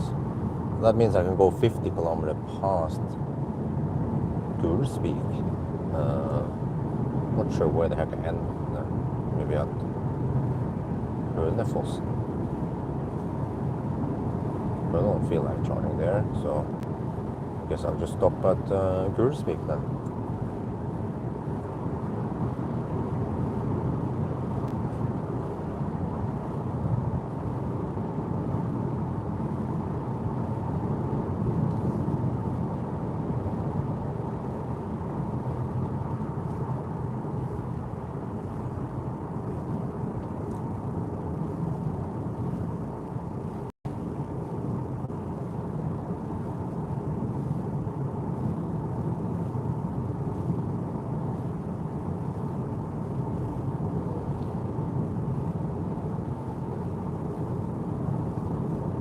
You know, these roads seem a bit dangerous because if there is a rock slide or landslide, do we know if this area is secured? I'm gonna crush any cars that comes by.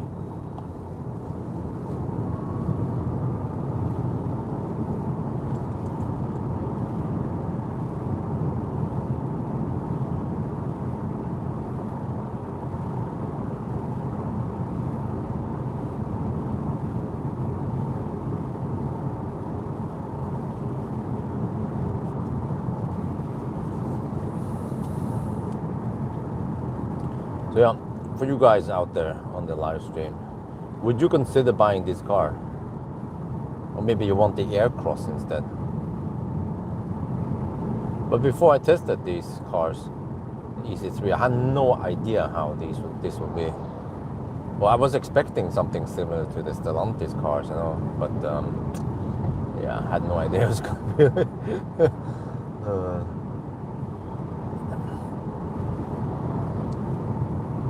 Like the Stellantis cars, you still have a trip meter, AB, with distance and time, and or distance and consumption and something else maybe. And also I remember that the infotainment still have more features than this car.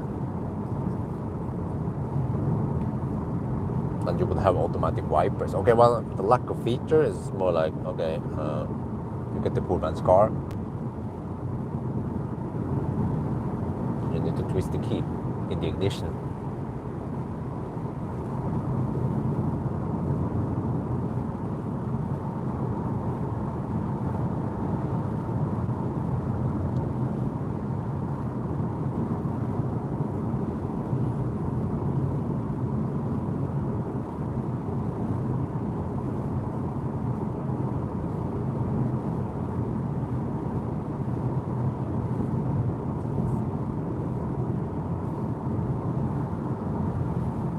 Well, we are 26% now. We're not going to be that high on juice once we get to Gulsvik in 26 kilometers. It should be, okay, we should be at 15% then. I own a Model 3 SR Plus, so no, okay.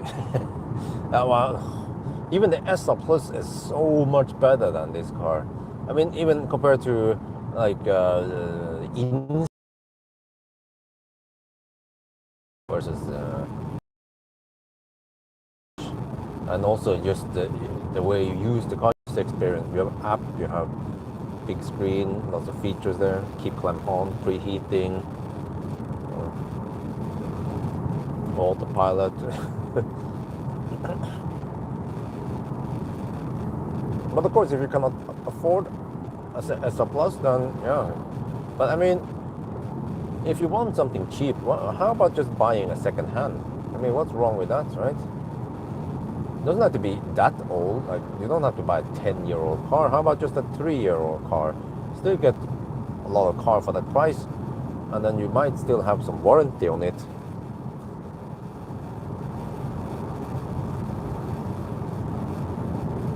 But of course, this car in 10 years will be worth nothing.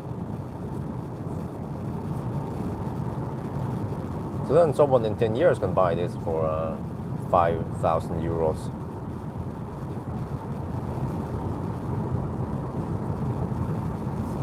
BYD Surf, huh?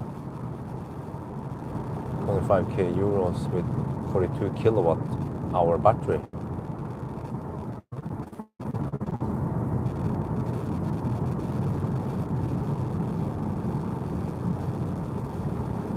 Yeah, exactly. Second-hand cars, man.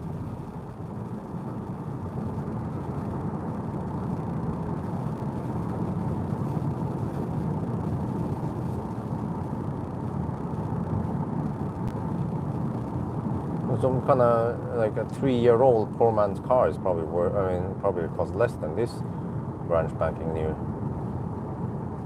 and it still performs very well. Okay, it might have the previous gen ID tech and so on. Yeah. But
But I look at the price on Dolphin, but Dolphin starts at 300k NOK in Norway. So yeah, a little bit too expensive. Oh, okay, just low battery warning.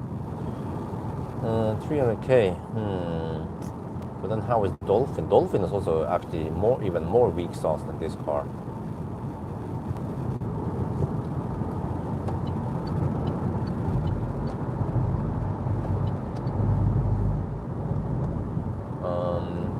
But Dolphin is, well, actually, I wonder if Dolphin is worse performance-wise. Small battery, not that fast charging. No, wait. Did I ever test Dolphin properly yet? Tested some in Thailand, but not in Norway.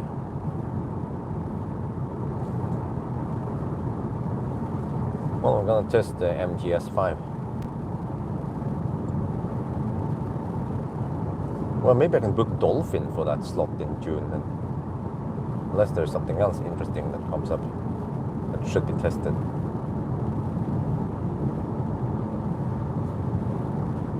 Well, actually, I'm trying to get the Nami box or E30X. But it's weird. Like every time I ask those guys, like they just cannot decide whenever they can grab me a car or not. I don't know what's up with that.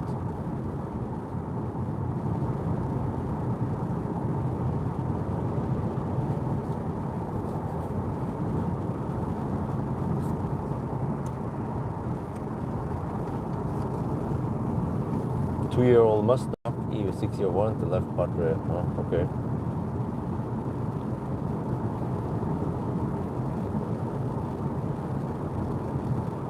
But yeah, for this car, 265k NOK in Norway. I mean, you could probably get a 2-year-old car that is like a higher grade, right? Let's say a 62 kilowatt hour ID3 or something for 265k NOK on Finn, or including the registration fee, maybe.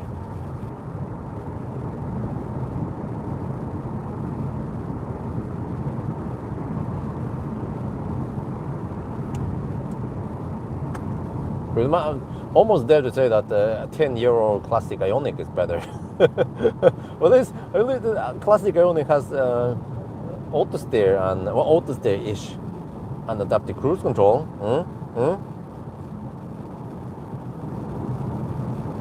Okay, that's a smaller battery, but it is really efficient.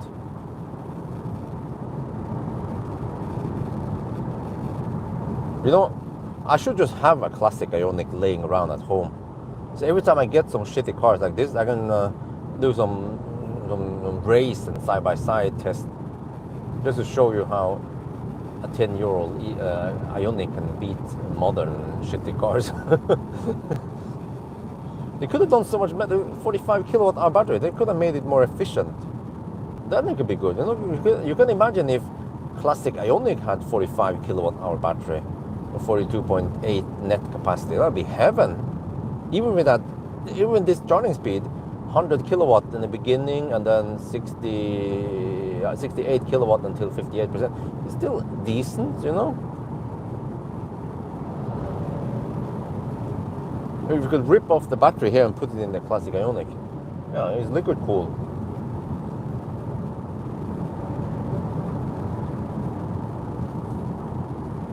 But Hyundai, they just have to get the shit together and then bring back the classic Ioniq again. Just call it classic. Ioniq Classic. Yeah. Or actually just call it classic Ioniq. But then make it like a, I don't know, 50 kilowatt hour battery. Still make it affordable. But it will have auto steer and you know, the new infotainment and all that shit. It doesn't even have to be 800 volt, but maybe make it rear wheel drive. Yeah, Peterson. Because the front wheel, that was one of the weak points on the classic Ioniq. It was 50-50 weight distribution, but front wheel drive. Most front wheel drives, they will be at around 55 on the front axle. Wow, 43 on i3. Huh? But I mean, i3 already has 44 kilowatt hour. Yeah, they're upgrading. I think I heard about some leaf upgrade also. I mean, why upgrade the shitty leaves and the i3s? They should be ready for the scrapyard, but keep the classic Ionics alive. They're awesome because they're so efficient and actually quite spacious compared to the i3.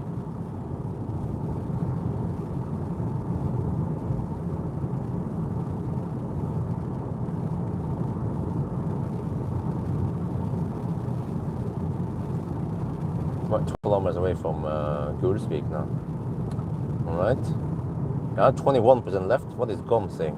What the GOM say? 47 kilometers on GOM. Okay.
Well, let's hope we don't cold get again here.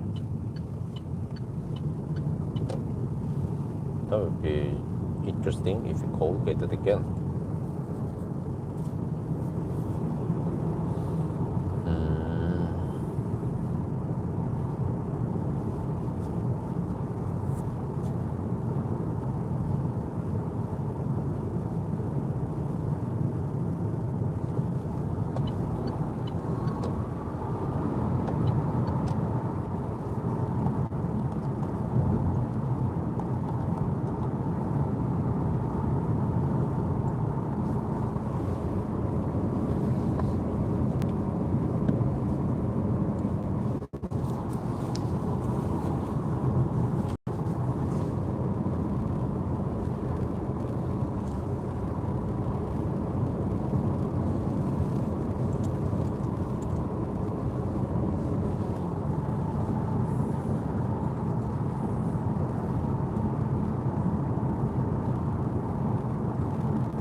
Oh, Sokna is 37 kilometers away. Wow, close to 90 zone. Okay, that's a bit scary. If I try to attempt for it.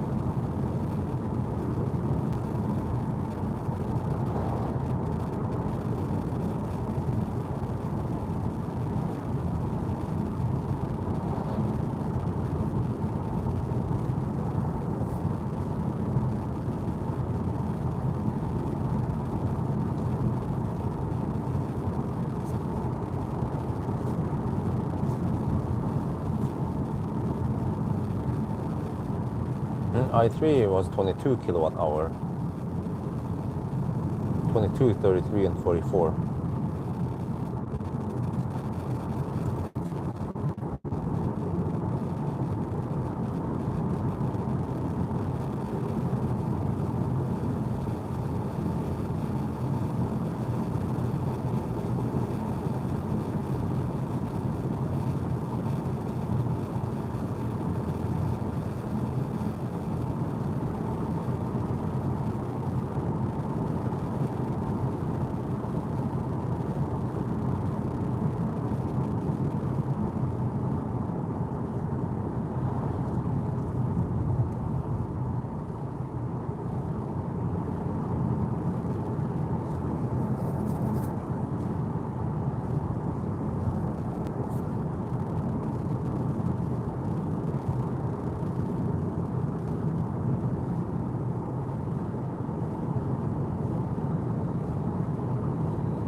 So it's 7 kilometers away from Gulsvik now.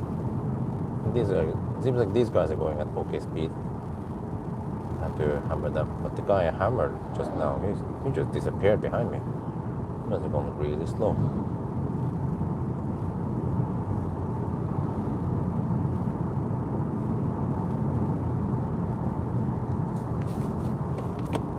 So yeah, Gulsvik then.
I remember I got the limp mode with Kona headering with the holy crap. I had around 8% left. And limp mode, I was like, what? I mean, I knew that the battery temperature was going on low, but I didn't know it was going to be that bad. So actually, unfortunately, after the limp mode video with the MG, several people claim that they also got limp mode in their various cars. That shouldn't happen, no? With a well-designed EV. Even Tesla had it for a little while before they fixed it. But it seems like the Panasonic battery is more sensitive for low temperature and doesn't perform that well.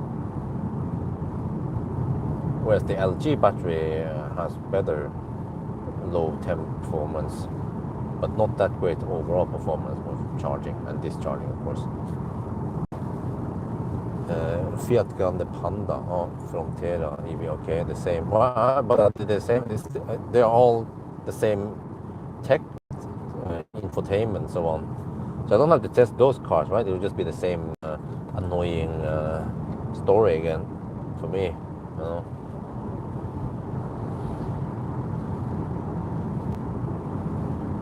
Because I've seen some ads on the Opel Frontera. Affordable EV, poor man's EV. Okay, they didn't say that, or then they won't get any customers.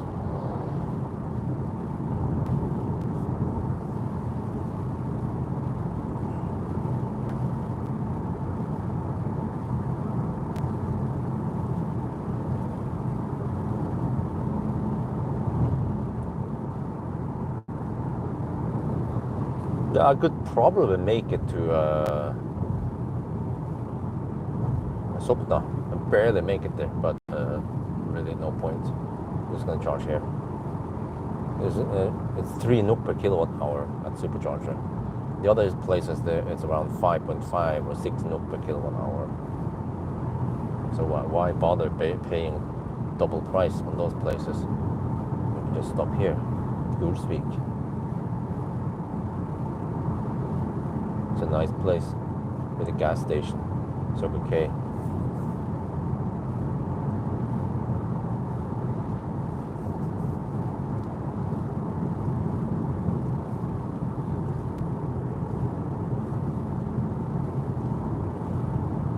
I'm supposed to take a thumbnail somewhere.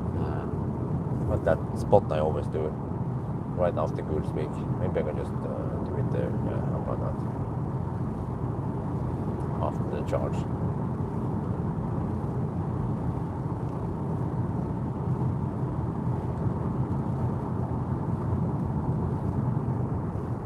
Oh shit, it's almost 3 in the afternoon now.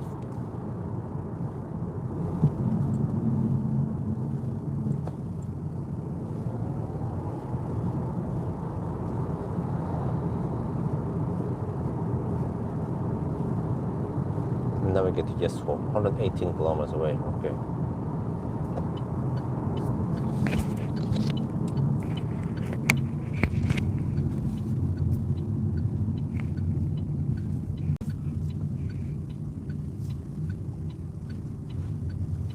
So we just make a nice thumbnail over here by the rocks here.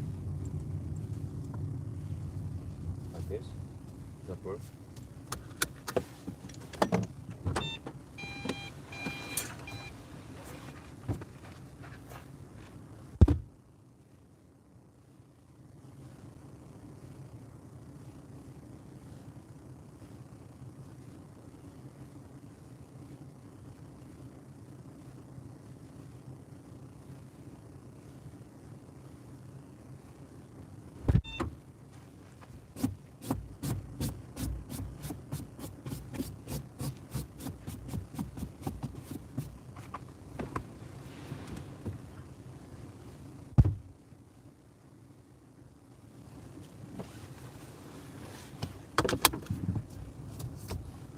Alright, you see. Supercharger. Back up. Do we need to clean the windscreen? Oh, did I have cleaning for the windscreen? No? Shit, okay. Just take 6B. How about that? Oh, there's a bucket over there. Oh, yeah. Okay, let's go close. Okay, let's go here at least.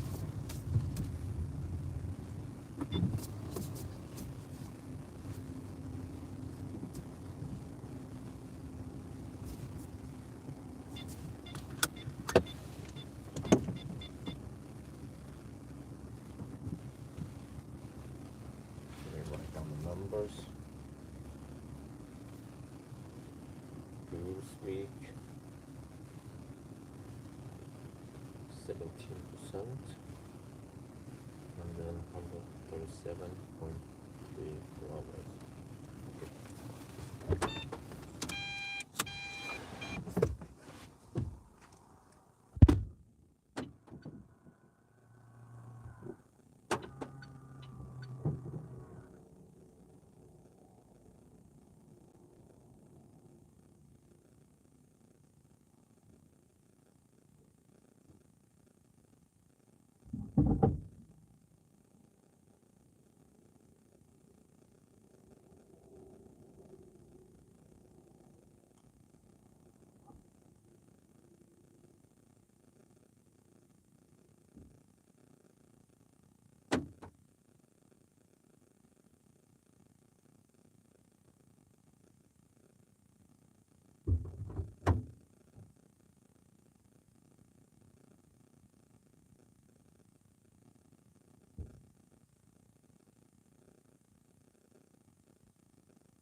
Oh yeah, we're charging. Can you guys see this? I can do this. Oh yeah, there we go. Okay.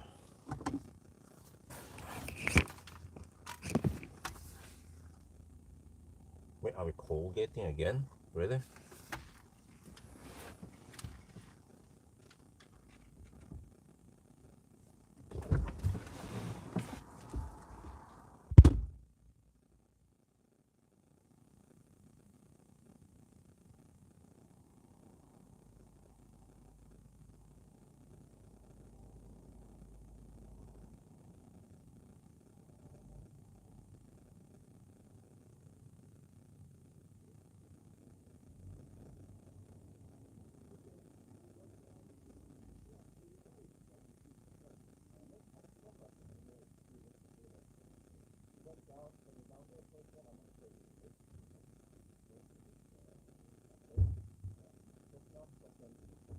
Almost twice as much, but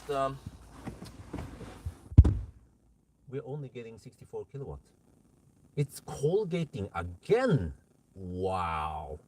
I didn't get any Colgate during 1,000 km challenge because he hammered it. But now that we drive slower, then the battery actually Colgates. All right, so it means that this trip was not worthless. It actually shows you how bad this car is. And there's no preheating in the... Okay, whatever. At least we have tailwind now, so this shouldn't be too high on the consumption, right? So yeah, live stream is watching there. Okay, I'll be like, yeah, the roar of this engine is awesome. Must be a V10. Huh? Okay, whatever. 61 kilowatt. Yeah, why not?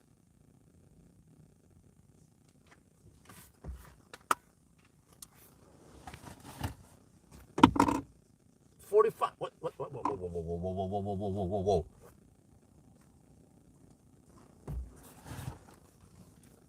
Is something wrong with the charger? No, I don't think so. Wait, 45 kilowatt. Huh? Wait, is there something wrong with the charger? Well, I mean, normally if there's something wrong, there would be, those would be the V3 supercharger, and there's something kaput with the cooling. But these are dry cables. They're thicker than the V3 cables. So it means that either it works or we get, yeah, 45 kilowatts.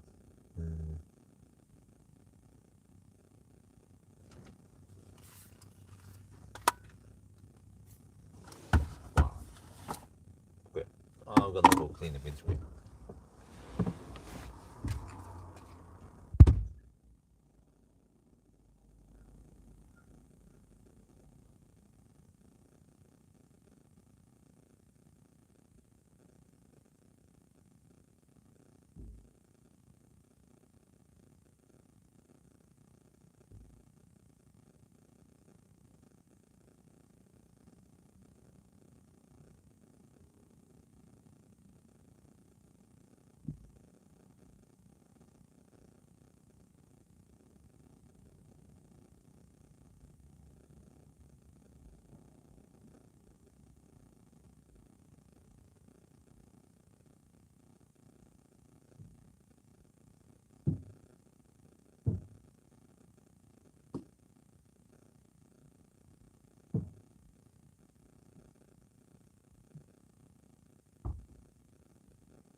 Wow, I mean, 46 kilowatts. Okay, I believe that it's Colgating here, and the higher the charge we have, the lower the speed can be possibly be. That's why. But these buns are so small, so I'm gonna eat the last one, but I'm gonna do it outside. Oh, huh? Okay, alright. Okay, I'll try that later.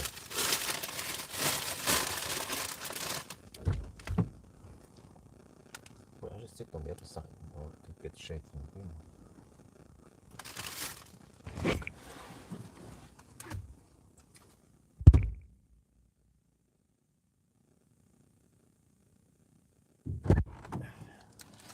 Yeah, I get shade from the wind, but it's still messy.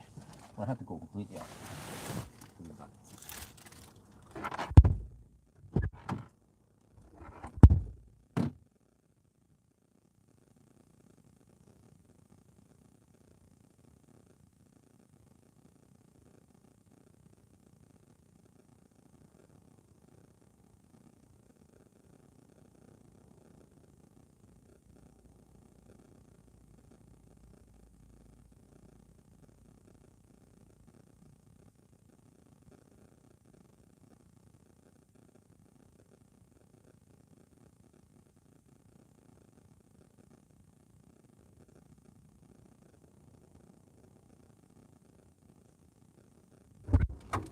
Yep. We need to catch this.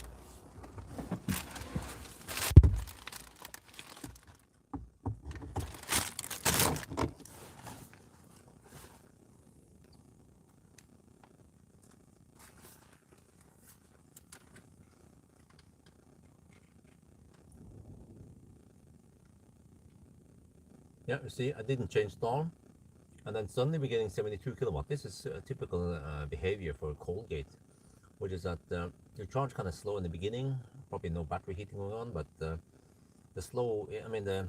charging will heat up the battery. And that's why suddenly we can get 72 kilowatts. So yeah, hopefully we can just keep this speed until 58%, right?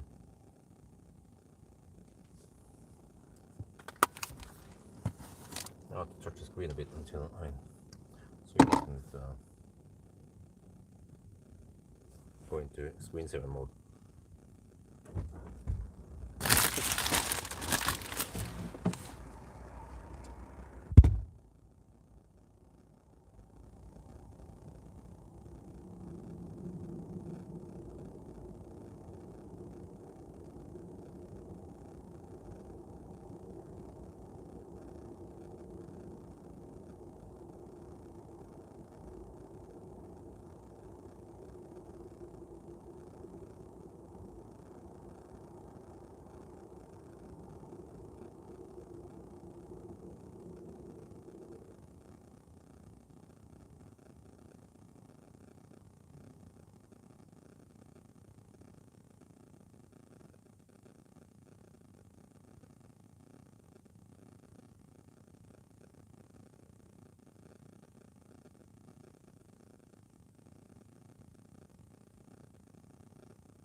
At least we didn't hold it that long.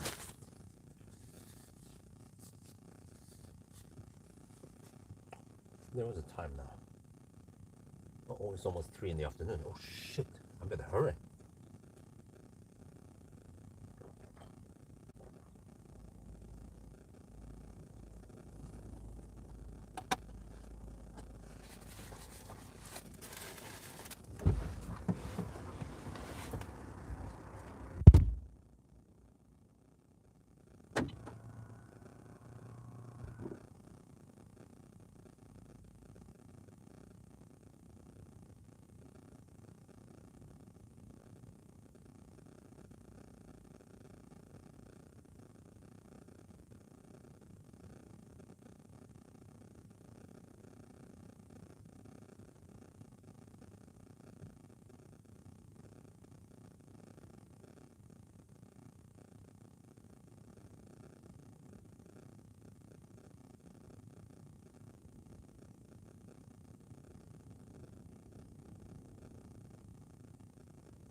I'm back.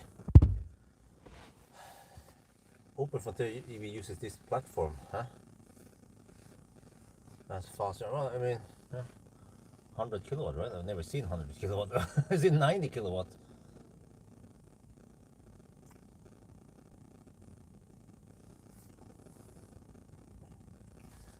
So let me see. I wonder if we are around 1.5 hours away from Yes home.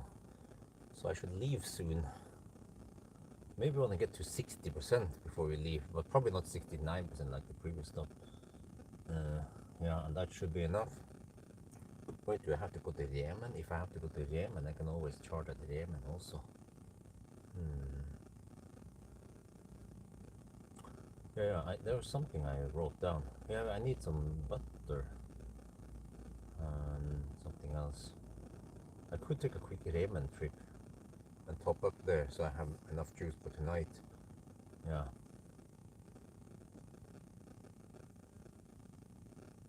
But also I have to drive 120 something kilometers now to get to Yasheim. And then is 60% enough? Well, hopefully it is enough, right? But we actually have some 90 zones here where you can hammer it. So, yeah. But this is, okay, we'll see. Will it always throttle at 58%? 58.5, right, roughly. Let's see. Wait, I have to check it. Allowing me join now. 16 minutes, okay. The cooling just started. I'm gonna go straight to the kindergarten afterwards, and then possibly go to Yemen and grab some stuff.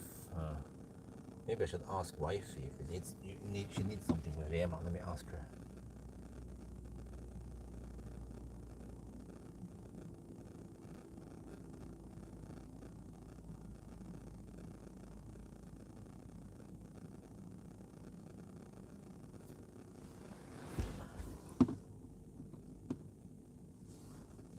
$70 kilowatt hour per hour.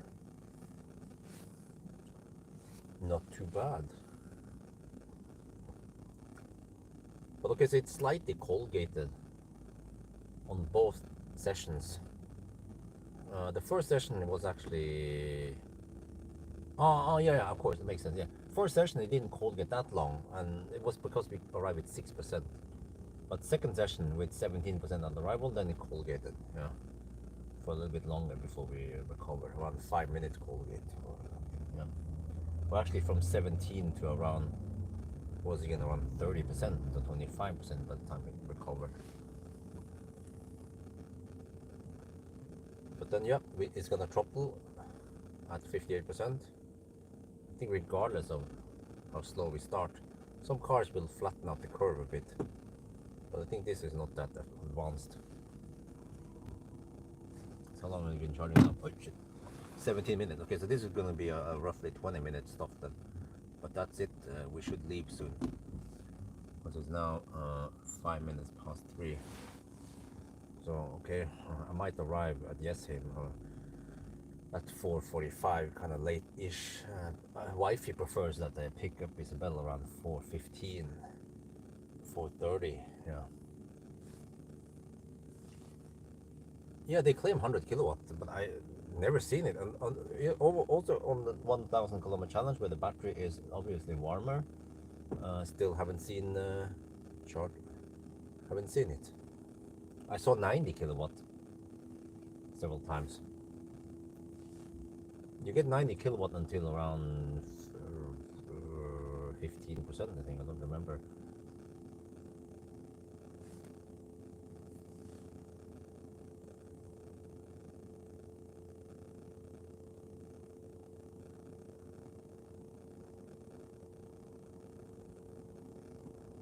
Yeah, then halfway into 58% is going to throttle to 46 kilowatt. The data here is not instant. Yeah, we got 20 kilowatt. Yeah, you see, yeah, we got 20 kilowatt hour, 23%. Okay, there you go. So this session only cost 60 NOK. It could have been almost 120 NOK. So Yeah, why pay more? I can spend the money on hyped up buns instead.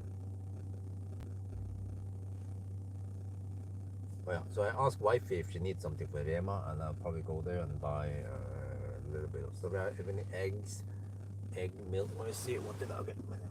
Check my phone here. What did I write down here?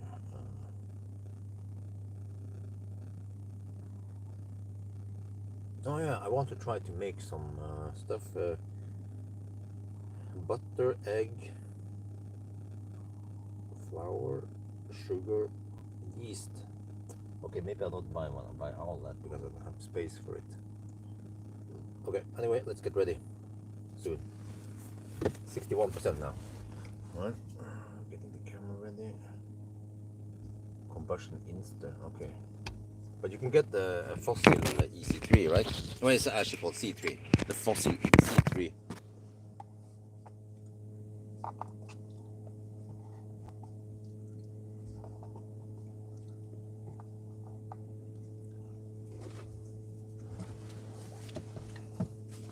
Let's wait for 62%.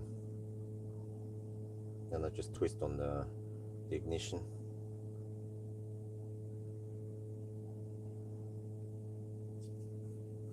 There's 62%. Okay. Let's kill the charging session. Wait, let me see. I forgot. I need to do something here. 17%, 69 to 17%. Okay, 69 to 17, 52%. Okay.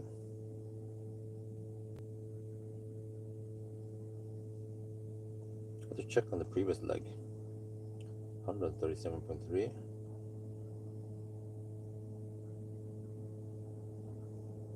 On the last leg, we actually consume 160 watt-hour per kilometer only.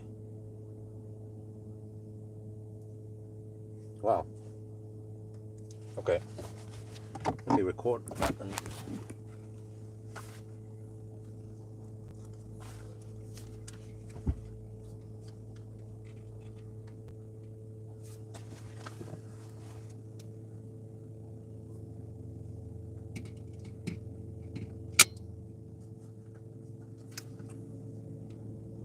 We have 63%, we are good to go.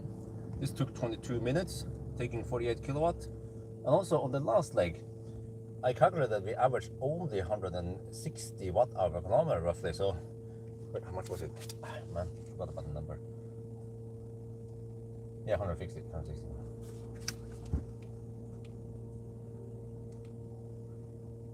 We're at 64%. We're good to go because now we're charging at only 48 kilowatts. This was 22-minute long charging stop. And on the last leg, by the way, I calculated we average only 160 watt hour per kilometer. So this is what we can expect on the next leg, right? Yeah, so that means that we can take the number here, multiply by around 2.6, and we get the range. So we have enough to go to Yesheim now. Let's go. Wait, I can, okay, let's kill the charging session. 65%. Yeah. But then I have to take off the key and then I have to lock and unlock it to unlock the charge port, so that's a bit clumsy.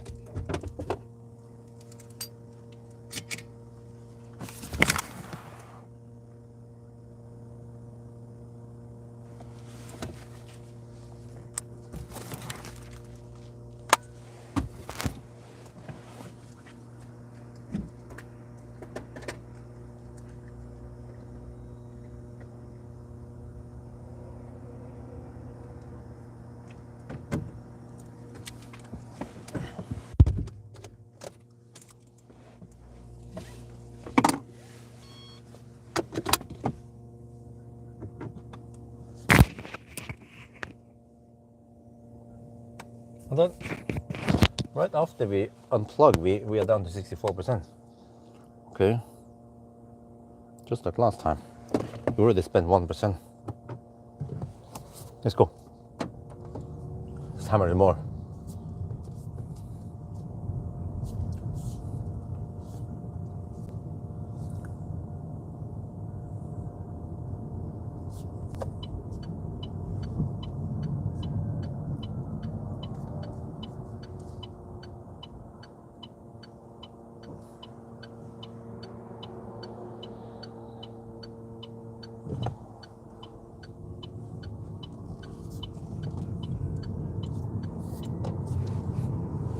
Tesla Model S 90D.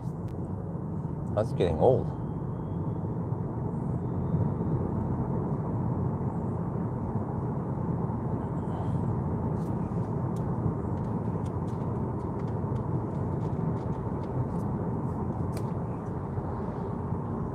Wait a minute, how slow is it gonna drive? Well, you're gonna keep up with traffic, right? You have a 90D.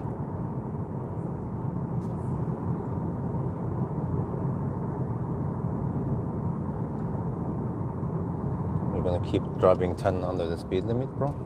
She. I need to get back to Yes Hope now. Oh, now we speeded up.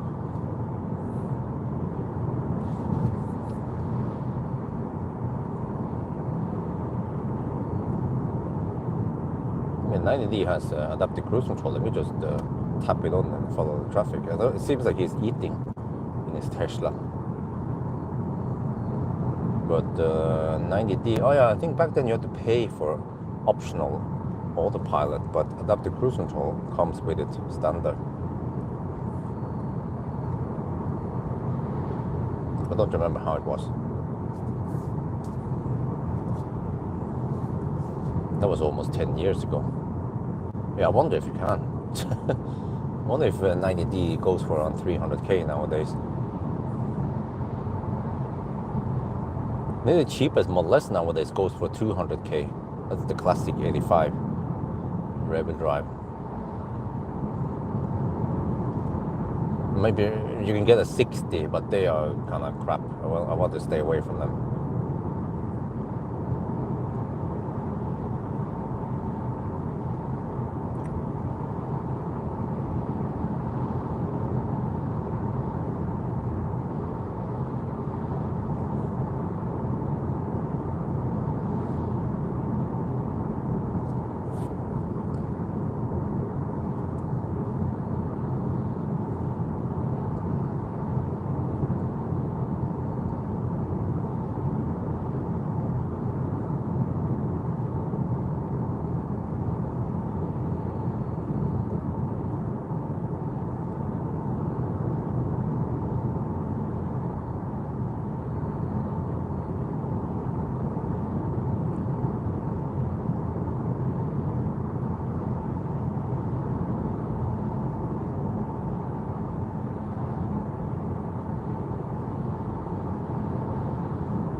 Okay, 113 kilometers away from...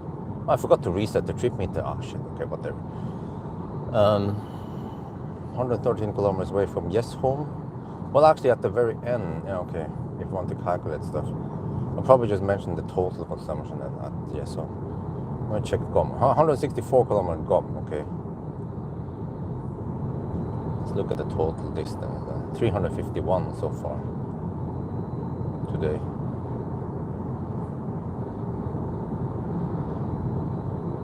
But wow, it takes some time to drive through these roads in Norway.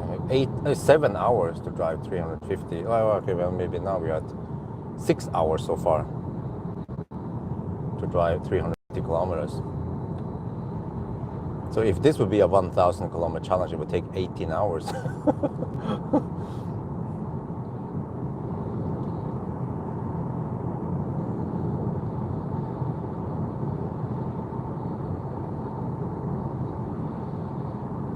Okay, I need to get past some cars before we enter the tunnel and the 90 zone. Because I'm not able to hammer all of these guys in the 90 zone.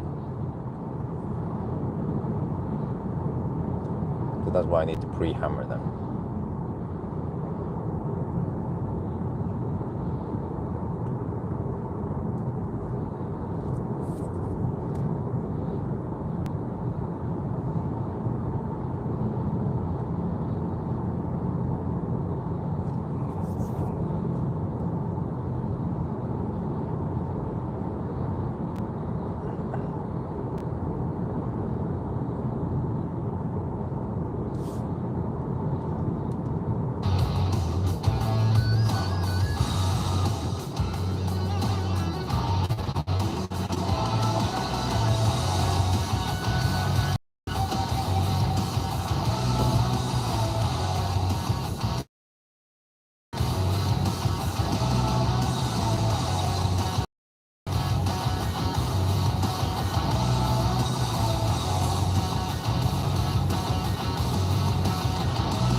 check here. Is it clear?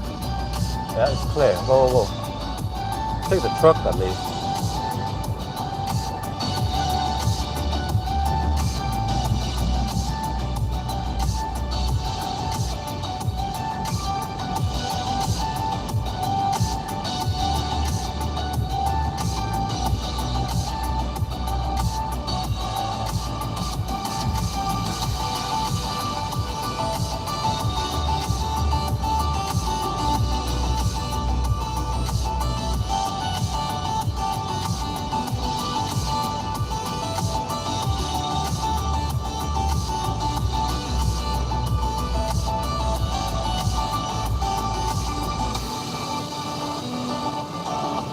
Oh, we have massive tailwind now.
Oh shit, there's a guy with a horse trailer in front.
Obviously, driving without ACC, well, it's kind of annoying because these guys, man, they cannot drive at constant speed. They are afraid of the dark. They go slow in the tunnels, and I have to drive manually because they are so variable speed that e-tron GT in front of me, suddenly he drove at 70 kilometers per hour in the tunnel, then he speeded up to 90. So, yeah. Well, other cars without ACC, I don't remember what I've tried recently, but I think most cars are trying, they have ACC as a minimum. Even the poor man's ID3 has ACC, right? I need to hammer all these people when I can. Unfortunately, this stretch is a bit hard to hammer. Also, now we're getting more and more traffic oncoming. It was a Peugeot 3008.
You know, the Ionity charger seems to be done now. They're just waiting to flick the switch and turn on the lights.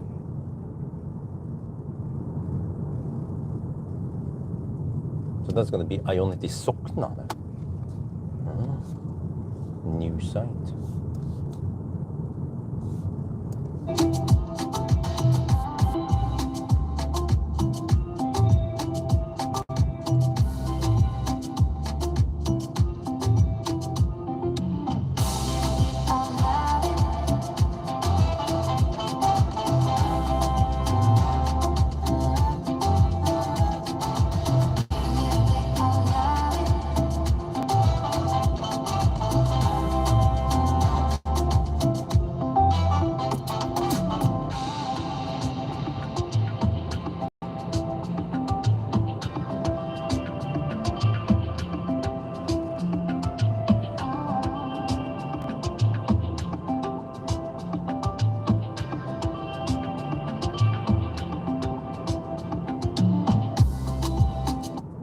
Right now, when to do the okay, whatever. Let me try to hammer them.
Oh, finally.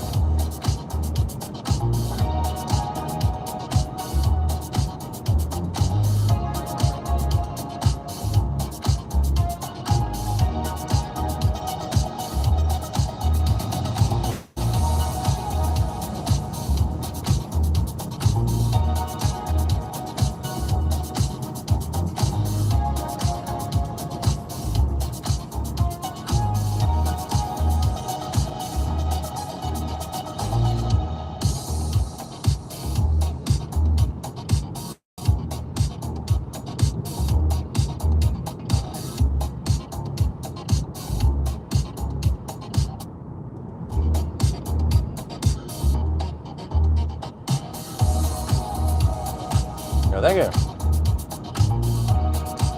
Always hard to get used to it when you have to. Yeah, exactly.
Well, we are 82 kilometers away from Yes Home now. So we should be there at, well, the car says 4:46. Oh, okay, maybe 4:40 I can be at Yes Home. Well, long day. But first I thought, well, what is the point of going to Yalo? Well, you know what, I need to mention it. I forgot to mention it during the charging sessions. Okay, this car cold gates. But remember that it is summer outside. Okay, 6 to 10 degrees Celsius. But what if it's minus 10, which is common? Well, what if it's minus 10 or minus 20 degrees outside? How much will it cold get then? Plus that you might start with a cold battery, so it doesn't heat up that much during the drive. Well, unfortunately, I don't know if I want to borrow this car again and test it. I mean, yeah.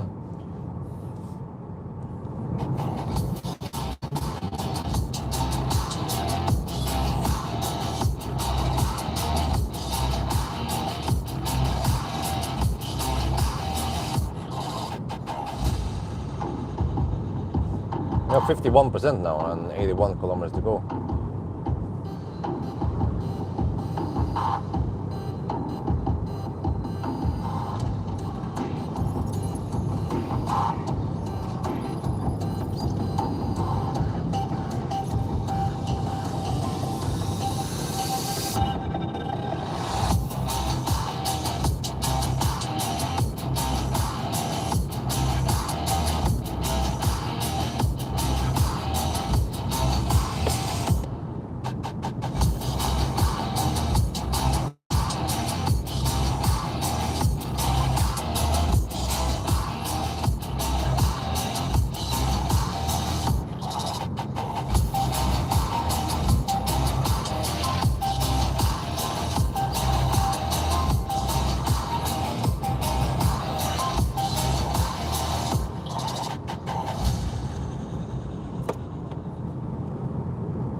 Yeah, I remember that from here to home, I usually spend 1 hour. Wait, huh? The car's navigation claims 71, no, 58 minutes. Okay. That means, oh, yeah, huh? 4:45 then. Wait, really?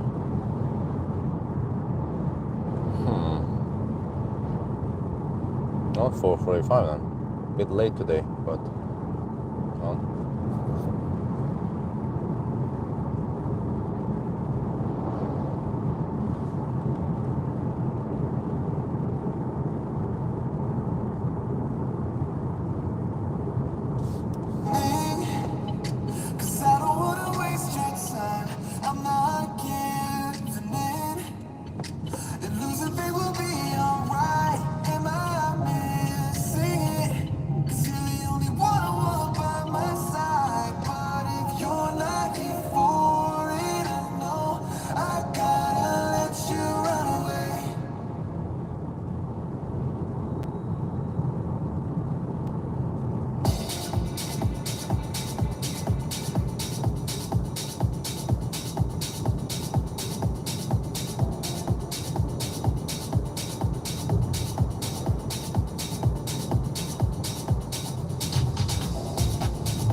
Okay, man, I can't get over how much better Insta was, and Insta wasn't even that great range. Wait, but the net capacity was good. What about the ID3? Yeah, I think ID3 performed even better than Insta. But I didn't go to Yale with ID3.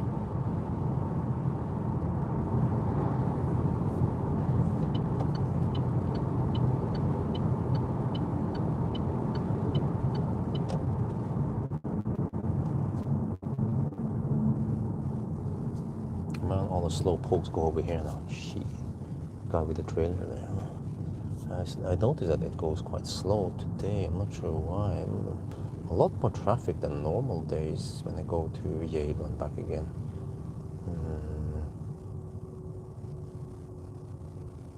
Not sure what's up with this. Do we have any public holidays upcoming? No.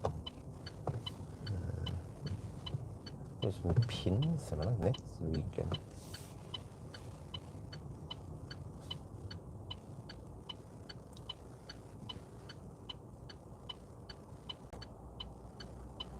Maybe I'm just a bit late because normally I would be closer to Yes Home by now.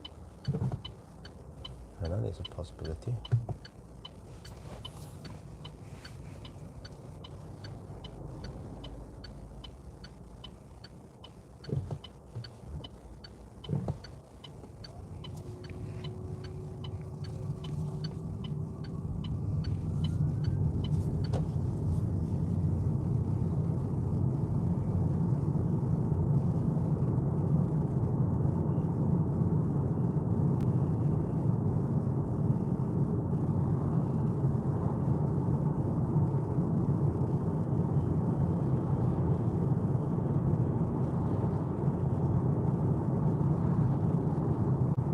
Well, 45% left.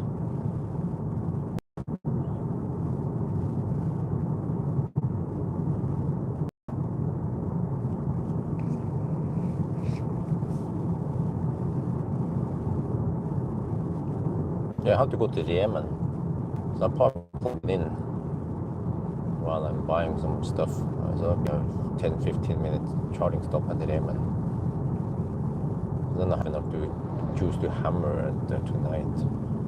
Test some acceleration noise.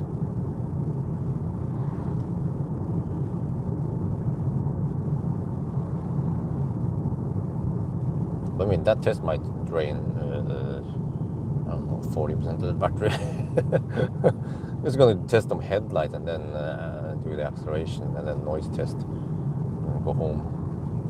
But then I only have a couple of hours of charging before I have to leave again. And maybe I should test top up at Cleveland before I go.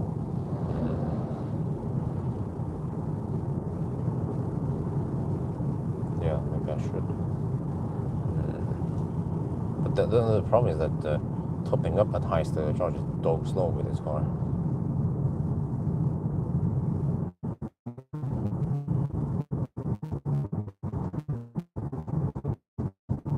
Maybe I should get that thing up and running again, so I get 32 amp single phase. You'll have to change the fuse on it.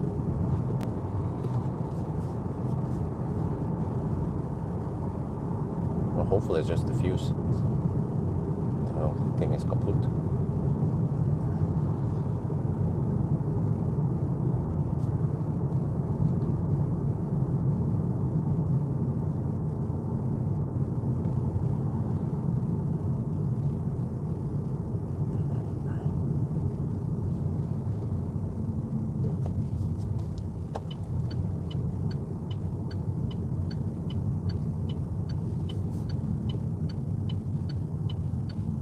Oh, legit balls, rush hour. Lots of traffic now. Try to squeeze in. Man, I have to remember that these cars are delayed. Go, get ready to leave now. Go, Honda driver. See. Holy crap, man. Like, seriously.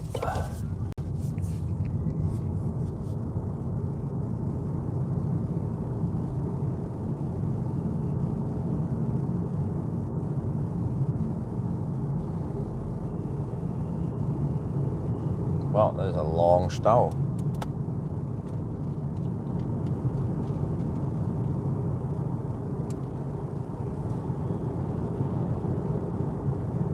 The Hønefoss-stau.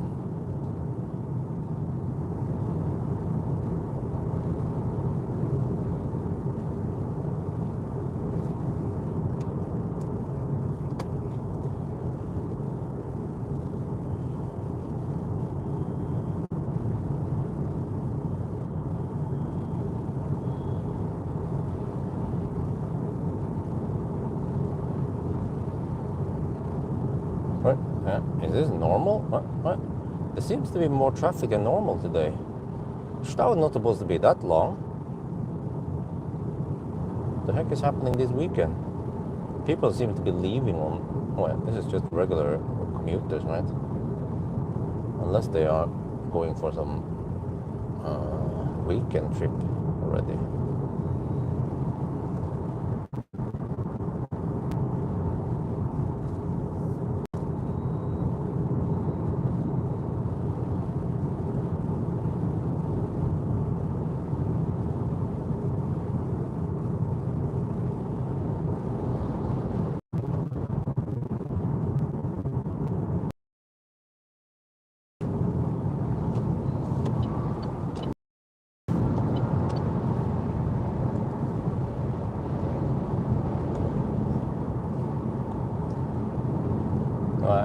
Utilize the downhill advantage there to get more acceleration.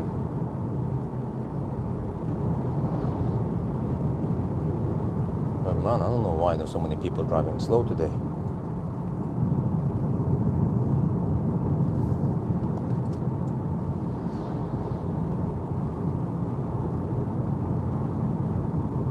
It's almost 4 in the afternoon now. And now the ETA in Yesem has increased to 16:49. It was 16:46 earlier. We've been slow poking behind lots of people, horse trailers and so on. So the 1,000 kilometer challenge will take a lot of time. No, I've already done it. Well, I'm not going to do it with this car. I've already done it with the Aircross. The Aircross needed 12 hours and 35 minutes.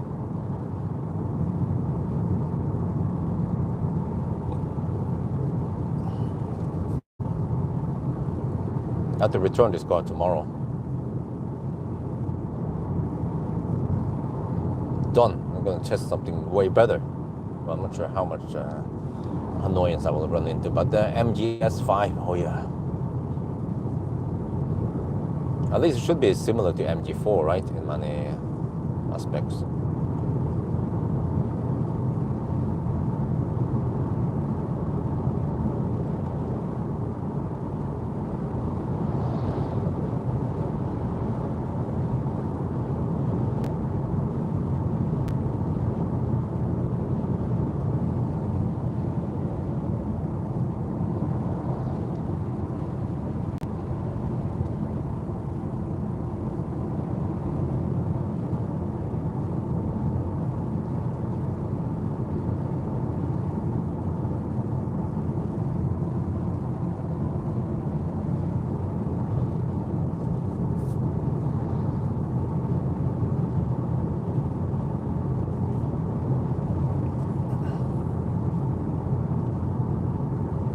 But 60 kilometers away now from Yes home. The car estimates 49 minutes. Really?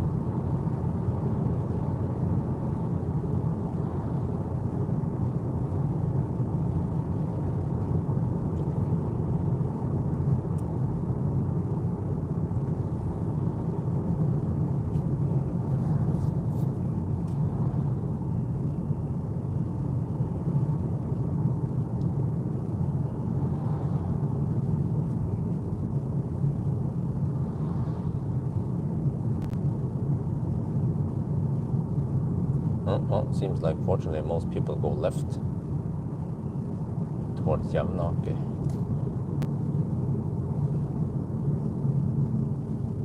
Don't go straight.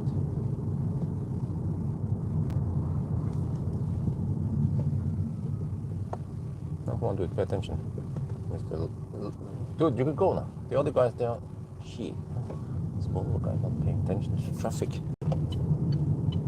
Oh shit, he's also going in front of me. You better hammer it, boy.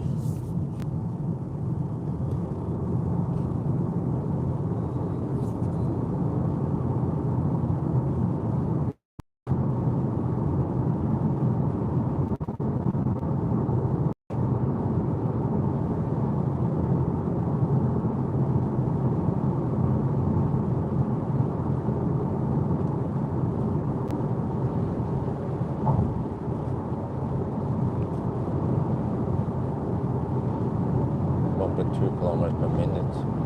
Oh. Well, 72 kilometers per hour, and that's not fast, in it?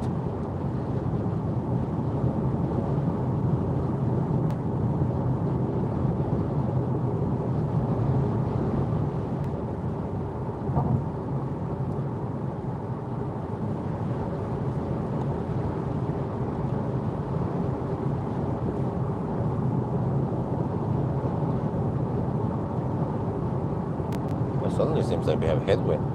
I'm so confused with the wind nowadays. I mean, today.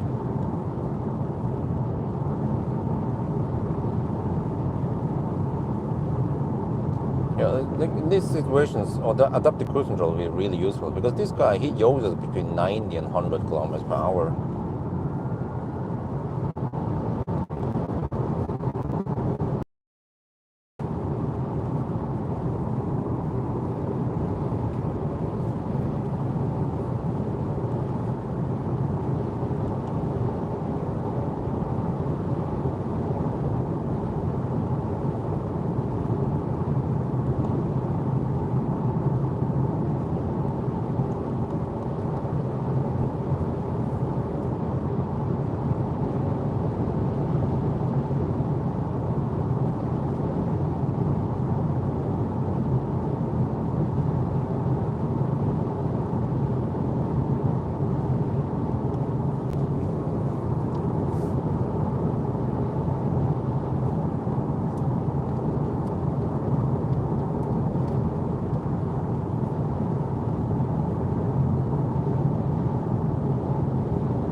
try to be careful because if they laser, they could laser over here soon.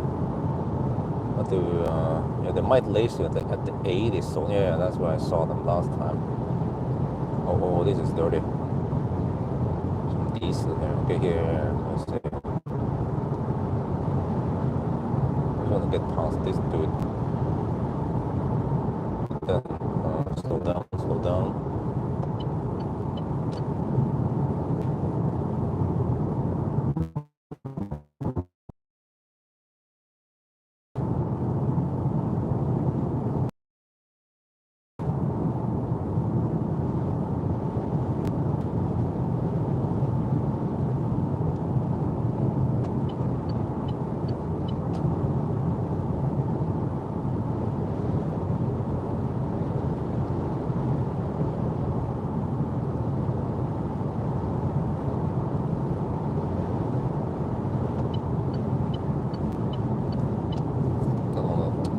Speed.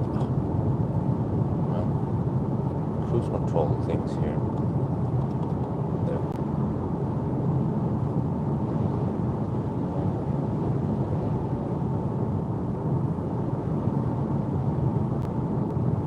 Today is too windy. Maybe that messed up the laser tripod.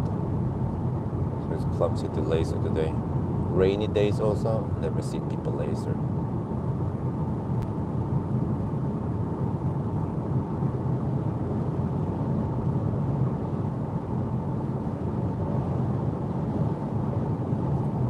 Yeah, they will be here to pull over people. Seen it actually twice that they use this spot.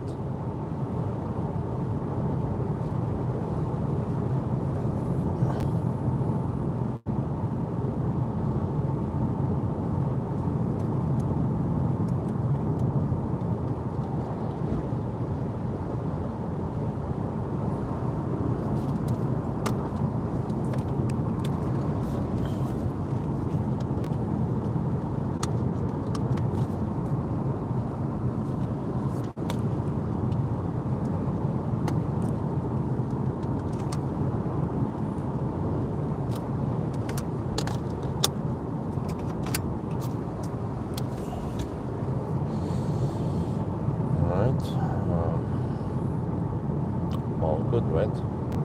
Actually, I'm gonna be kind of low-ish at yes, or maybe 10-15% again. Because I have 32% now, and I'm 45 kilometers away. Wow, what the heck, man? This car. Maybe I should make a vlog tomorrow. Because okay, we just happen to have this car, and then you can say, well, it's a city car. Well, okay, true, it's a city car.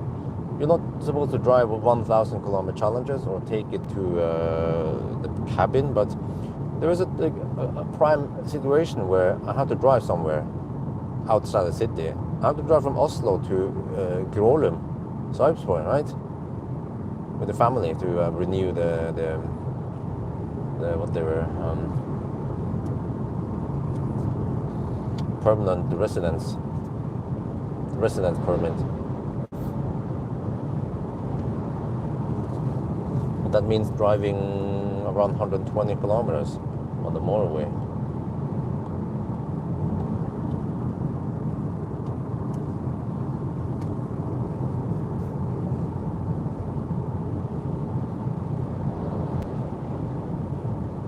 But probably not gonna bother. I'll be too busy just doing paying attention to other things tomorrow morning.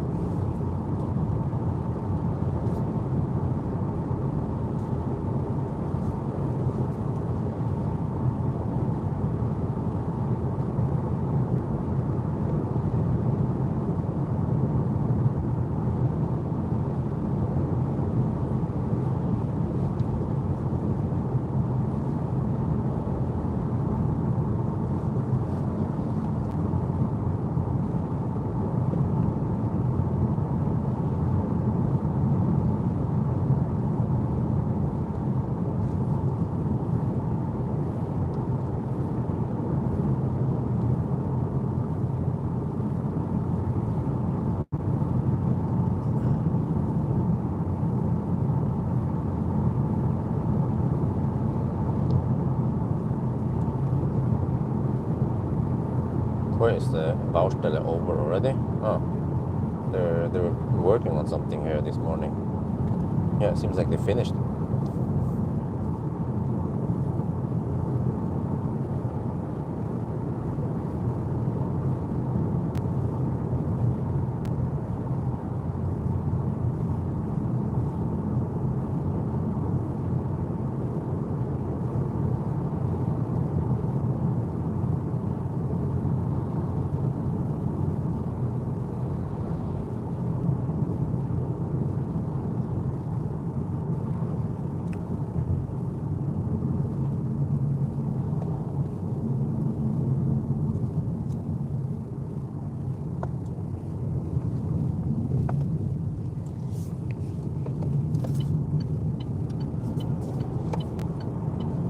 Oh, it's a BMW i5 X-Drive.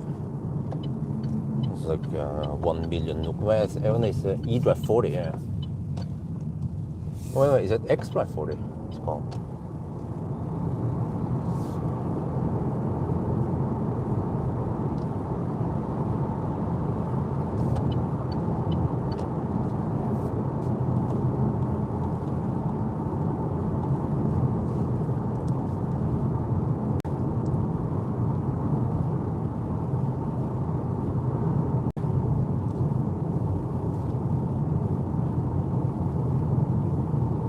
Yeah, it's 14 minutes past 4. And normally I would try to get over to the kindergarten now. I'm still around half an hour. Hey, shit.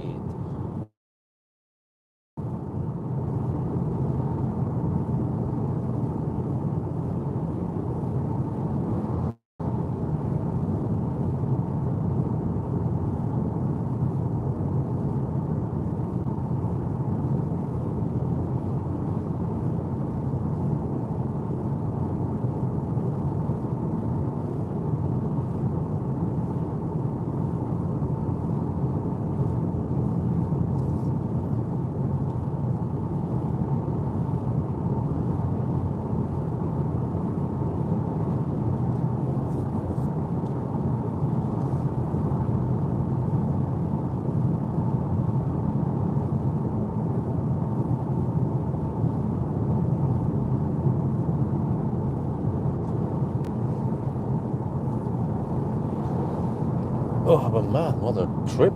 I feel excited. I mean, I feel exhausted. And it's just, how far have we driven now? It's only 428 kilometers. It's not even halfway through a 1,000 kilometer challenge yet.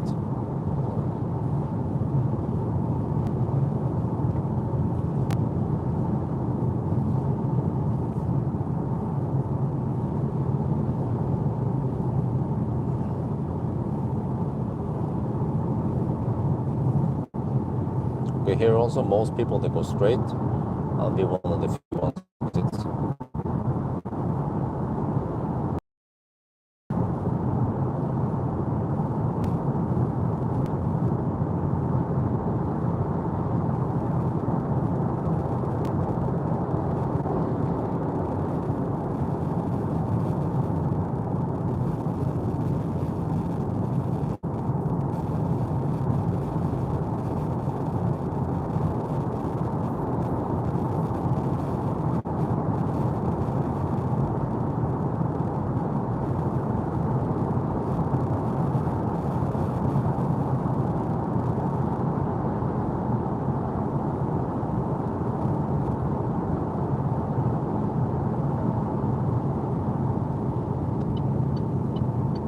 What the heck, man? All of them? Shit, I need to hammer these guys because they're going slow in the tunnels.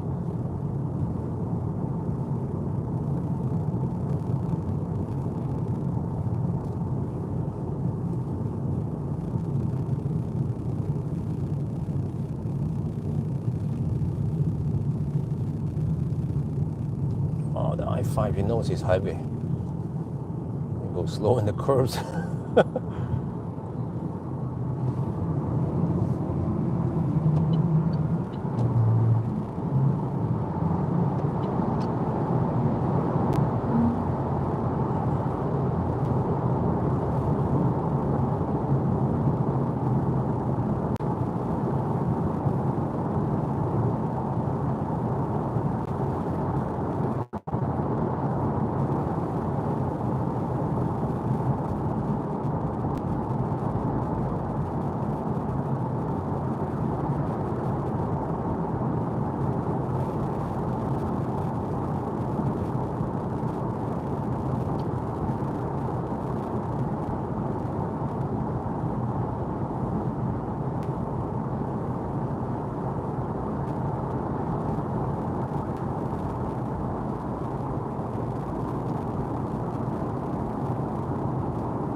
see.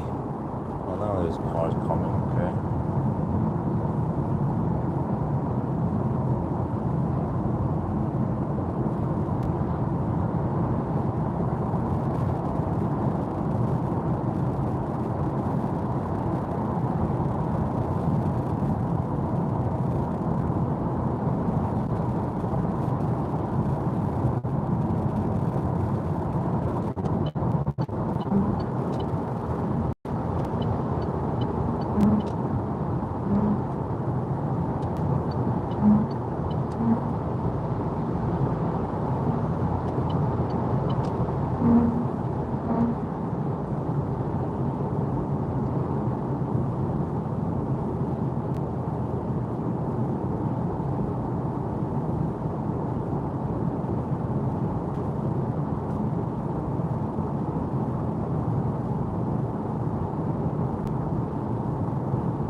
Polizei.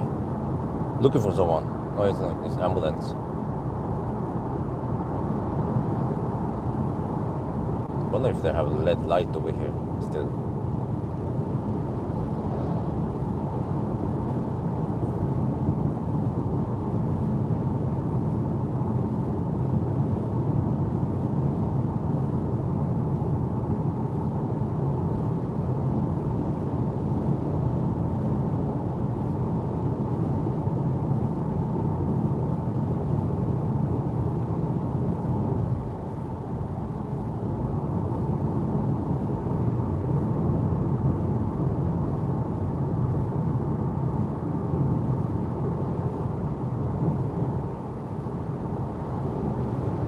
ID7. Oh, just green light. I'm gonna miss the green light now. Yeah, turns yellow. LED light.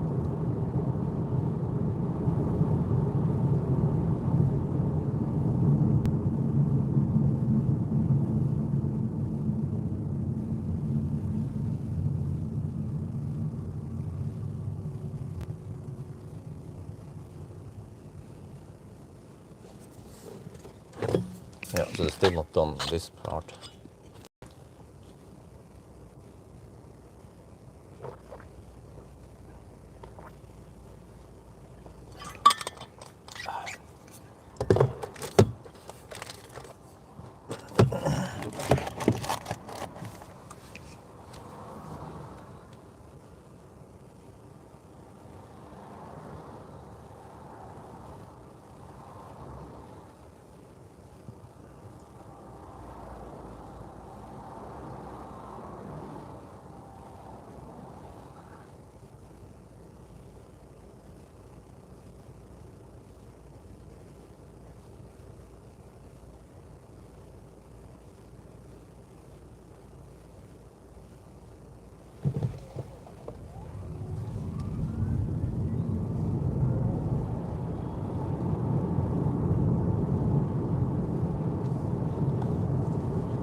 Do I still have energy to do a banana box test? Well, I have no choice.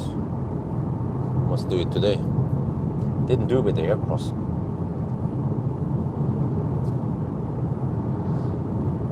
But maybe this is the one people want to buy, right? Do you guys know? Is the air cross? How is it with sound? What do you mean? What, you mean the stereo sound system or what?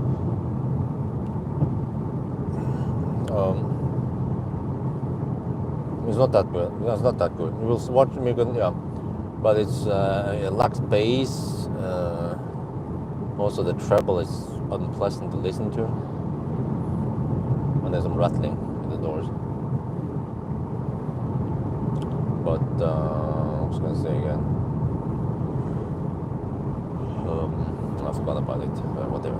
Probably not important.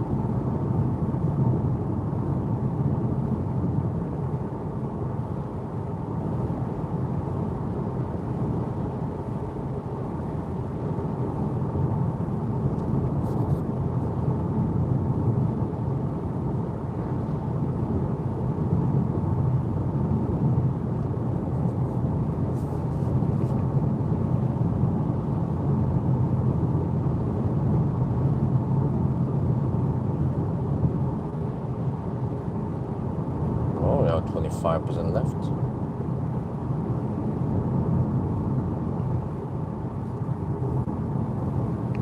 Yeah, well, which car is more, I think is more popular? Regular e-C3 or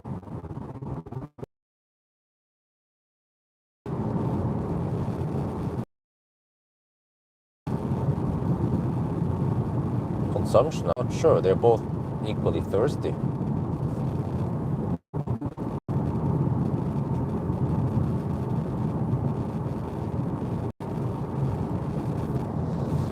Alright, 440 kilometers now.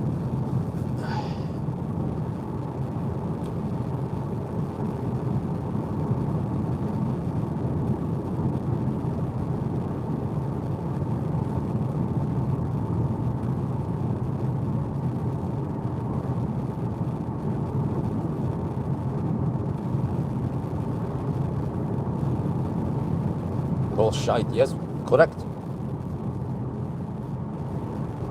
But I would imagine that the aircross cost more than 265k. Huh. I mean, back at 24%. Let's see here, how far can you drive now? GOM says 48 kilometers left already. Yeah, well, okay.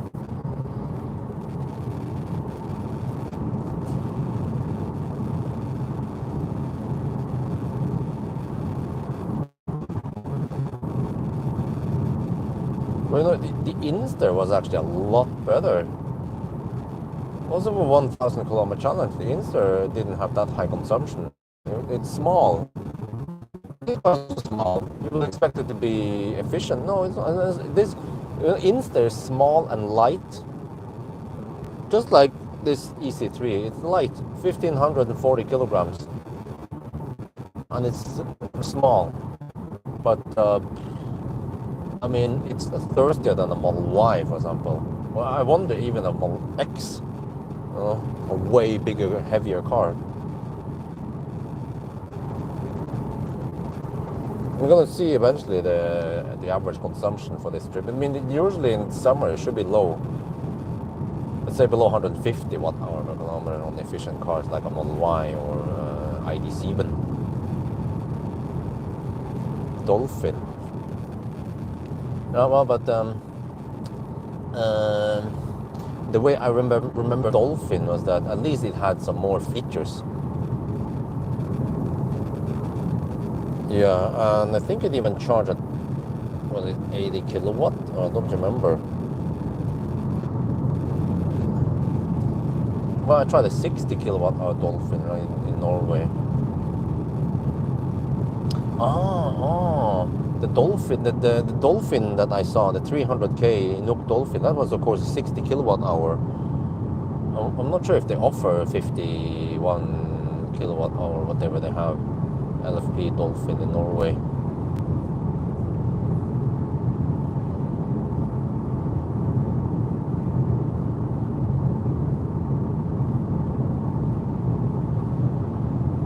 Well, what happened to the van Hammer? They're way behind there. Nobody overtakes. They just camp behind the van, the first van, you know.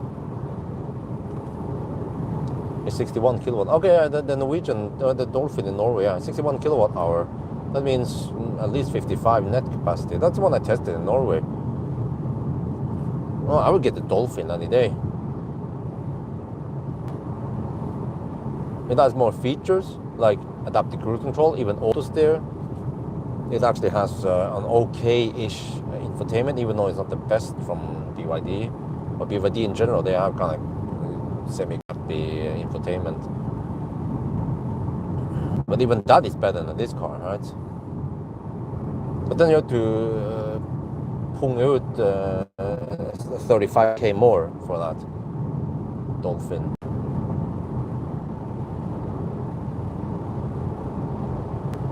But then if you can afford a Dolphin, maybe you can stretch 20k extra, get an ID3 instead. If I have to choose between Dolphin and ID3, I have to get the ID3, even if it's stripped down. Because the driving, charging performance on the ID3 is so good. Consumption also, I mean, yeah. I don't remember Dolphin, how it was. And also the 61 kilowatt hour, is that LFP or is it NMC? What do you mean 93 is not yet available? I just tested it.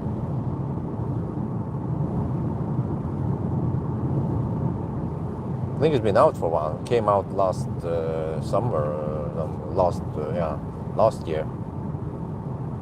Oh, BYD, all them LFP. Okay. Forgot play battery.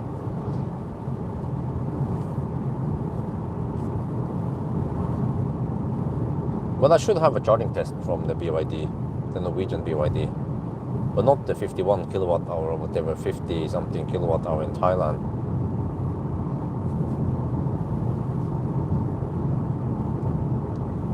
Oh, Turkey, okay. But Turkey is not part of Europe, is it?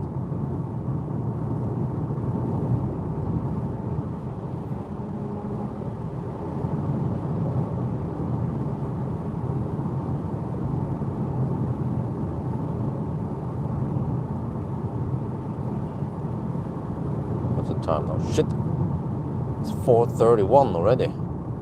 Still not in Yes Home. I'll be there in 15 minutes roughly.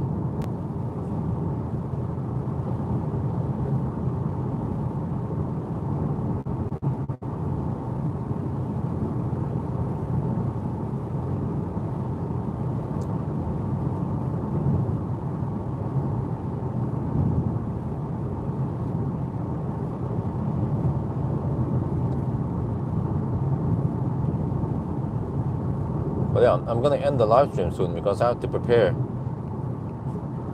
for the evening.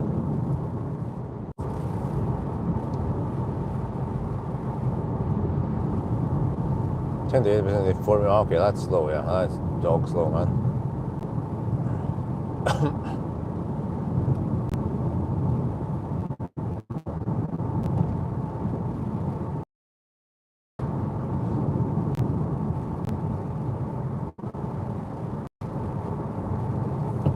But I don't remember the 51 kilowatt hour. No, but if I had to choose, I would probably go for the MG4 64 kilowatt hour, because in Norway it costs 300k NOK. It's a bargain. It's unbeatable. You get heat pump, 11 kilowatt onboard charging, 204 horsepower, nice and flat charging curve, 140 kilowatt, 360 camera. What else? Autopilot, MG Pilot.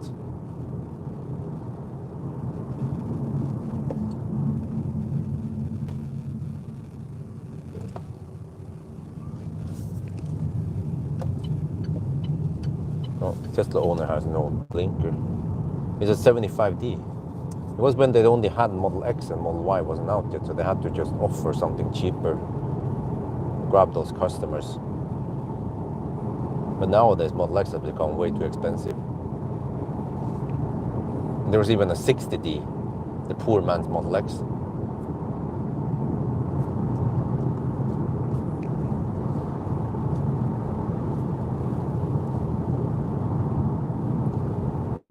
You should play battery. Yeah, it probably overheats.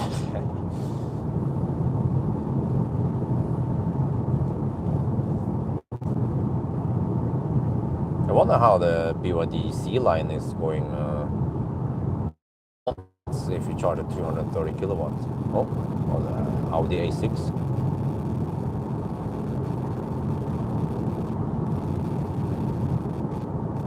throwing a big ball. Yeah, well, I think the charges fast to 100% or 90% because they cap the top of it.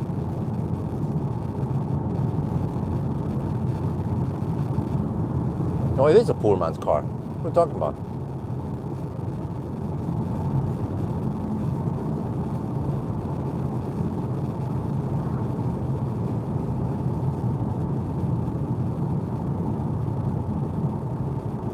And the charger they was yeah, well, that's understandable. Just like when I towed that trailer with Optimus Prime, but I had the Nerf supercharging speed. That's up.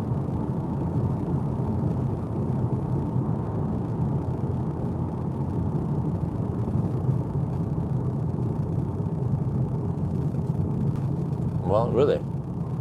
I used to be a student. I live in a dorm with, 12 square meters. And I ate food for 800 NOK per month, which is around, well, it was mostly noodles. Yeah, I was a poor student. Around 70, I spent 70 euros per month on food. How about that?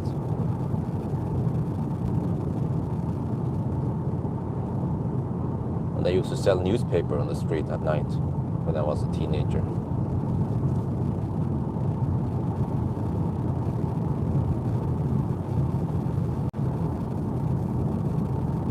Okay, at this point it's probably pointless to hammer. Just wait until we are on the motorway. 20% left.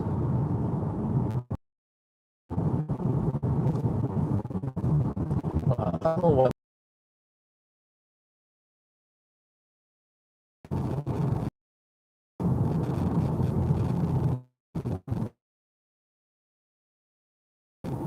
I don't mean it literally the poor man's car.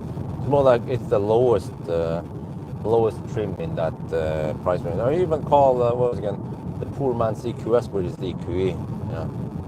Yeah, poor connection. Yes, exactly. People just need to take a bola. They don't understand what it actually means.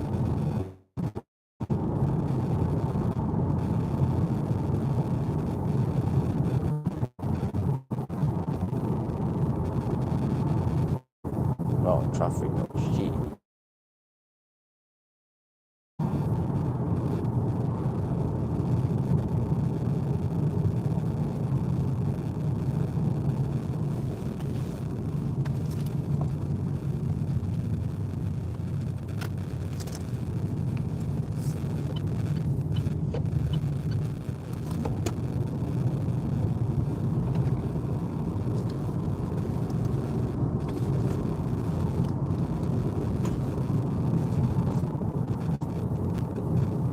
And also in the old days, I remember this was in the 80s when my mom didn't have that much money. We were allowed to pick one fruit per day. We could eat one fruit per day. We wanted an apple or a banana, or whatever. Then that was the fruit for the day. Yeah, that was in the 80s when my mom didn't succeed that well with the shop, or maybe she didn't even have her own shop yet. Yeah. So yeah, I know nothing about being poor. Yeah, of course.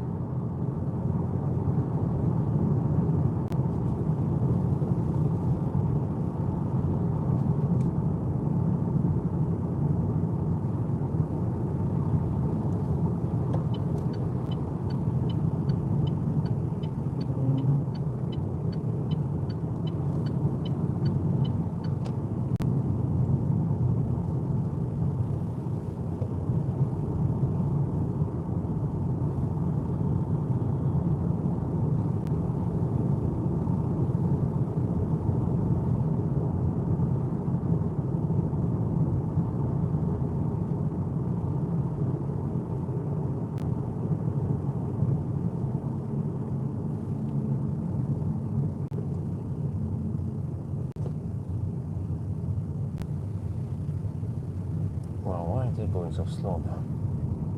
Well, he's a taxi driver, of course. He's always a slow taxi driver. Come on. 4:39 now. We're still not at the Geilo. Oh, man.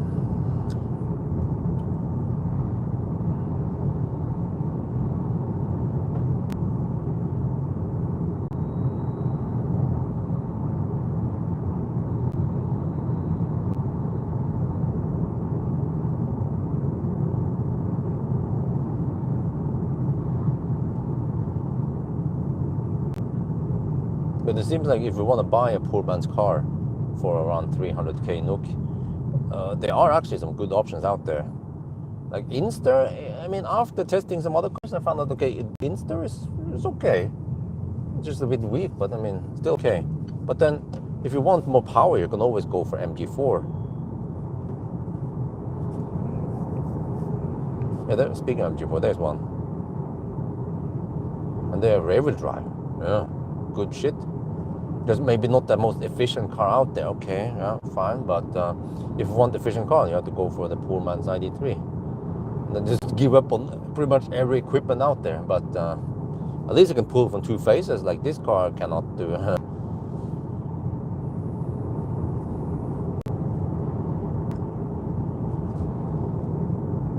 What was wrong with MG4? I mean, I wouldn't say it's the best driving experience. Compared to the ID3, ID3 was way better. Also in user interface, so on, in the ride and so on. But the MG4 is still pretty good for that price, you know. And also you have to consider how much you get for it.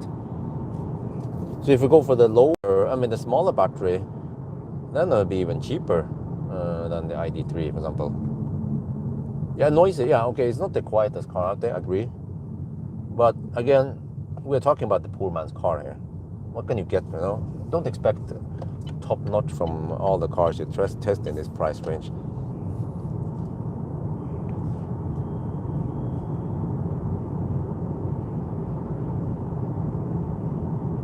The problem with Inster is that, okay, in order to get those cool seats, sliding seats, you have to pay extra, and then it doesn't become that cheap anymore. But it is good. I mean, it's efficient, and it has the flat charging curve. You know, that's important, and that means that I haven't tested the small battery EV3, but it should be the same there, charging performance. But the EV3 again seems a bit thirsty for a Korean car, for that small car. That was a disappointment.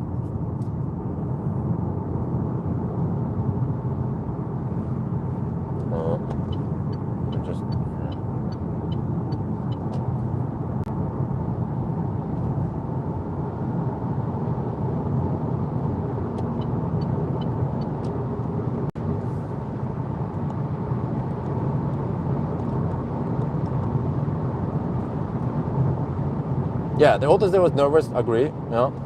I also noticed that some people claim that they improved it. But I mean, you get what you pay for, right? Some cars you don't even get auto steer, like in the ID3.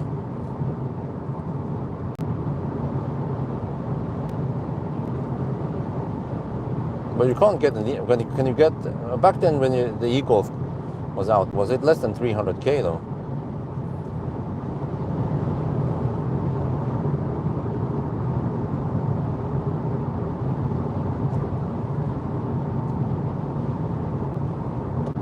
Well, the Tesla literally has no 17% now.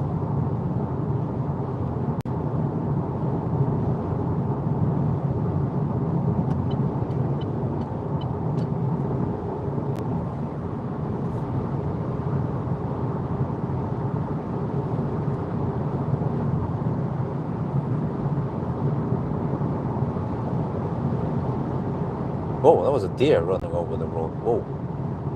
What? I thought they had fences. No, I forgot. It's in the intersection. Yeah.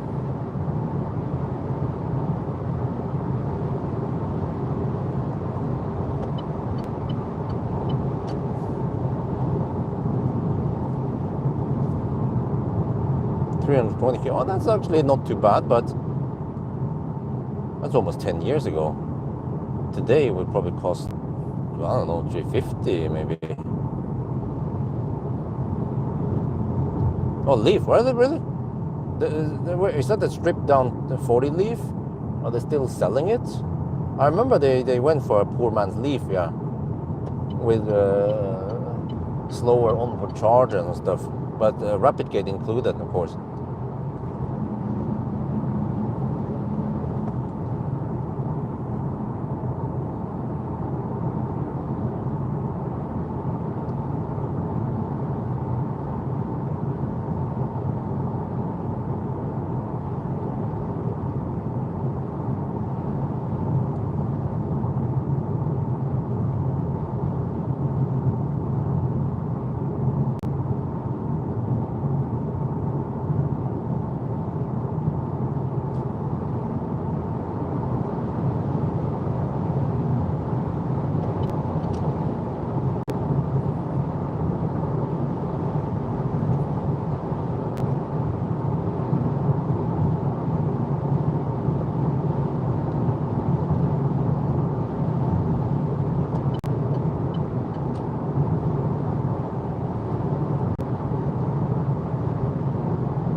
Well, there's actually no stau here. Normally there's stau here, but I think I'm so late now in the afternoon that there's no stau here.